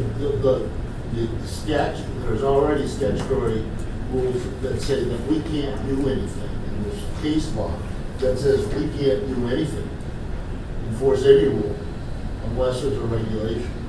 So, starting January 1, 2019, if this becomes the law, that's it, we can't do anything. Second. And I just had a question to our council. Do you have any input or feedback on this particular item? Are you asking what I think about having a direct and adverse? No, the or emergency the rulemaking process. I'm sorry? The emergency rulemaking process. Oh, I agree with Dominic. I mean, if it's supposed to start being effective in January of this coming year, there's no way that unless there's emergency regulation authority to do this, I don't know how, or we will, they would be hamstrung. I'm sorry, I meant more, do you have any feedback that may be too on the spot for you to think about right now, but do you have any perspective on how that would affect our operations in the next, couple of years? As a board, we're having to every meeting, come up with, some rulemaking. I'm just asking whether you have any, thoughts on the process, not necessarily on, this policy. So just in general, with regard to this bill as a whole, and how many regulation packets would be necessary, and how that would impact CBA staff and board meetings, well, as you can imagine, it would be a lot of work, and it would be time consuming. Depending on the outcomes of this bill gets out of appropriations and the information we're hearing from the author's office, I can anticipate, especially if it feels like it's progressing and they're going to be addressing this, I could see the board starting to at least have dialogue on some of these areas in the bill that appear like they're going to continue to minimize the amount of times we have to come back and forth and start a rulemaking process at a sooner stage, or at least the conceptual ideas around the rulemaking, so that we did this with peer review several years ago, where we had a statute that we were looking at. We were looking at regulations concurrently, so that when they came into place, they kind of synced up. And then, as a staffing resource, this is an area we did flag this as fiscal issues. There's fiscal concerns. This could be a potential area, but it would probably be limited to that phase-in period related to dealing with regulations. Any more discussion? If I may,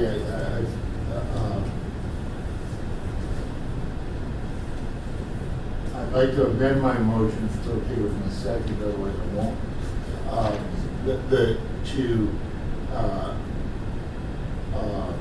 Specifically recommend that the words "and adversely descriptive," because I think that's ambiguous.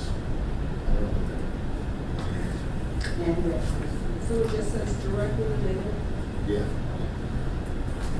Yeah, but if that's not okay with my second. It can't be directly related good.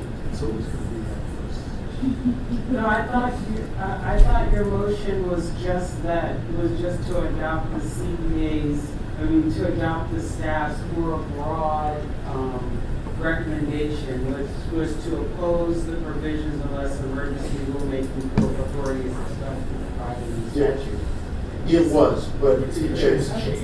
I'm asking to amend it, but only if the second agrees, to also say that we take out that we suggest taking out the words "and adversely." So it's both. Okay, thank you. Who originally seconded? I did the second, and I'd rather us keep it broad and clean than specify it. Yes. I will, at least from perspective of my first analysis on this adversely, and I've had some discussions with councils, this is an area that we're not quite sure how that, it is ambiguous. So It directly, substantially provide an easier test to kind of go at, as opposed to adversely is to determine. It's highly subjective with adversely, and whether or not you can really figure it out. Directly at least keeps a similarity to the substantial relationship test, so that it might not be such a huge deviation from where we're at now, at least in terms of the enforcement program. So will you go back to your first motion? Yes, if my second doesn't agree, then. Yeah, but let's keep this one. Let's keep this one simple.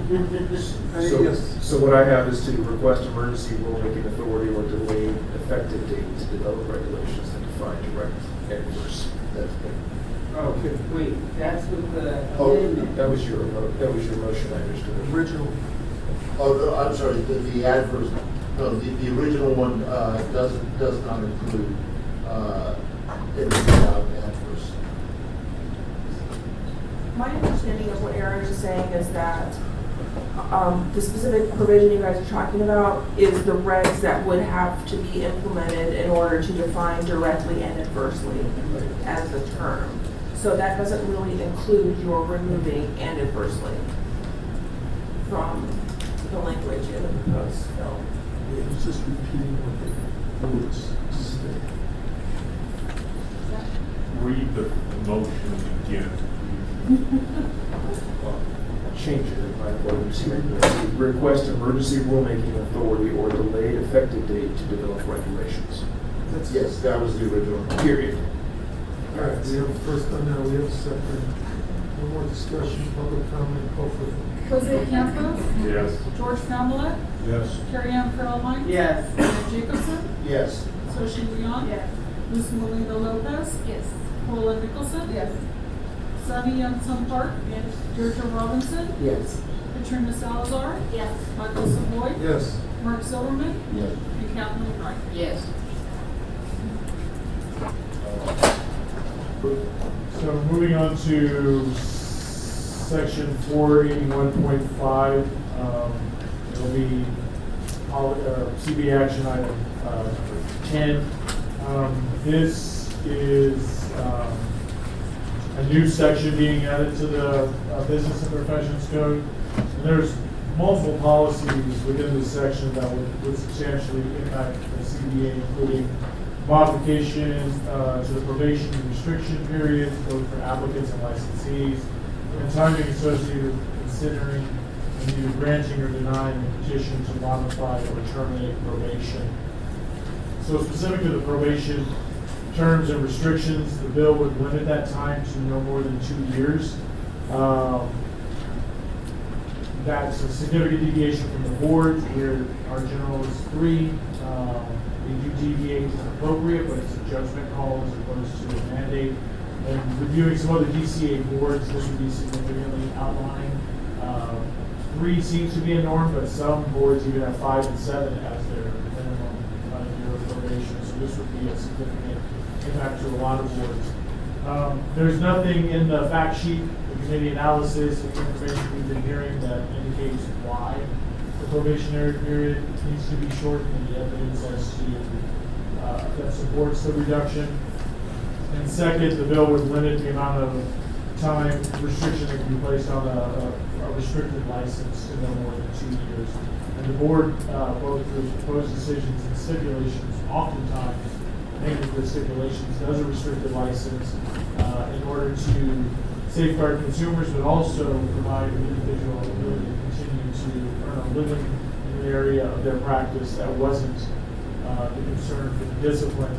Staff believe the amendments could have a chilling effect on a board seeking to place an individual on probation or restricted license, simply because in the interest of the time that's provided, it may be insufficient to properly monitor or restrict this individual.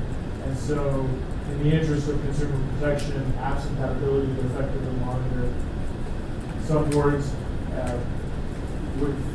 could conceivably just seek out a revocation or denial as opposed to seeking any probation or restriction period.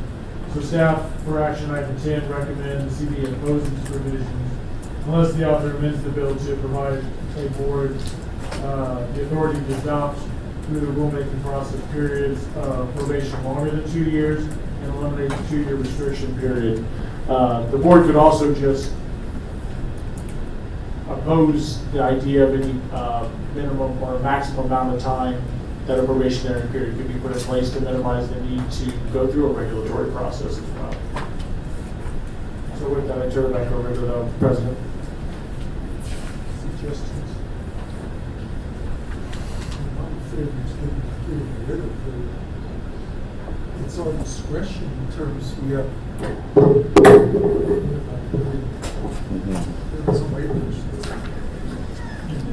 Yeah, I don't think there should be any restriction on us being able to do our job and setting the time frame necessary that we feel not to take away their license, but to stay their revocation with a time in which we wanted to. So, I recommend deleting it. I so move.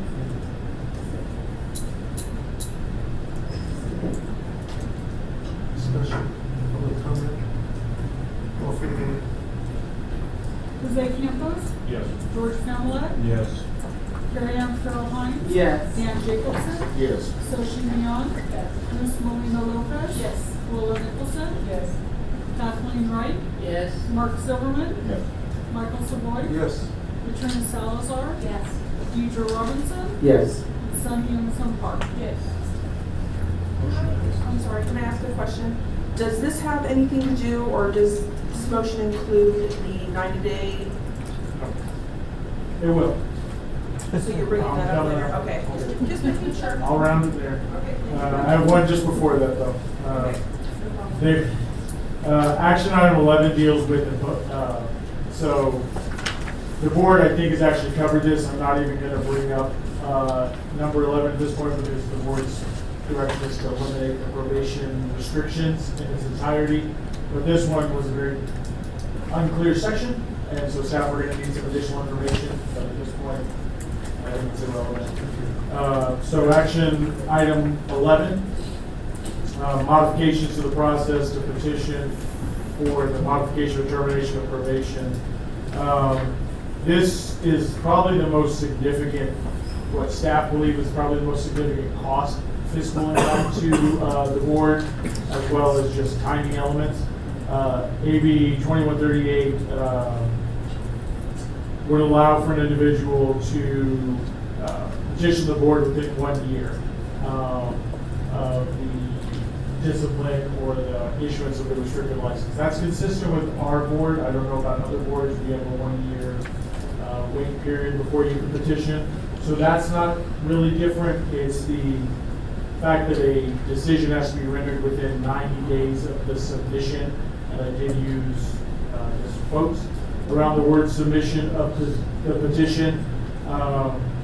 Submission, in this case, could be the date the individual submits his or her petition to the board, to this office, or upon the matter being closed after hearing it submitted, like you did today, for consideration and decision by the board. If it's the latter, or if it's, sorry, it's the former, the original one where it's 90 days from when they submit it to the board's office, this would have a significant impact on CBA operations. There's nothing in the APA that sets out how quickly an ALJ has to turn around these types of decisions, but generally they're done within 30 days. So there's 30 days off the clock. The board meets every other month. There's your other 60 days, and if you don't deny or grant the petition within that period of time, it's granted by operation of law. So staff recommend the CBA request the office first. We can seek clarification if it's 90 days from submission to the matter being submitted to the ALJ. I think there'd be less concern with that because that provides 90 days from today for the petitioner. That would probably be less concerning. But if it's the fact is 90 days from when they submit it to the board's office, that would be something I believe this board should oppose due to the fiscal constraints that would be inherent with that. So I do know this is an area of concern that the office is seriously and is looking at, as well as this is one of the significant areas that DCA boards and bureaus have voiced significant opposition to. So I think we should get clarification, and if it's the former, or cool, it's the latter.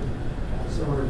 So, I'd like to just make a comment. You're really okay with 90 days from the date that the person brings it in or faxes it to the board or submits it online? No, I'm saying that. It's 90 days from today. 90 days of the from even the decision date that's that, made okay, today. so even from the date that the ALJ hears, from it submitted from today, like the gentleman that we heard earlier. That's cool. So even without the protections of knowing that the ALJ has to give us, give the board a draft of the decision within 30 days? Because you were saying that there's no requirement for them to do that.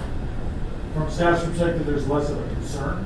I'm not saying there's no concern, I'm just saying in terms of the fiscal impact that we looked at it from, the 90 days from submission as of today would seem more reasonable, but we would have we would voice to the board serious objections to the idea that it's 90 days from when the petitioner submitted it to us. But if there's concerns entirely, they want to remove it. And I agree, it's less concerning from 90 days from today, but it's still concerning because. Well, less concern, the other one's just ridiculous. Well, agreed, but anyway. It's a non-starter. Next. Oh, sorry. So the next, PPC section 482.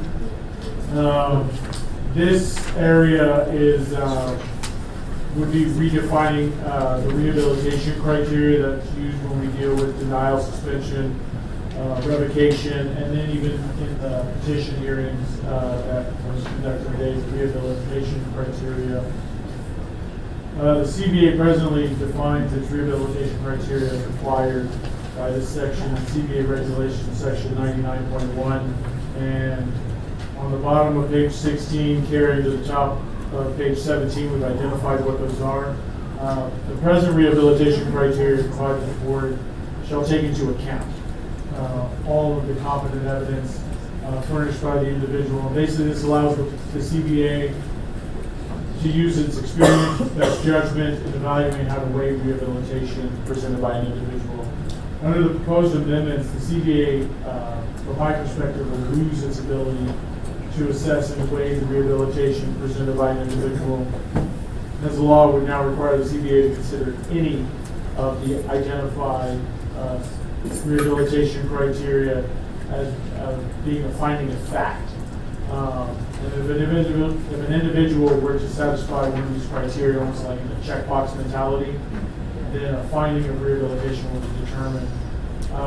Again, pointing back to the Supreme Court case that we spoke about earlier, that Ms. Butu provided to us, one of the ideas, that's one of the rehabilitation criteria floated in here, is the idea that there wasn't any violations of parole, probation, reoffenses during that period, and as that Supreme Court case has pointed out, that's really not a good indicator of whether or not a person will be is rehabilitated. And so when it's showing a rehabilitation such as this is being contemplated, it would almost be insurmountable for the board to bring action to deny or revoke a license, regardless of the severity of the underlying conduct, if somebody, for example, served their time, served probation, stole $1 million, and there's the box checked, and we would move on. So this provision is an area the staff recommend the CBA just oppose outright, irrespective of any other amendments or modification. Assessing rehabilitation is an important element of consumer protection that really is something that this board's appointed physicians and using best judgment to determine fitness to practice is probably the best stuff with this board as opposed to kind of a checkbox mentality. And so with that, I'm turning it back over to the board and happy to answer any questions you may have. Yes, I'm sorry. Gary. I was going to move that we adopt the staff's recommendation as stated in number 13. We're in number 12 or 13? We're on number 13. Yeah. I second the motion. Discussion? Public comment?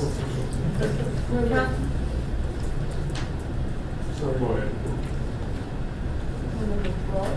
Number 13.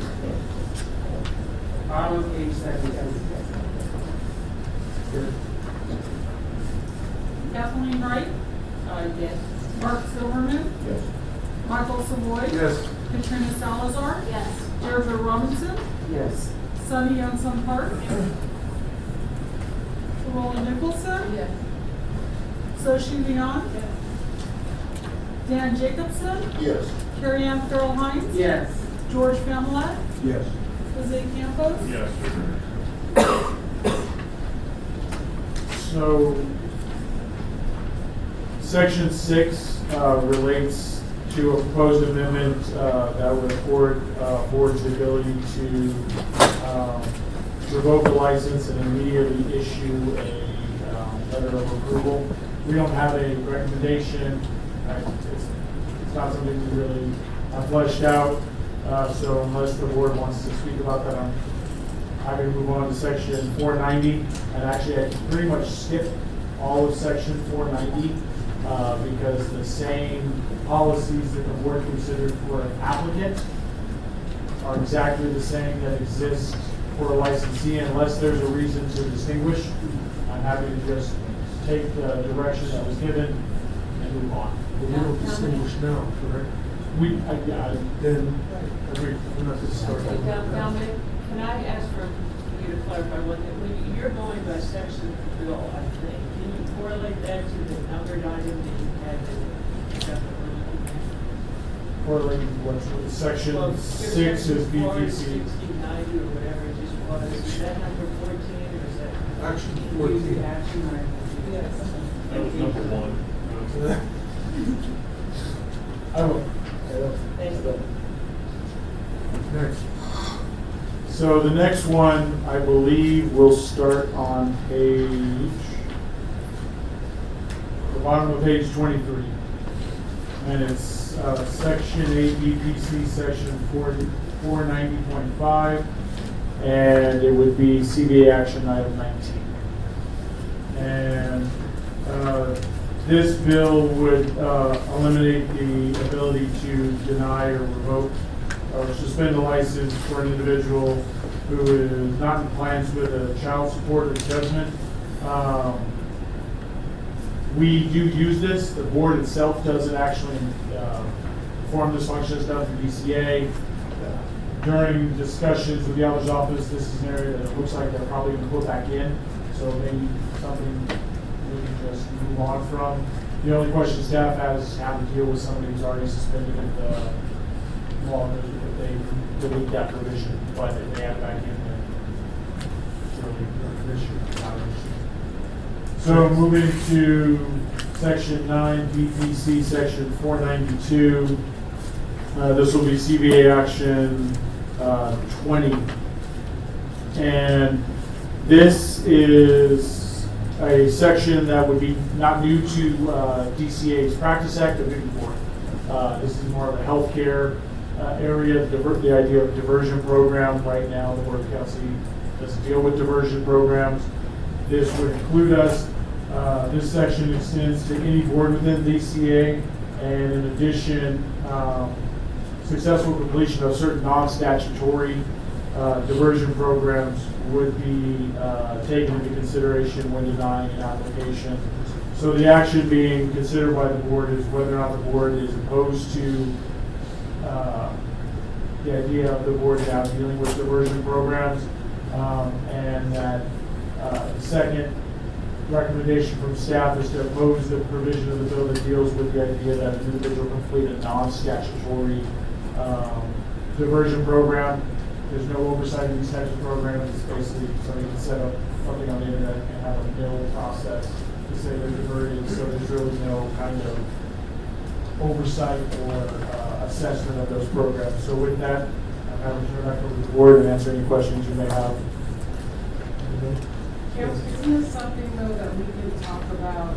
We don't have to necessarily take a position, but we can talk about how our process for evaluating licensees for disciplinary action includes taking into consideration things like this.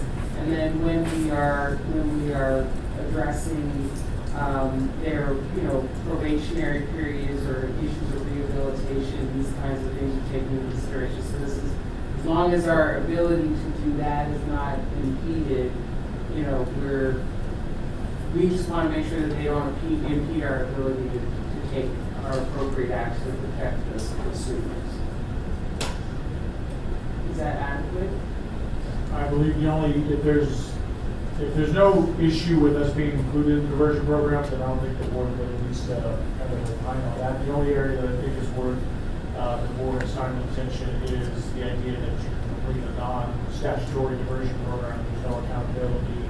That would be an amendment that this board, I think, should take up about having to strike that inclusion, because that's really the only thing new to that diversion program part of it. Go ahead, we'll take care of that discussion. Next. Okay. And I believe, yes, the last one, section 10, BBC section 493. The policy consideration takes place on page 26, and the CBA action number 21. This relates to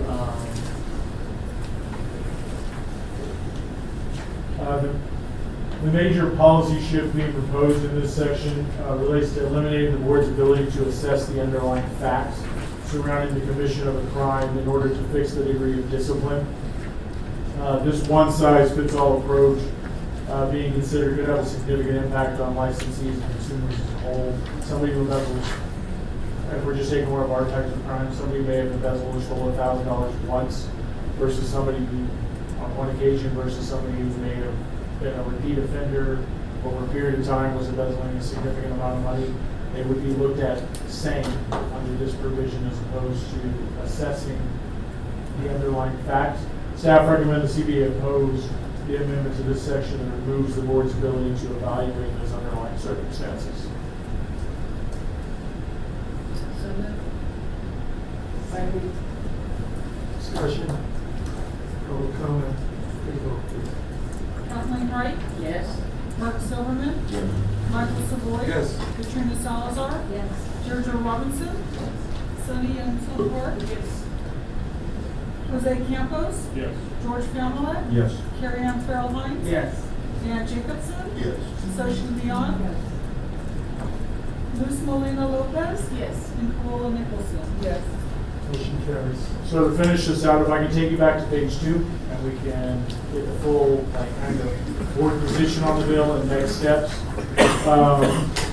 At this time, staff would recommend the board take an opposed unless amended position.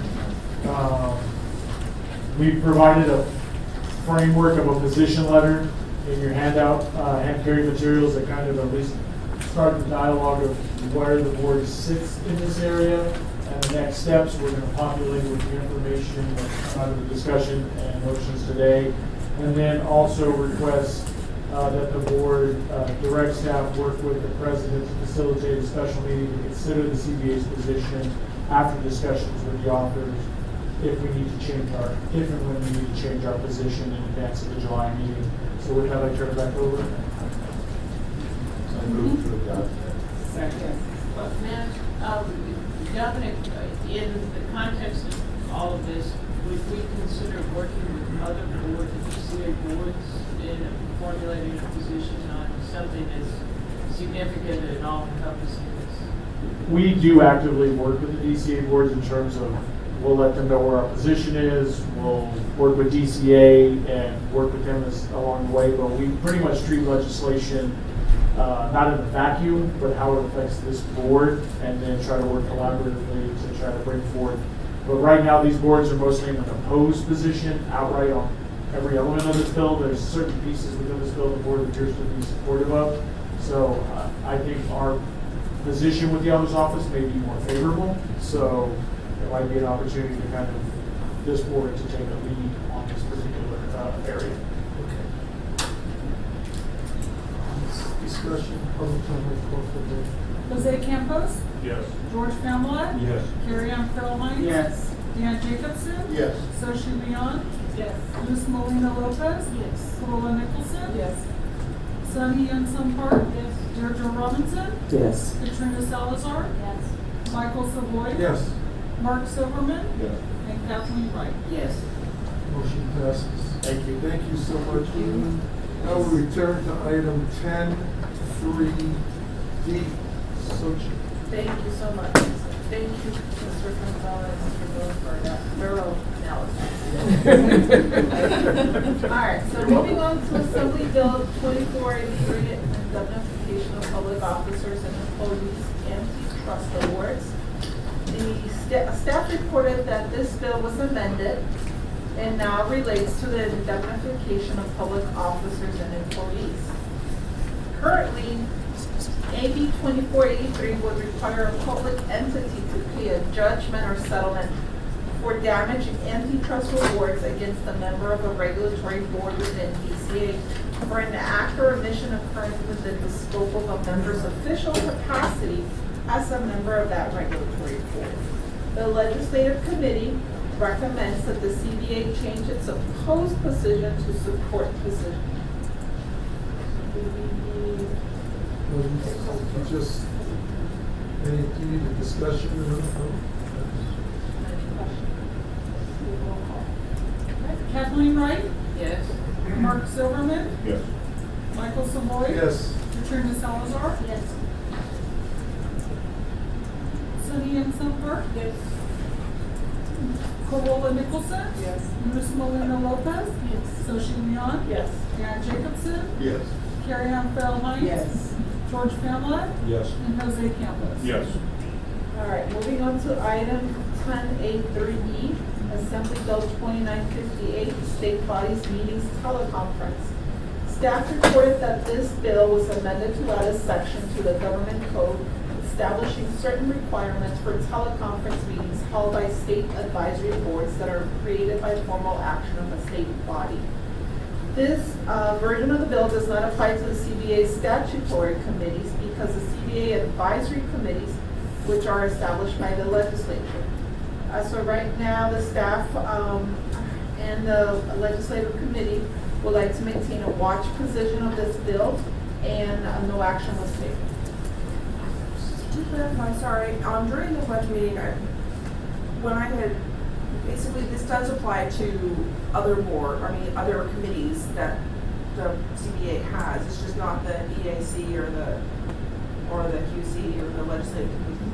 So just be aware that there are other committees that this board does have that this bill would apply to. It's just your big ones. Like the MSG, I mean, we regularly have teleconference. Thank you for that clarification. Moving on to item 10A3F, Senate Bill 715, Department of Consumer Affairs, Regulatory Boards, removal of board members. Staff stated that this bill will grant the governor the power to remove any member of a board appointed by the governor within DCA. This bill has not been amended since the last CBA meeting. The legislative committee agrees that we should continue to maintain support of this position, and no action was taken on the item. I have a question. Yes. On this one, why is the status inactive file? What does that mean?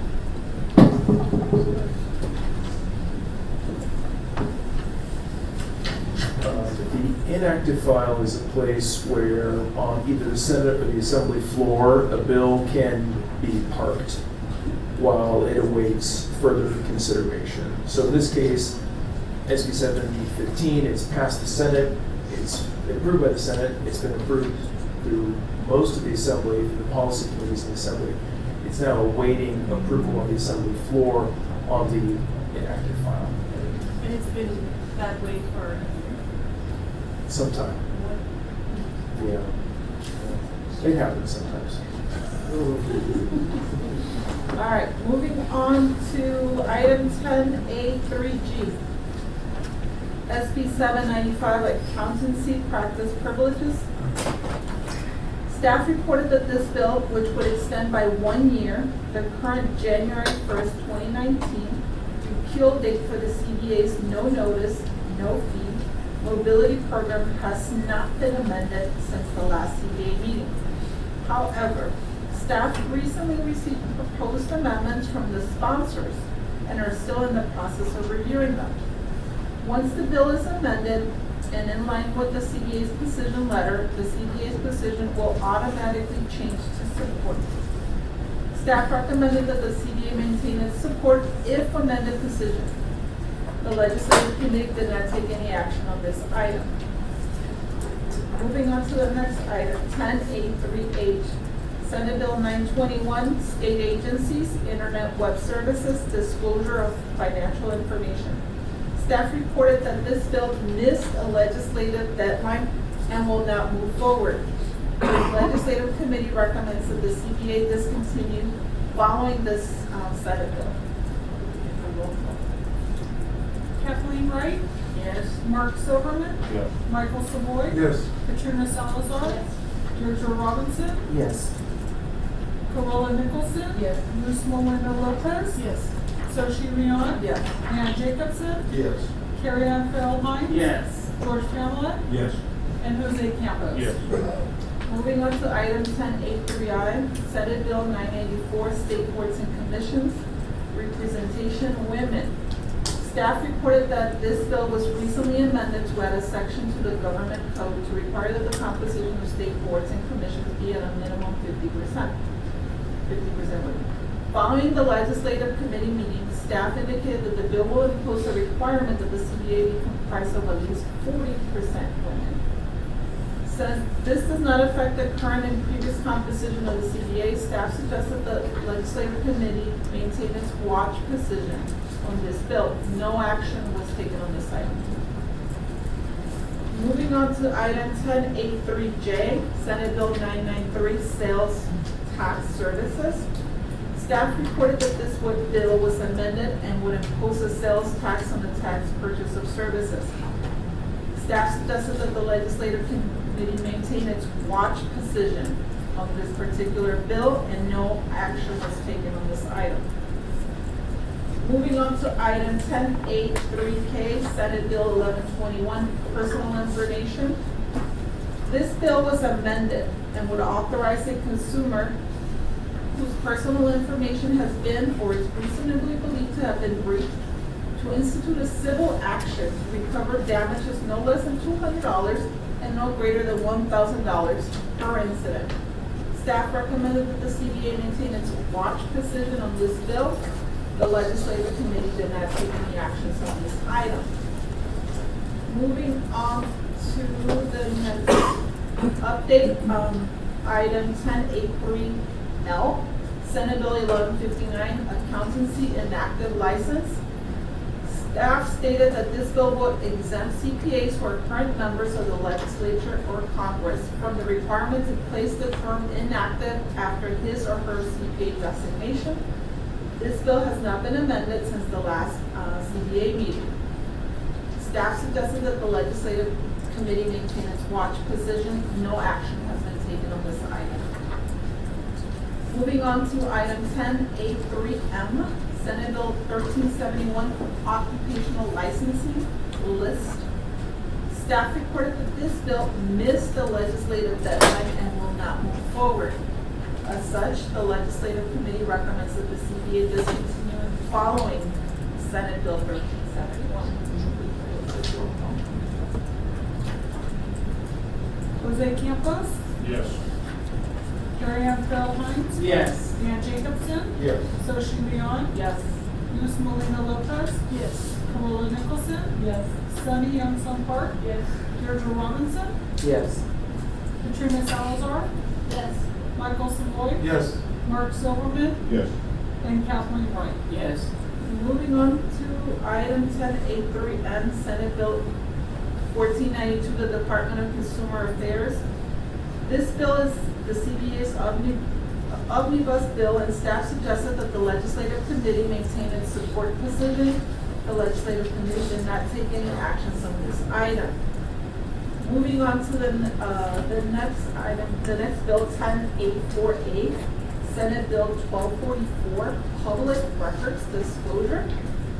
Staff reported that this bill, which relates to the California Public Records Act, was amended to replace the term plaintiff with the term requester in certain provision. The legislative committee recommends that the CBA take a watch position on this bill. Or any questions? Kathleen Wright? Yes. Mark Silverman? Yes. Michael Savoy? Yes. Katrina Salazar? Yes. Deirdre Robinson? Yes. Sunny Youngson Park? Yes. Corolla Nicholson? Yes. Luz Melina Lopez? Yes. Soshi Leon? Yes. Ann Jacobson? Yes. Carrie Ann Farrell Hines? Yes. And Jose Campos? Yes. Moving on to item 10A5A, all the way to I. This was a written report, which was an update on the legislation of CBA's California Board of Accounts we're monitoring. And then last but not least, item 10A6. There was no new topics for future discussion on legislation. That's it. Thank you so much. Thank you so much. Splendid. Now, Ms. Robinson on the CPC. This is CBA agenda item number 10B as in boy 2, discussion regarding whether to allow continuing education credit for licensees serving on the California Board of Accountancy advisory committees. The purpose of this agenda item is to provide an opportunity to discuss allowing continuing education or CE credit for licensees serving on the CBA's advisory committees. Staff stated that the specific committees referenced are the Qualifications Committee, the Enforcement Advisory Committee, and the Peer Review Oversight Committee. Staff mentioned that this topic has been discussed by the CBA in the past, most recently in the November 2017 meeting, where the CBA was presented with an agenda item and discussed allowing CE credits for the activities of CBA members and its advisory committees. Staff stated in that item that the committee activities do not qualify as acceptable CE under the current CBA regulations. The CPC members discussed the matter and considered whether it is appropriate to grant CE credit to those who serve on the CBA advisory committees. The CPC recommends that the CBA direct staff to develop regulations to allow continuing education credit for licensees serving on CBA advisory committees. Are there any questions? Comments from the public?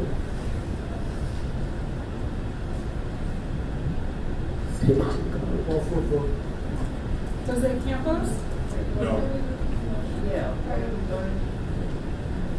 The motion was to direct staff to come up with some regulations regarding the acceptance of. Allowing, CE for people who serve on our advisory committees, which seems I know, like I got something it. we should do. But now, I do have a question. This is correct, and it does state it is true that we voted on this before and we opposed it. So why is it coming up again? Because in the committee this morning, they have voted to approve it. Okay, so, okay. So the committee made a motion, and now And they voted. the board votes on it. Right. Okay, we started to vote with Mr. Campos, who said no. Emphatically no. Yes. George. Double no. George Pamela, Yes. Carrie Ann Carol Hines. Yes. Dan Jacobson, Yes. Soshi Leon. Luz Molina Lopez, Abstain. Corolla Nicholson. Yes, that's it. Sunny Youngstown Park. Yes. Deirdre Robinson. Absolutely not. Katrina Salazar. No. Michael Savoy. No. Mark Silverman. No. And Kathleen Wright. Emphatically no. Boy. What was it? It did not pass. Next item. Is there enough? That was it. Thank you so much. Thank you. X's and O's, let's see where we are. Closing business, I believe. Is there any public comments? Is there any agenda for future board meetings? Just asking frequencies, What are we? What do you want to bring up your future? Yeah, first I have a question. I thought we had closed session on that. We do. We have to, we can't do it till I close the open session here. If there's I'm just following the agenda. I wouldn't go that far. It brings up a story that I'm not gonna tell right I had brought up, the last time the issue of substantial relationship to the practice of accountancy for crimes. Michael had suggested that I speak with Eliana about that. We did, we had a productive conversation. I was thinking of and I think that you said that you had suggested making a motion or bringing it up again. But now that we've had all this discussion about the potential change in that those words may be mixed, I'm going to wait till next week. Well, you could say substantial relation or direct and deferred. Yeah, we'll table that until we hear from that section, 2150, whatever. Yes, Debbie. For future meetings, I have a carryover item, which is in the minutes of the last meeting that we had. That is an item that I'm still interested in and would like to discuss in a future meeting. And I have another one to add to the list. I would like to understand the CBA's provisions on contingent fees compared to the IRS position on contingent fees and the AICPA position on contingent fees, both of which are different from the CBA's position. So I'd like to understand CBA's position and then possibly have CBA consider going either the direction of IRS or AICPA. Any other future items for consideration? I now call this meeting adjourned because we're going to close.